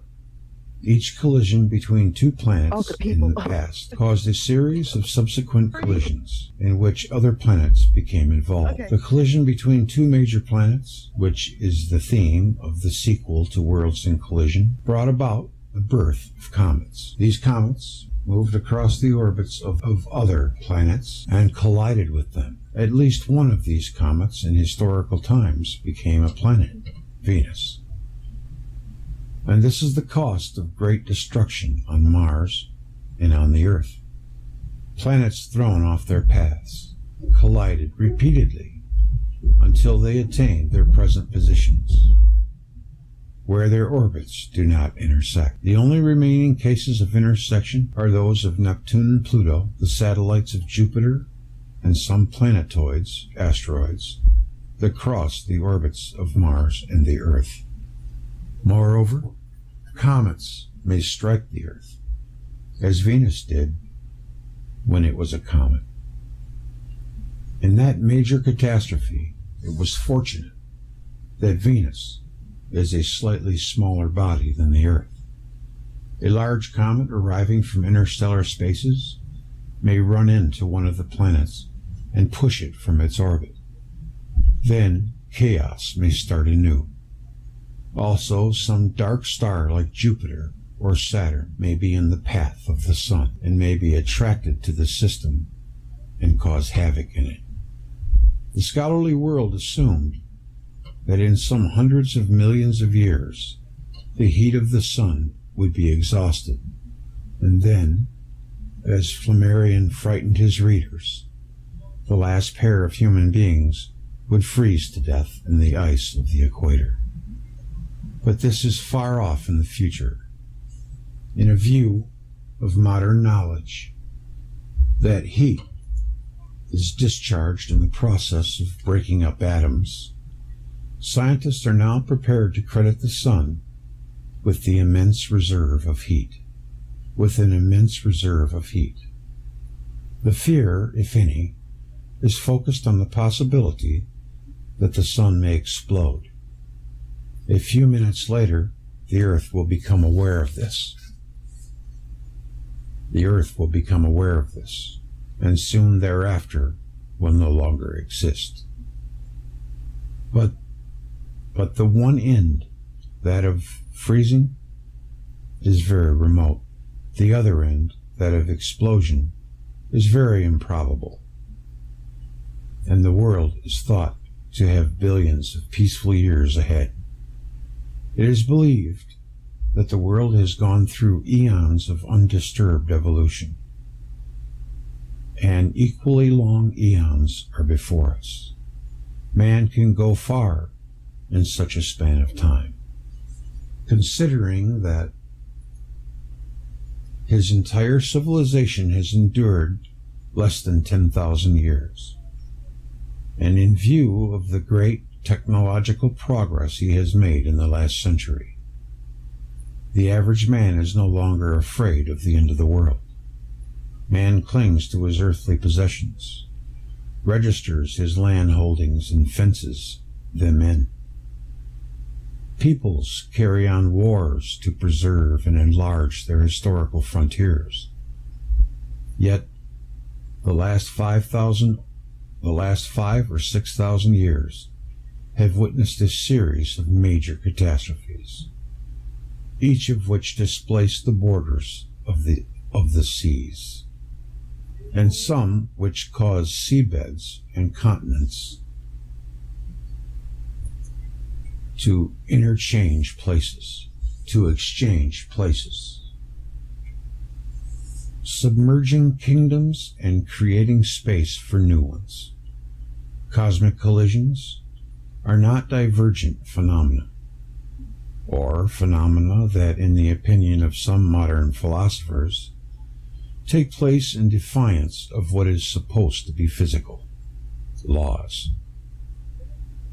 They are more in the nature of occurrences implicit in the dynamics of the universe, or in terms of that philosophy, convergent phenomena, lest by chance restrained by religion, and we may read science instead of religion. You should think that earth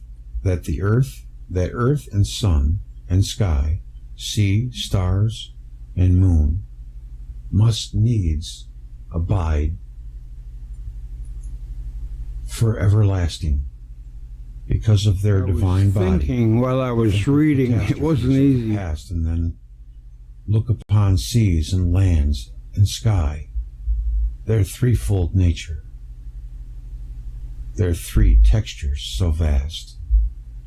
One single day shall hurl to ruin, and massive form and fabric of the world, held up for many years, shall fall headlong, and the whole firmament shall fall on the divine earth and on the sea, and then shall flow a ceaseless cataract of raging fire, and shall burn land and sea, and the firmament of heaven and the stars, and creation itself shall cast into one molten mass and clean dissolve. Then no more shall there be the luminaries, twinkling orbs, no night, no dawn, no constant days of care, no spring, no summer, no winter, no autumn. A single day will see the burial of all mankind. All that the long forbearance of fortune has produced, all that has been reared to eminence, all that is famous, all that is beautiful, great thrones, great nations, all will descend into one abyss, will be overthrown in 1 hour. The vehemence of flames will burst asunder the framework of Earth's crust. The end.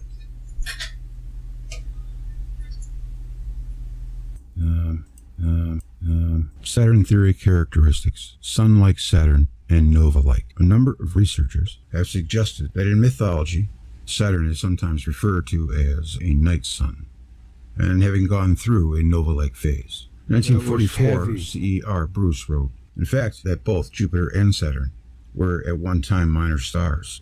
Their satellite systems were formed as the result of minor or planetary nova outbursts. 1973, William Mullen wrote, Velikovsky has suggested that as a result of disruption, Saturn went through a short nova-like phase in which its light would have obscured everything else visible from Earth. 1975, Lewis M. Greenberg and Warner B. Sizemore wrote, the planet Saturn was designated as Shamash, or Sun, by the Astro-Babylonian astrologers. And as far back as 1910, M. Jastrow Cancerian, Volume 70, p. 171. Proposed the idea that Saturn was a steady or permanent mock sun, performing the same function of furnishing light at Samos. The sun performed during the day. Furthermore, there is undeniable evidence that the concept of night sun, as well as a day sun, existed in ancient Babylonian astrological thought. 1977, Eduardo Cardona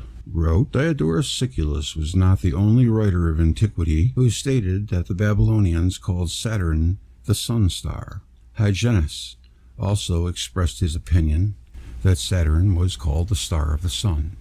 Among modern Assyriologists, they got Assyriologists too? Assyriologists. I wonder if they're as good as the Egyptologists. It seems as if Thomson was one of the first to notice that the Babylonians designated the planet Saturn as Shamash. Yet Shamash, as a cursory glance through any work on Assyrio-Babylonian mythology will show, was very much like the Egyptian Ra, the usual Babylonian name for the sun. 1979, Emanuel Velikovsky wrote, My conclusion that as a result of its interplay with Jupiter, Saturn became a nova. I found confirmed in many ancient sources in which Saturn is regularly associated with brilliant light. But I was led to this idea, first of all, by a certain clue contained in the biblical account of the deluge. It's interesting that the Oppenheimer Ranch project that Dave was talking about, the cataclysm 42,000 years ago, I think. I'm wondering, these different steps that it went through, there's evidence of it happening, and that is synchronicity. The time periods are really hard to nail for me. The last episode was what we went through with Venus and Mars. That's all I really know.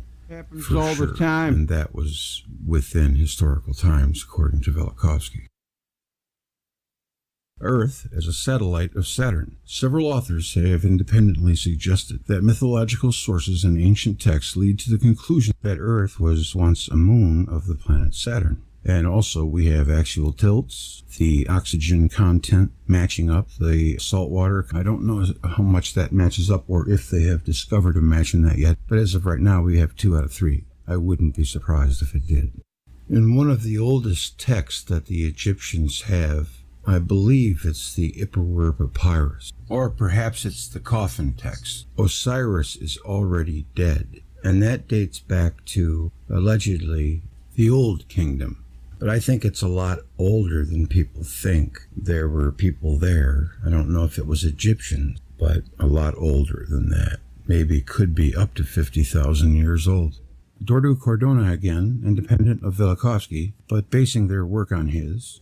Harold Tressman and Bernard Neugrash, writer under the name of Brendan Ogiogan, also came to the conclusion that Earth must have once been a satellite of Saturn. B. Ogiogan. What a name. A topic to which Tressman has more recently returned, combining Velikovsky's postulate with that of David Talbot and others. Frederick Hall embraced the same idea, presenting it in a speculative scenario concerning the history of the solar system. Oh, I'd like to see that. There never is very much on YouTube about Saturn theory. Not much. A little bit, but not much. Alfred D. Gazia notes, I bought his book, by the way. The year 1977 marked the beginning of quantivolutionary publications about Saturn. 3 articles appeared written by David Talbot and by Eduardo Cardona, and jointly by Harold Tressman and B. Ogiogan. A few months later, Velikovsky, who had inspired the studies in each case without participating in them, released a fragment of his manuscripts on Saturn. Saturn was a second sun shining by day and night upon Earth. For example, the Old Kingdom. There may be some kind of a connection between Zep-Tepi, which is their phrase for the first time, and the famous archaeological dig Göbekli Tepe. What's with the Tepes? Do you think that'd just be a coincidence? Oscar Reichenbach is recalled by Pauli Girl. Actually, a similar, if more bizarre idea that proposes the Earth to be an offspring of Saturn was aired as long ago as 1884 by Oscar Reichenbach as part of a theory purporting to prove that land masses on Earth have rifted and moved northward. Saturn is thus as wrong as he might have been. And I'm not here concerned with defending Reichenbach. His ideas preceded the similar ones of Alfred Wegener by some 33 years. 1974, Lynn E. Rose writes, "Still others may suppose that pre-flood year was indeed the period of Earth's revolution, but Earth was revolving around some other body other than the Sun." 1977, Harold Tressman and Bernard Neugrosch, writing as B.O. Geoghegan, wrote, "What must have been the relationship between Earth and this great body, Proto-Saturn? There are two answers we consider. The first is that the Earth was indeed nearer to this body, but on an orbit about the Sun independent of the great body. Thus, there would be times when the aspect of the Proto-Saturn body would be large. However, there would also be times when its aspect would be quite small. As at present, neither does this explanation account for some of the satellitic descriptions. The alternative proposal is startling. It is that at one time the Earth orbited as a satellite of Proto-Saturn." 1977 again, Ralph E. Jurgens wrote, "Velikovsky has stated that Saturn was disrupted in a near collision with Jupiter. Knowing little or nothing of the details, I can most easily imagine such an encounter in terms of a Saturnian planetary system, which included Earth, being invaded, dismembered, and captured by an interloping system of relative giants consisting essentially of the present Sun and Jupiter. If nothing else, the actual inclinations of Jupiter and its offspring, Venus, argue for an ancestral relationship between Jupiter and the Sun. Now, even though Velikovsky points out that Saturn was once a much more massive body than it is today, it is hard to imagine that it could have been massive enough to be a star, in the context of the thermonuclear theory of stellar energy. But we know that's wrong. If, however, it is an electrically fueled star, its initial stellar state and its sudden demise seem readily explainable." In 1978, Cordona wrote, "It is also possible that the planet Saturn was much closer to Earth than it is at present, or that the Earth itself was on an entirely different orbit and at a different distance from the Sun than it is now."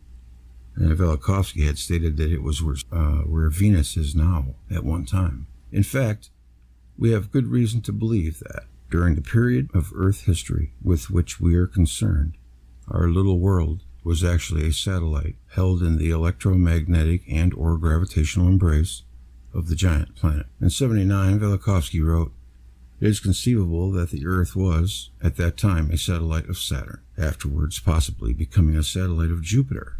Yep.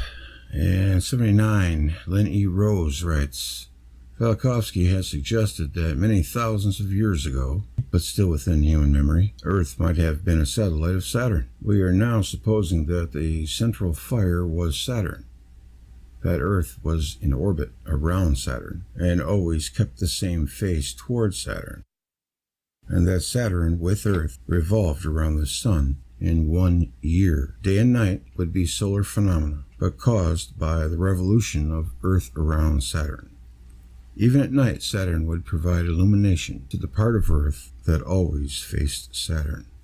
1980, David Talbot wrote in his book, The Saturn Myth, "Saturn did not move on its present remote orbit, but ruled as the central sun around which the other heavenly bodies visually revolved." 1984, David Talbot and E.V. Cochran wrote, "It is understood that Velikovsky believed the Earth and Saturn to have once moved in close proximity, with the Earth perhaps revolving as a Saturnian moon.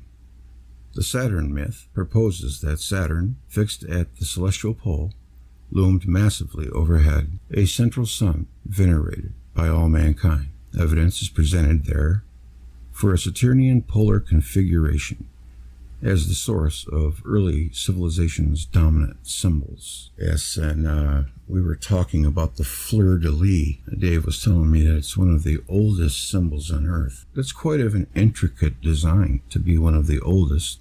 But again, much like the buildings, the older it seems, the better.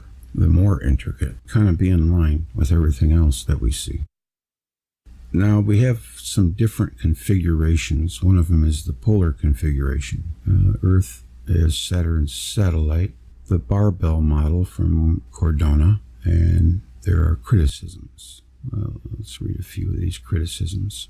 At the moment of the nova, the electric arc was interrupted long enough to free Mars, Earth, Apollo, and Mercury from their million-year captivity along the axis of the binary partners. Thereupon, they orbited the Sun independently for the first time, moving along a plane close to that of the old binary. Their new roughly coplanar orbits were similar to, but much more closely spaced than the orbits of these same planets today. At the time of its nova, Super Saturn broke into at last three major fragments.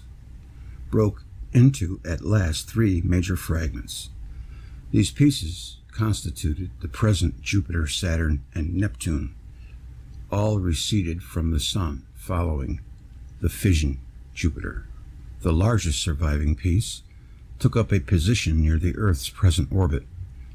Saturn Minor, the intermediate-sized part, blew into space beyond Mars' present orbit. Neptune receded beyond Jupiter's present orbit after depositing much water onto the Earth's electrosphere. In the nova, charge was expelled from Super Saturn into the plenum and dispersed in surrounding space. It was as if the mass of the system had been reduced 2.5 fold, so the planetary motion slowed considerably. And this is this guy's version. Though there are a lot of different versions, we'll go over them in a minute. One thing that I know is the last god that was added to the Greek gods was Apollo, and he is, all the other Greek gods are old men with beards. He is a young man and clean shaven, and if he's identifying with the sun, that would make sense, wouldn't it? That's pretty good. Now, I don't know about this one Super Saturn idea. It's worth exploring. That's Solaria Binaria. So I got this book, actually. This is from our friend Alfred de Grazia and Earl Milton, The Golden Age and Nova of Super Saturn. It's from Solaria Binaria. It's a chapter, Origins and History of the Solar System. Perhaps I'll read that chapter. And the Primordial Light from this Ogie Hogan guy, from Mr. Ogie Hogan, 77. Looks like an interesting read. And there's a few criticisms. Writers as David Talbot and Eduardo Cardona and others have produced several divergent versions of planetary reconstruction myth, in which Saturn is situated at the Earth's north celestial pole. There's evidence for that. There's evidence for the North Pole to have once been a paradise. The latter seems quite preposterously at odds with gravitation.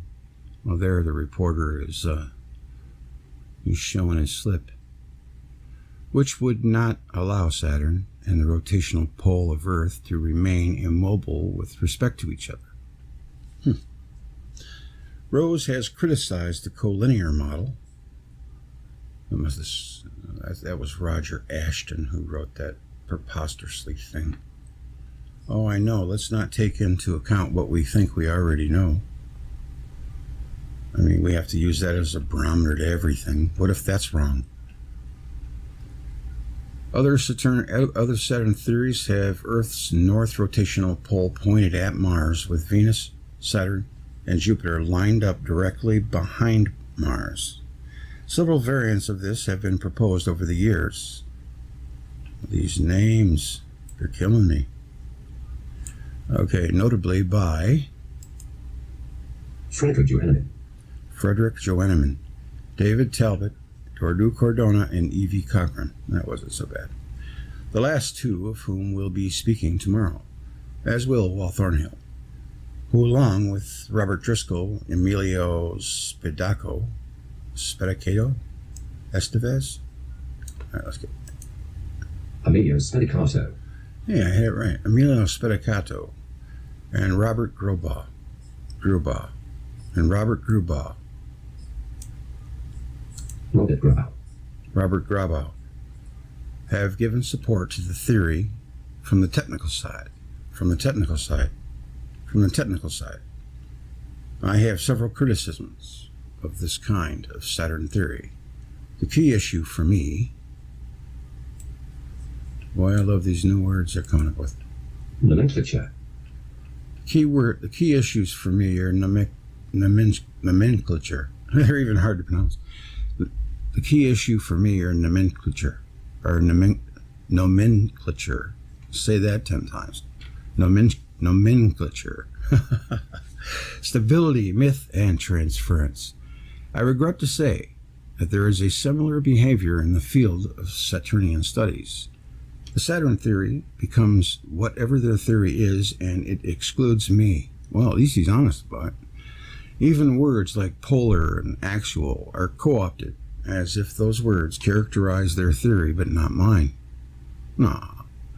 Thus, the so-called Saturn theory, to this day, does not have a name I can accept. Well, we got to make sure that you can. My own modified, and I use a big word, show you how smart I am.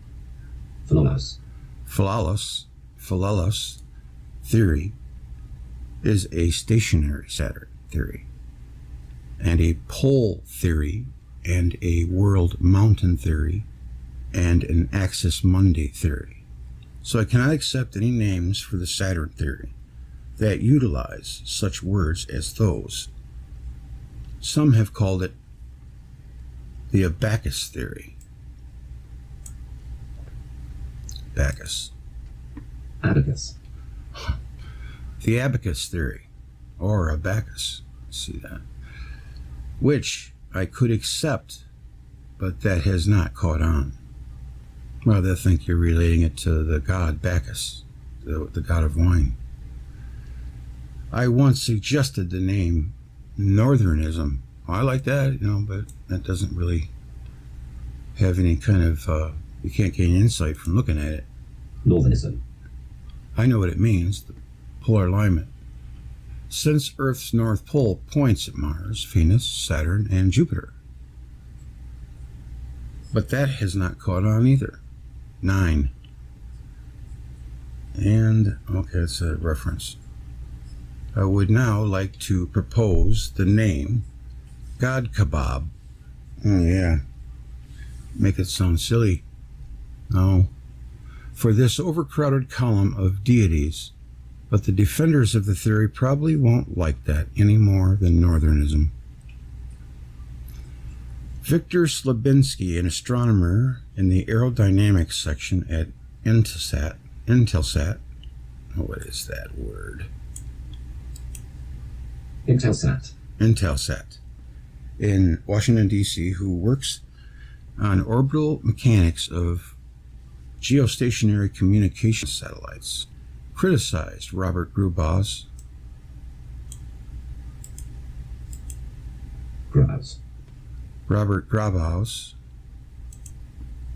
Oh, what happened? You gotta be kidding me. Okay. Robert Grubau's polar configuration, PC, model, and concluded that his paper gives insufficient mathematical analysis. In 1958, NASA was born by President Eisenhower in the 87th Congress. The credo for this agency would be that the widest appropriate dissemination of the data gathered by NASA's activities be presented to the American people and through them to the rest of the world. It was hailed as an extraordinary achievement for Congress in the late 1950s. There was intense rivalry within the military for who would be the leader in the fledgling industry in the ocean of space. But a military man, President Eisenhower, decided not to give it to the military, but to give it to the American public. Everything that was done under this civilian organization, he declared it should be open above board for one and all. On behalf of that charter, NASA has established early on a series of archives. The most prominent archive is the National Space Science Center, located just outside Washington, D.C. Then, only 3 short years after its creation, there was a study commissioned by NASA of a group of prestigious Americans from all walks of life. It was called Proposed Studies on the Implications of Peaceful Space Activities for Human Affairs. It was proposed by the Brookings Institution as a report to NASA and subsequently was communicated in April of 1961 by NASA to Congress. It is allegedly available in all federal archive. What's important about the Brookings report is what we read on page 215, where there are the beginnings of an interesting discussion. It is titled Implications of the Discovery of Extraterrestrial Life, and this was 3 short years after the birth of NASA. NASA was designed as an agency that would be the most open and accessible in the history of the United States. In this study, these prestigious Americans met for a year and discussed every possible scenario they could think of regarding impact from the activities on the public psyche in all human affairs, ranging from sociological, economic, and geopolitical. 215 reads, artifacts left at some point in time by these life forms might possibly be discovered through our space activities on the Moon, Mars, or Venus, forecasting ahead up to 30 years. It was considered absolutely normal then to expect that some of these things might be found. Artifacts that had been left by someone else that lived in our solar system.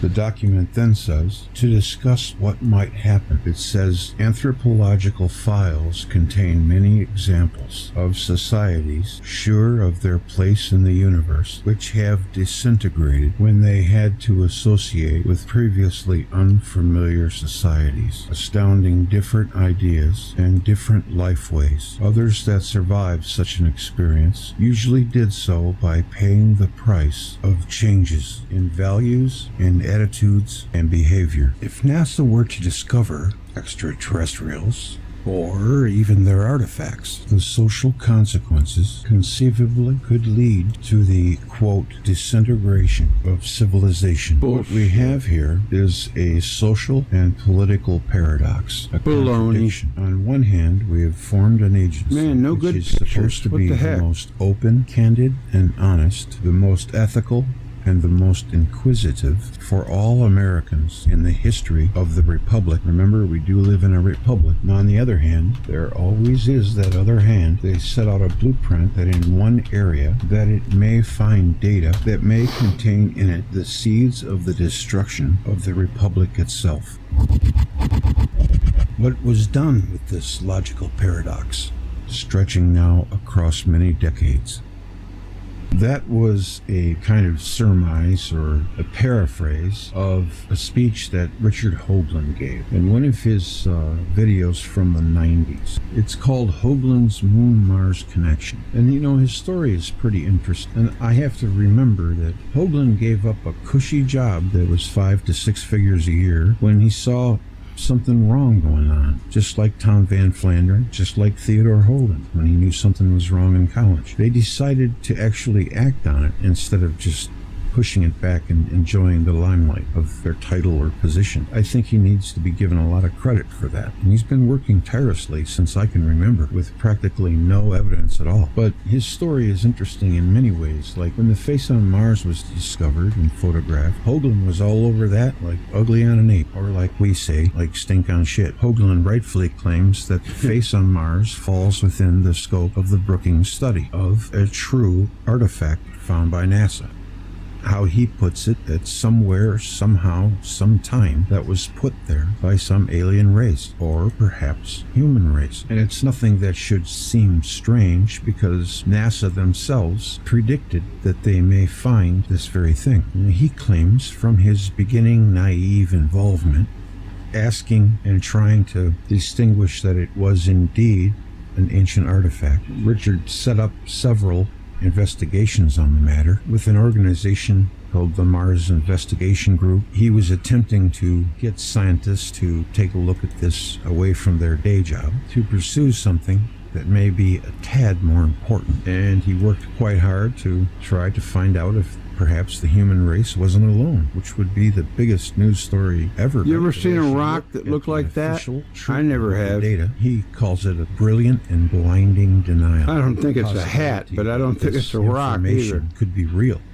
Nothing unscientific. Oh, look at that girl. She's standing there on Mars. No spacesuit. Their own See? studies predicted this very thing, almost as if they already knew. The logic of a civilization Mars living on helicopter. another planet, creating its own We can't do structures shit like on we our own do. streets, One but basic man, we can common fly a knowledge that helicopter all intelligent 10 billion beings, miles such away. as us humans, would possess would be geometry. No That the charging face on station. Mars was basically built much like it is thought by some that the Great Pyramid was built as a mathematical greeting card to someone in Does the that guy distant ever future stop or talking? from another planet in case they visited to convey a message like this is who we were.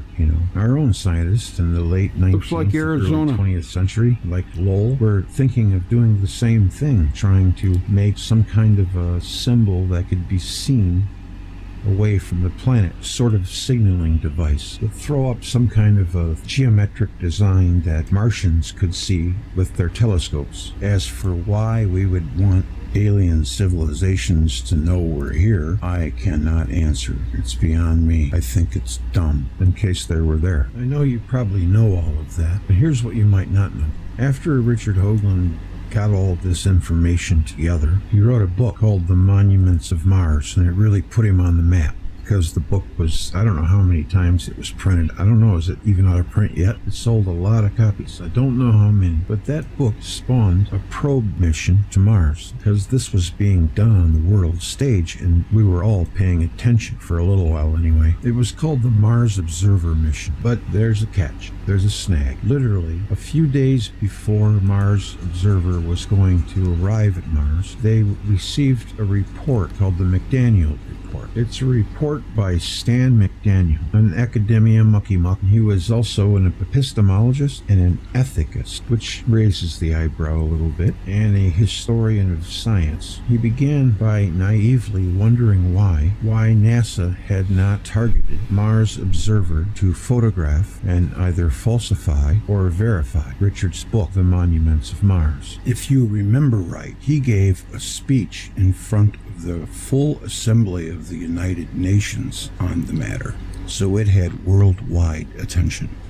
And what started off to be an innocent writing ended up being a 200-plus page in-depth report with 300 to 400 footnotes and references, all attesting to the fact that NASA, Viking data vis-a-vis Sidonia, has been doing everything but science. So basically an independent referee came in, examines it thoroughly, takes 1.5 years to do it, trying to write a potential for, in his words, the most egregious crime in the history of science. The document was delivered to NASA, to the head of the Mars Observer project, and 36 hours later, the Mars Observer was lost. It disappeared. Now that's pretty shady, if you ask me. Many citizens don't even know. They were all into it and everything, but once that happened, and then Carl Sagan came on TV and poo-pooed it all as an uninteresting mesa, and that all traces right back, which can be traced all the way back to the Brookings document. Meanwhile, back at home, my wheels began to turn and I began to think, but I really don't think it's their fault. They're stuck with the hand-me-downs from Black Ops. NASA, in my lifetime, it's just one lifetime, not even lifetime, they've gone from the most beloved agency of the government to the most hated. Somebody got in there and just jacked it all up. It isn't worth a bucket of piss anymore. They don't even do rockets. But here's the thing. I think personally, whoever controls the budget don't want to waste any more money on a window dressing, a show. Because if you know anything about the USA, they would not forego space. And if you think space is fake, the Earth is flat, or would they fake the moon mission, then your research is over.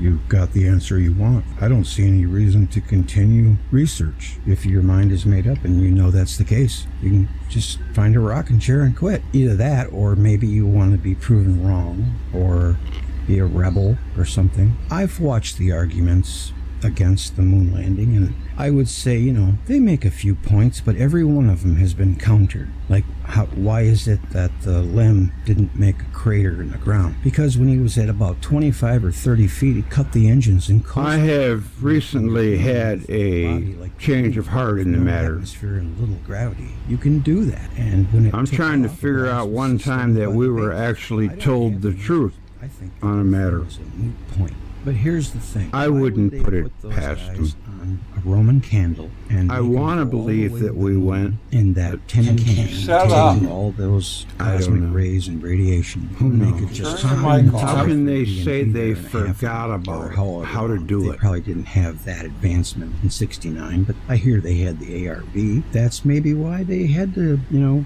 fake some shots in a studio to not have anyone see an artifact or something to that degree. But I do not that they did not land there at all. I don't have any answers, and that's why I'm still researching. I know what I feel, and we all have our opinions, and that's okay. Debate is good. Disagreeing is good. A long time ago, there was a poet society in the 19th century. People like Edgar Allan Poe belonged to. They would get together and all have different ideas. They'd sit at a table and they would just throw out their ideas to each other, and they would call it an enlightening session. They wanted disagreement. They would have been disappointed if everybody had the same opinion. They eventually ended up calling it the Black Cat Club. Look it up sometime. It's interesting. If anything destroys the fabric of this country, it's not going to be the ET issue or some relics on a couple planets. It's going to be a result, by the way, an effect from Edgar Allan Poe was the first one that mentioned the Big Bang and the people's mistrust in their own government. That's what's going to make this country fall. I think that government and things and entities like NASA need to keep their word of their charter to the American people. They need to start keeping their word and owe up to a few things before we can start trusting again. To give a summary of my interest and position in the debate about the Saturnian configuration, I was one of the early science undergraduates in the late 50s who had read Velikovsky's works before in the halls of academia. To my surprise and profound disillusionment with quote-unquote experts, I soon discovered that this was not so.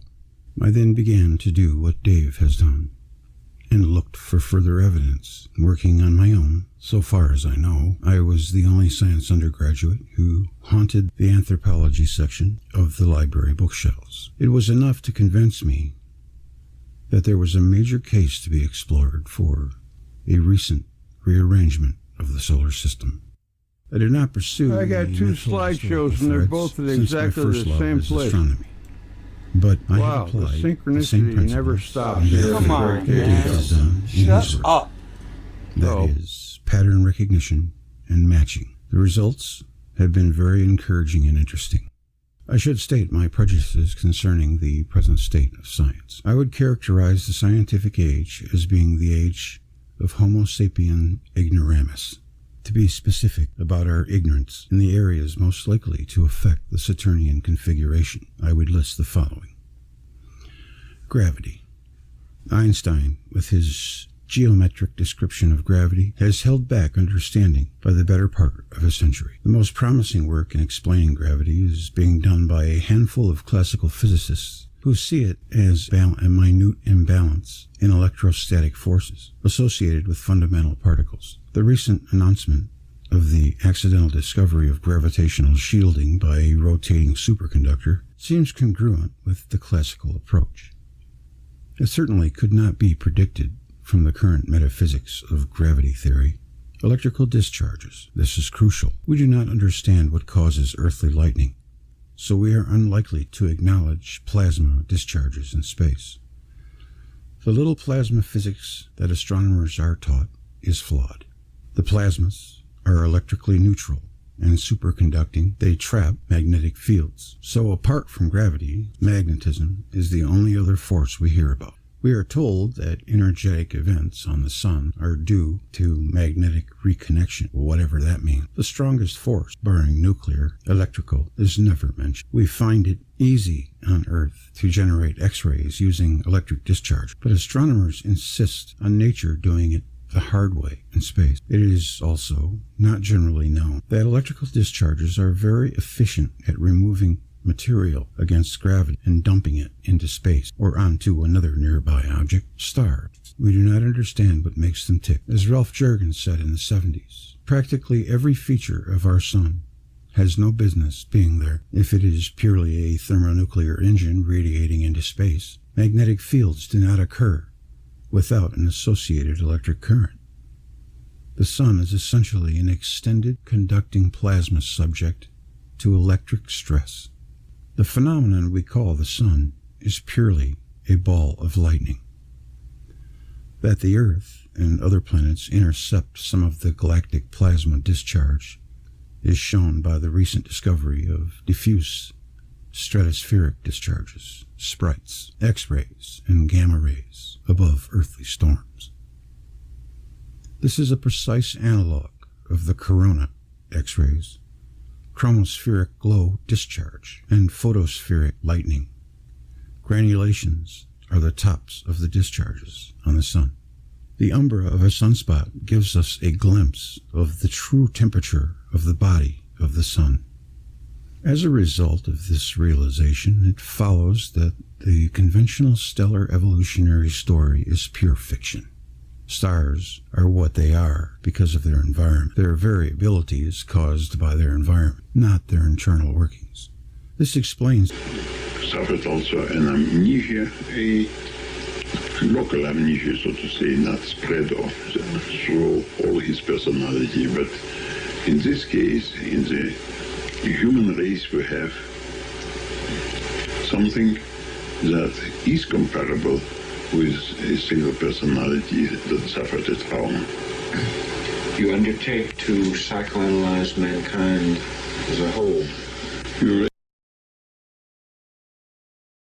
realize that it's not easy to put the entire mankind on the couch, but all what I can do is publish.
There's been a really common question that guitar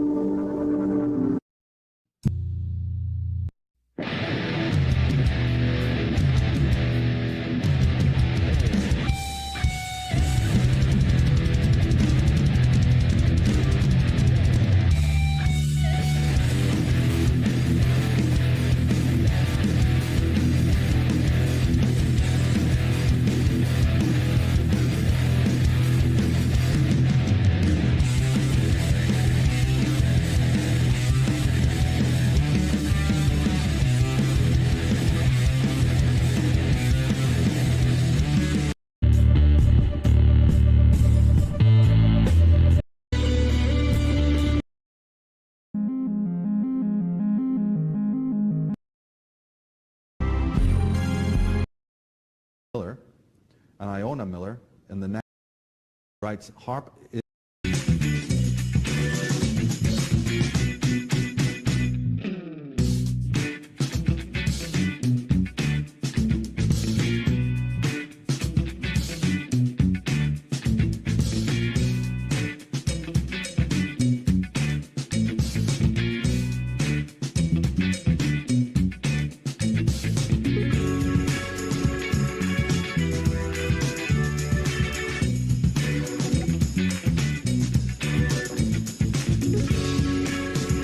This magnifies an output of 1,000 times.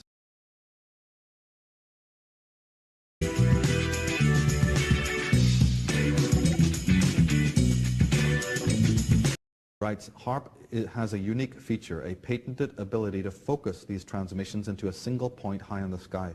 This magnifies an output of 1,000 times, giving HARP an effective radiated power in excess of 3.6 billion watts. So HARP is normally, when it's on Earth, about 3.6 million watts, which is, by the way, almost 1 million times more powerful than the documents at its inception. This was back in the 90s, millions of times. Nick Bajik will before anybody really knew what it was. Agenda. In his book, Angels Don't Play This Harp and so on, he also is confounded by this, because not knowing what the real use of HARP is and thinking it's just a military device, cannot explain how it is 1 million times more powerful than it ever could possibly need to be for military purposes. Well, it's very easy to explain. There's no mystery once you understand what the agenda is, the real agenda. But as Smith is saying here, HARP can be focused so that it even has so much more power than that. 3.6 billion watts is actually its full potential. He says, the signal will be sent to the top of our atmosphere where it is intended to heat a portion of the sky. This type of transmitter is called an ionospheric heater. There are several ionospheric heaters in use around the world today. HARP, however, will be many times more powerful than all of them combined. Now, Richard Allen Miller and Iona Miller in the Nexus magazine, volume 10, in their interview say, researcher Guy Kramer has suggested that HARP array may be used to bounce deadly signals off the ionosphere and moon to target sites on Earth and with major explosions, virtually eliminating the need for tactical nuclear weapons. And there's no denying that, yes, the lower level people involved in this, the lower level military people who are not privy to the main agenda, that's what the beauty of a pyramid is, are working on it happily because they think, yes, this is a perfect weapon, and oh, we won't need SDI, and we won't need all of these other clunking military apparatus. Let's just have HARP, and we can incinerate people all over the planet. It's the super weapon. How wonderful. It'll be just like a video game. Right, they think that. But what's the real agenda, the real power? The 3 billion watt signal originating in Alaska. I'll explain his position later. Or underground with heat radiation. Since it does not leave contamination, it can even terminate targets covertly. But guess what? HARP is funded by Arco Corporation, which is owned by, oh, guess who? The British Queen Elizabeth. Arco connotes the word archon, which means fallen angel. That's right. We have to look at the subliminal way that we're being told things. It's very important to open your symbolic literacy. So Atlantic Richfield Corporation, Company, etc., that's its official meaning, but there's another meaning beside that. Anyone who's done their homework, who knows the ancient magical languages of the ancient world, knows and recognizes the word arco. It comes from the word archon, which means the fallen angels, or the intelligence of the fallen angels. Just like we looked at earlier, the cosmocrates, those the watchers too, who overlook the cities and the rituals of the world. HARP is also used for several other reasons. One of the most important is to trap incoming UFOs. It's very important to note this, that many of the UFOs that visit our planet, you can come through the semi-permeable membrane of the Stargate. So the elites on this planet realize, listen, we're having problems for hundreds and hundreds of years trying to vacate the planet. What would happen if we could create a web-like frequency, microwave frequency, that could in fact trap and down other UFOs incoming? Then, if we were able to down them successfully, we'd be able to loot those ships and find out how they work, and perhaps even use those very ships, once we know how they work, to get out of here. That's another scenario. If I was them, I'd probably be thinking that as well. And that's what Roswell and a lot of the other crashes are all about. Because it's a little bit too much of a stretch of the imagination, is it not? To think that spaceships that can cross hyperspace, cross the event horizons of suns, fly throughout the universe, then just happen to suddenly career and caroom out of control as soon as they enter into our atmosphere. And Richard Hoagland and others have even got footage showing that there are Earth agencies shooting some set of rays to incoming craft. This has actually been videotaped by NASA. The idea is to trap one of these like a fly in the middle of the air and try to bring it down. And in most cases it doesn't work. But there has been cases in which it has worked. And these ships have been downed. Military have been on the spot in a few minutes. And these entities and beings that are in these ships have been taken away to Area 51 and to other locations to be debriefed. And the ships, of course, their technology will be studied thoroughly in order to assist humans to vacate the planet. And what of this counter-explanation to NASA's ice crystal theory by Dr. Jack Kasher of Nebraska State University? At least 5 proofs that the objects were not ice particles, therefore spacecraft, and they were either extraterrestrial or terrestrial. But one of the other most important aspects of HARP was to create the possibility for mass mind control. With HARP and these radio frequencies and radiotronic weaponry mounted on the satellites, mind control on a mass scale becomes much more easy. And the term that is technically used for that type of behavior, control, or mind control is entrainment. And in Jerry Smith's book, which is an excellent book, you can read about the actual power of HARP in that matter. And Jerry Smith is getting his information from one of the leading lights in this kind of study, Jim Keith. He was, of course, assassinated. The great scholar Jim Keith, in his book Mass Control, is one of the leading researchers on the subject of mind control. Goes into the history of Dr. Jose Delgado that we mentioned earlier, a fine scholar in this particular field. And he talks about entrainment. Now, fitting into our 4 scenarios, of course, if scenario 2 was to take place, which means that the Nephilim, the progeny, realize they're not going anywhere. They cannot leave here, so they're stuck with it. They've got all the technology, but they ain't going anywhere. Then they start to rule and reign openly. There's no more covert action, there's no more secret societies, no more hidden government. They come out into the open, and they need to make, because their numbers are few, they need to make use of this kind of technology to control everyone. In Northern Ireland, it's a simple gun to the head situation, which is the most primitive way you can do it, to control the whole of the population there. But there's different kinds of weaponry for a country of this size or for the world in general. Now, Richard Allen Miller, Mona Miller in their Nexus magazine interview say, for epochs, Schumann resonances have provided the orchestrating pulse for life on this planet, our planetary heartbeat, which sets the tempo for health and well-being. But now the very heart of the planet is in jeopardy, according to Framework Convention on Climate Change. ELF, that's extra low frequencies, from Schumann resonance are intimately linked with those of brain waves. Natural or artificially induced changes in the Schumann resonance could affect the subtle and perhaps gross brain wave generation. Liquid crystals, which are DNA, brain ventricles, and cellular structures, in the human body may operate as antenna for detecting and decoding such global and local ELF signals. So let's be in no doubt from what these researchers are saying, our body is an electromagnetic antenna. Should there be any fluctuation not only in the normal Earth energies, but should those be influenced or precipitated by external interference, the human body will respond dramatically and almost instantly. There is a harmonic relationship between the Earth and our mind-body. Earth's low-frequency isoelectric field, the magnetic field of the Earth, and the electrostatic field that emerges from our bodies are closely interwoven. Our internal rhythms interact with external rhythms, affecting our balance, our REM patterns, and mental focus. Schumann resonance waves probably help regulate our body's internal clock, affecting sleep and dream patterns, arousal patterns, and hormonal secretion. Environmental rhythm, the fundamental driving system for all life on our small blue planet, is jeopardized by human manipulation of the ionosphere, such as HARP.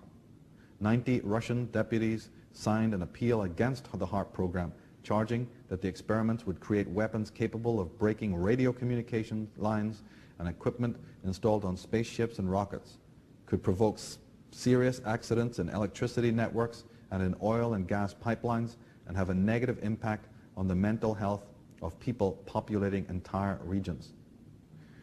Some researchers are speculating that the entrainment process has already happened or is being dabbled in.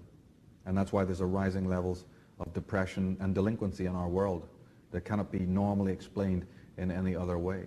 Jim Keith was certainly a big believer that this entrainment process has already begun in certain regions of the world.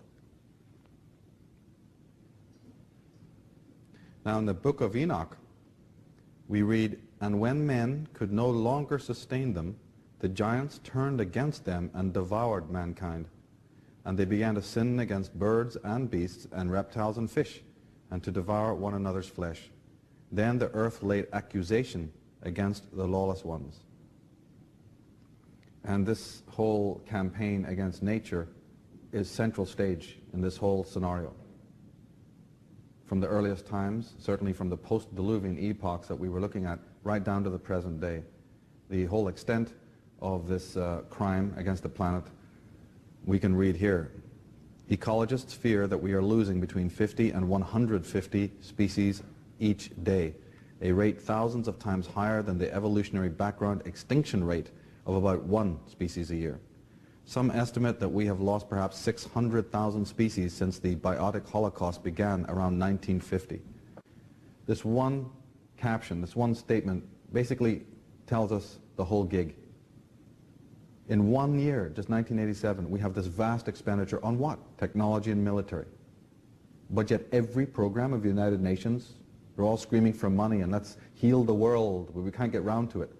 We just don't know how we can crack it.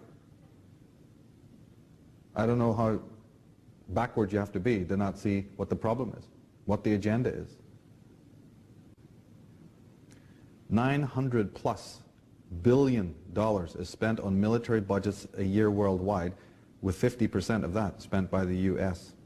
The Pentagon spent $9,000 per second before the 9/11 attack.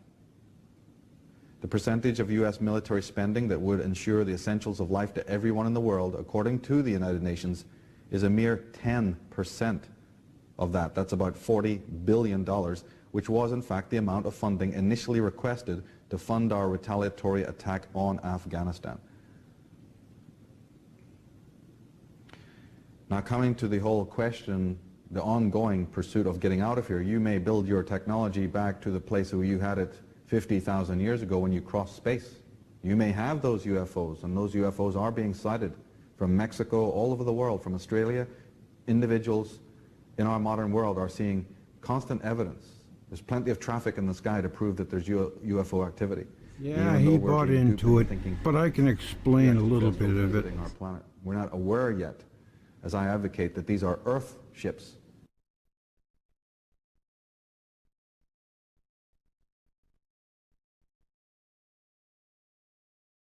For the 7 planets, because the stellar cult worshiped the planets and the 7 great gods that were the 7 planets. So they get the week. That's why a week isn't just 3 days, 10 days, 15 days, 14 days, 6 days. It's 7 days. Now each cult would have additional feast days assigned to them, of course, some which would closely coincide, others which were more specific. In fact, the hands of a clock also represent these cults and their division of time. That's right. Not only on a wristwatch do you have the 12 demarcated zones, but you have 3.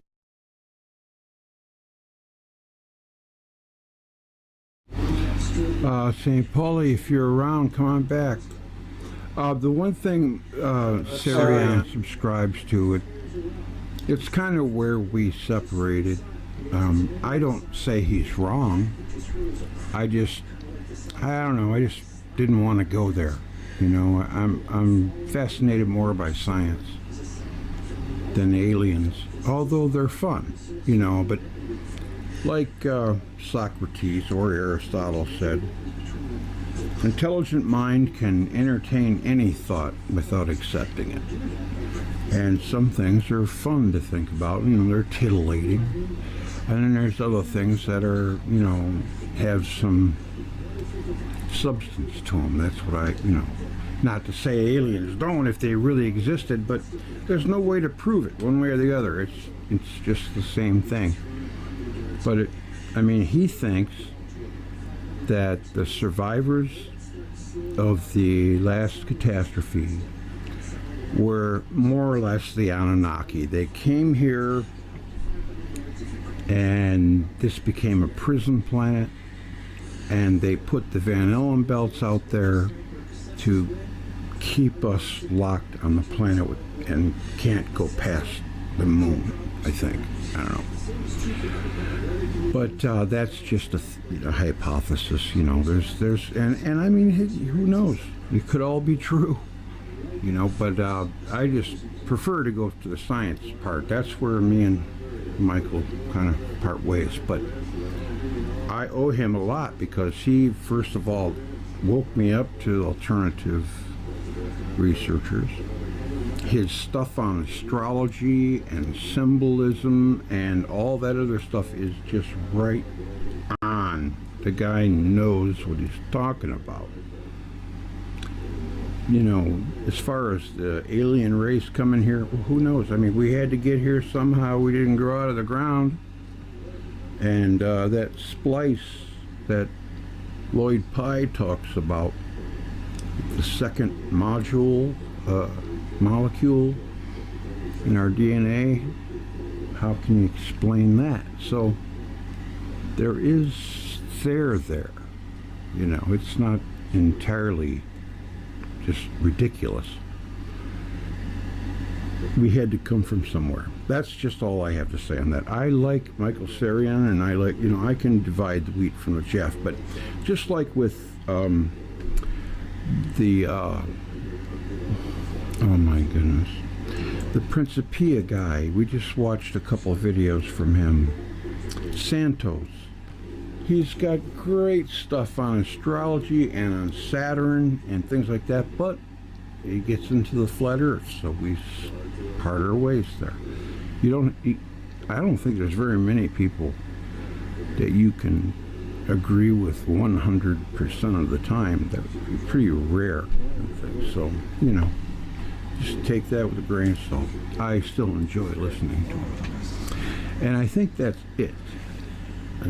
We did watch this already, but it's only a few minutes long. I think 2 minutes, so we might as well finish it. Pauli Girl, are you still around? You want to talk now? You came That's old video. So I told you to come back. Please do. Hands on a clock. The hour hand for Horus, the sun. The min hand for minute, which was the ancient name of the moon, min. And the quick ticking hand, which is either for Mercury, the fastest god, or for the Earth. Turn your mic off, dummy. The three hands of time.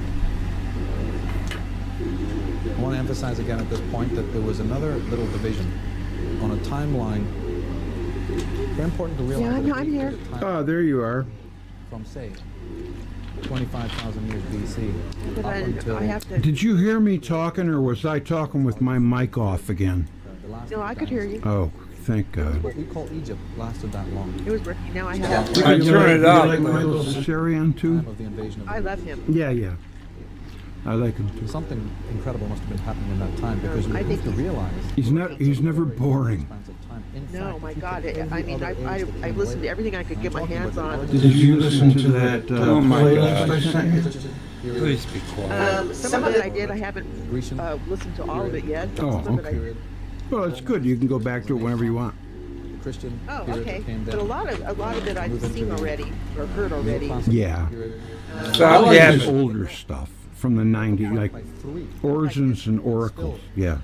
Yeah. He's, You know, he just did this all on his own, you know. He got up a little bit of money, he researched the hell out of it. They taped it, you know, in a little studio. He put it out in VHS. I remember renting it from Blockbuster Video. Really? I never heard of the guy that long ago. Oh yeah. In senior positions. You'd go over in that little nook, the conspiracy theory corner, and I'd get all my Kennedy videos, and, you know. The role of women was... They didn't have Electric Universe at that time. They did, but I didn't know. Why? Well, I don't think anybody knew about it except for the people that were himself. Ruined the damn video. I don't know. Yeah.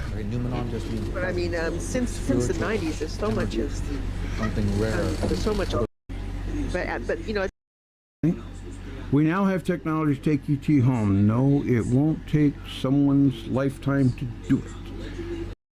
And then the Falcon 9. That'd be beautiful. Of it. Who would have roped?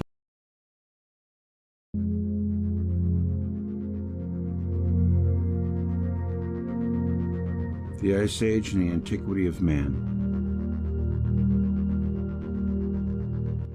The mammoth lived in the age of man. Man pictured it on the walls of caves. Remains of men have repeatedly been found in Central Europe together with the remains of mammoths. Occasionally, the settlements of Neolithic man of Europe are found strewn with the bones of mammoths. Man moved southward when Europe was covered with ice, and returned when the ice retreated. I gotta stay under 6 hours.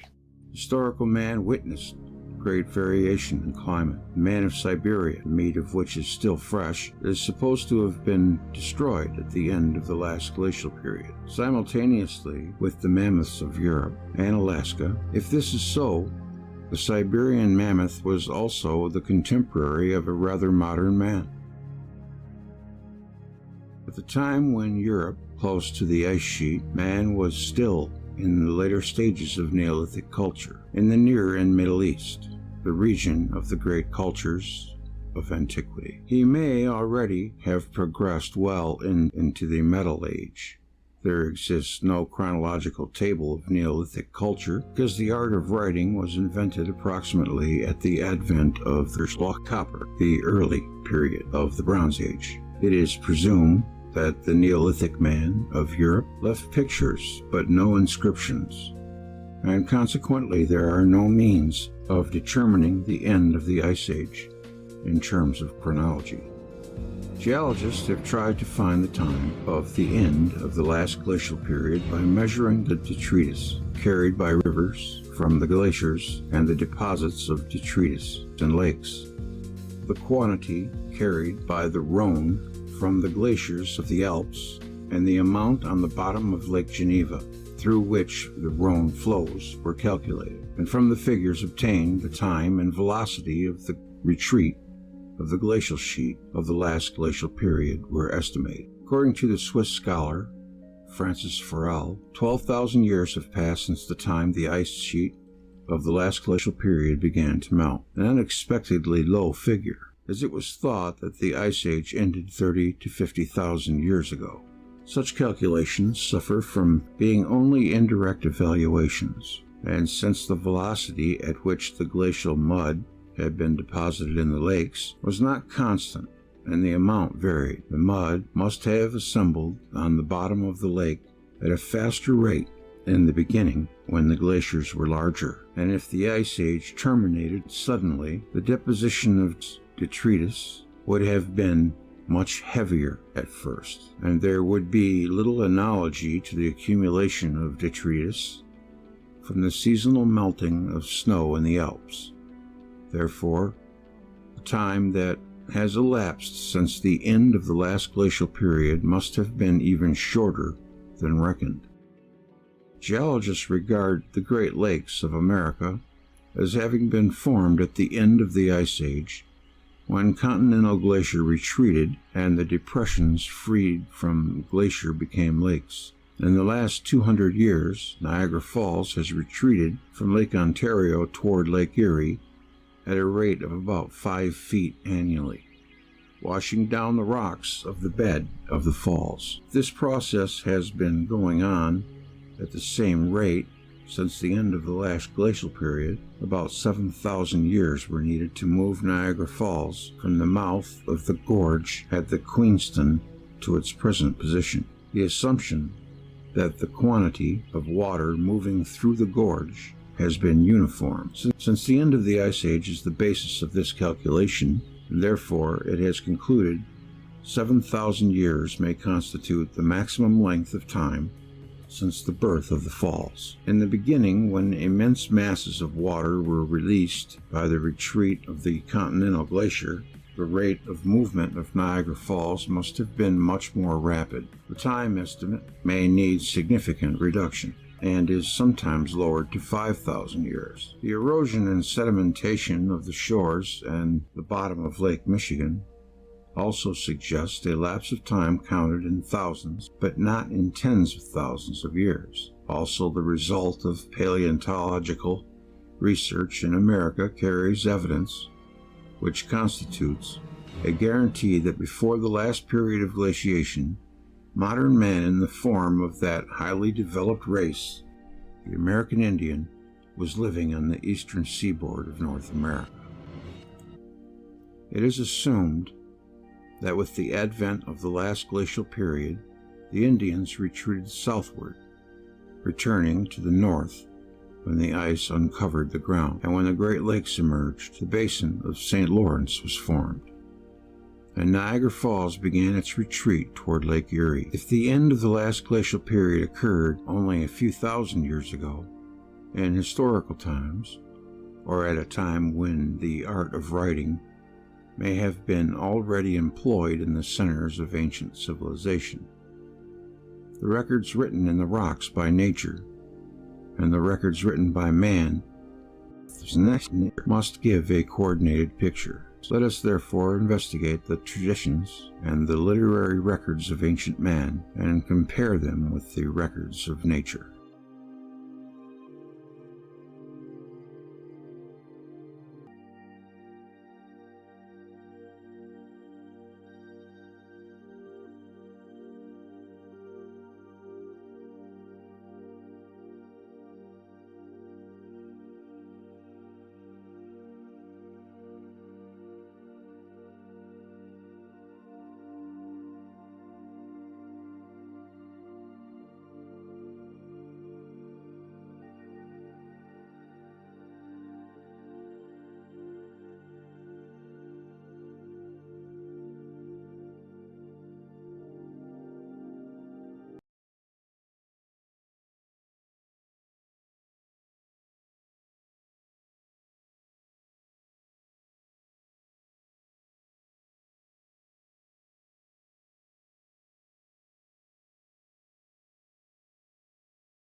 Hello everyone. I just wanted to say thank you so much for being a part of the show tonight.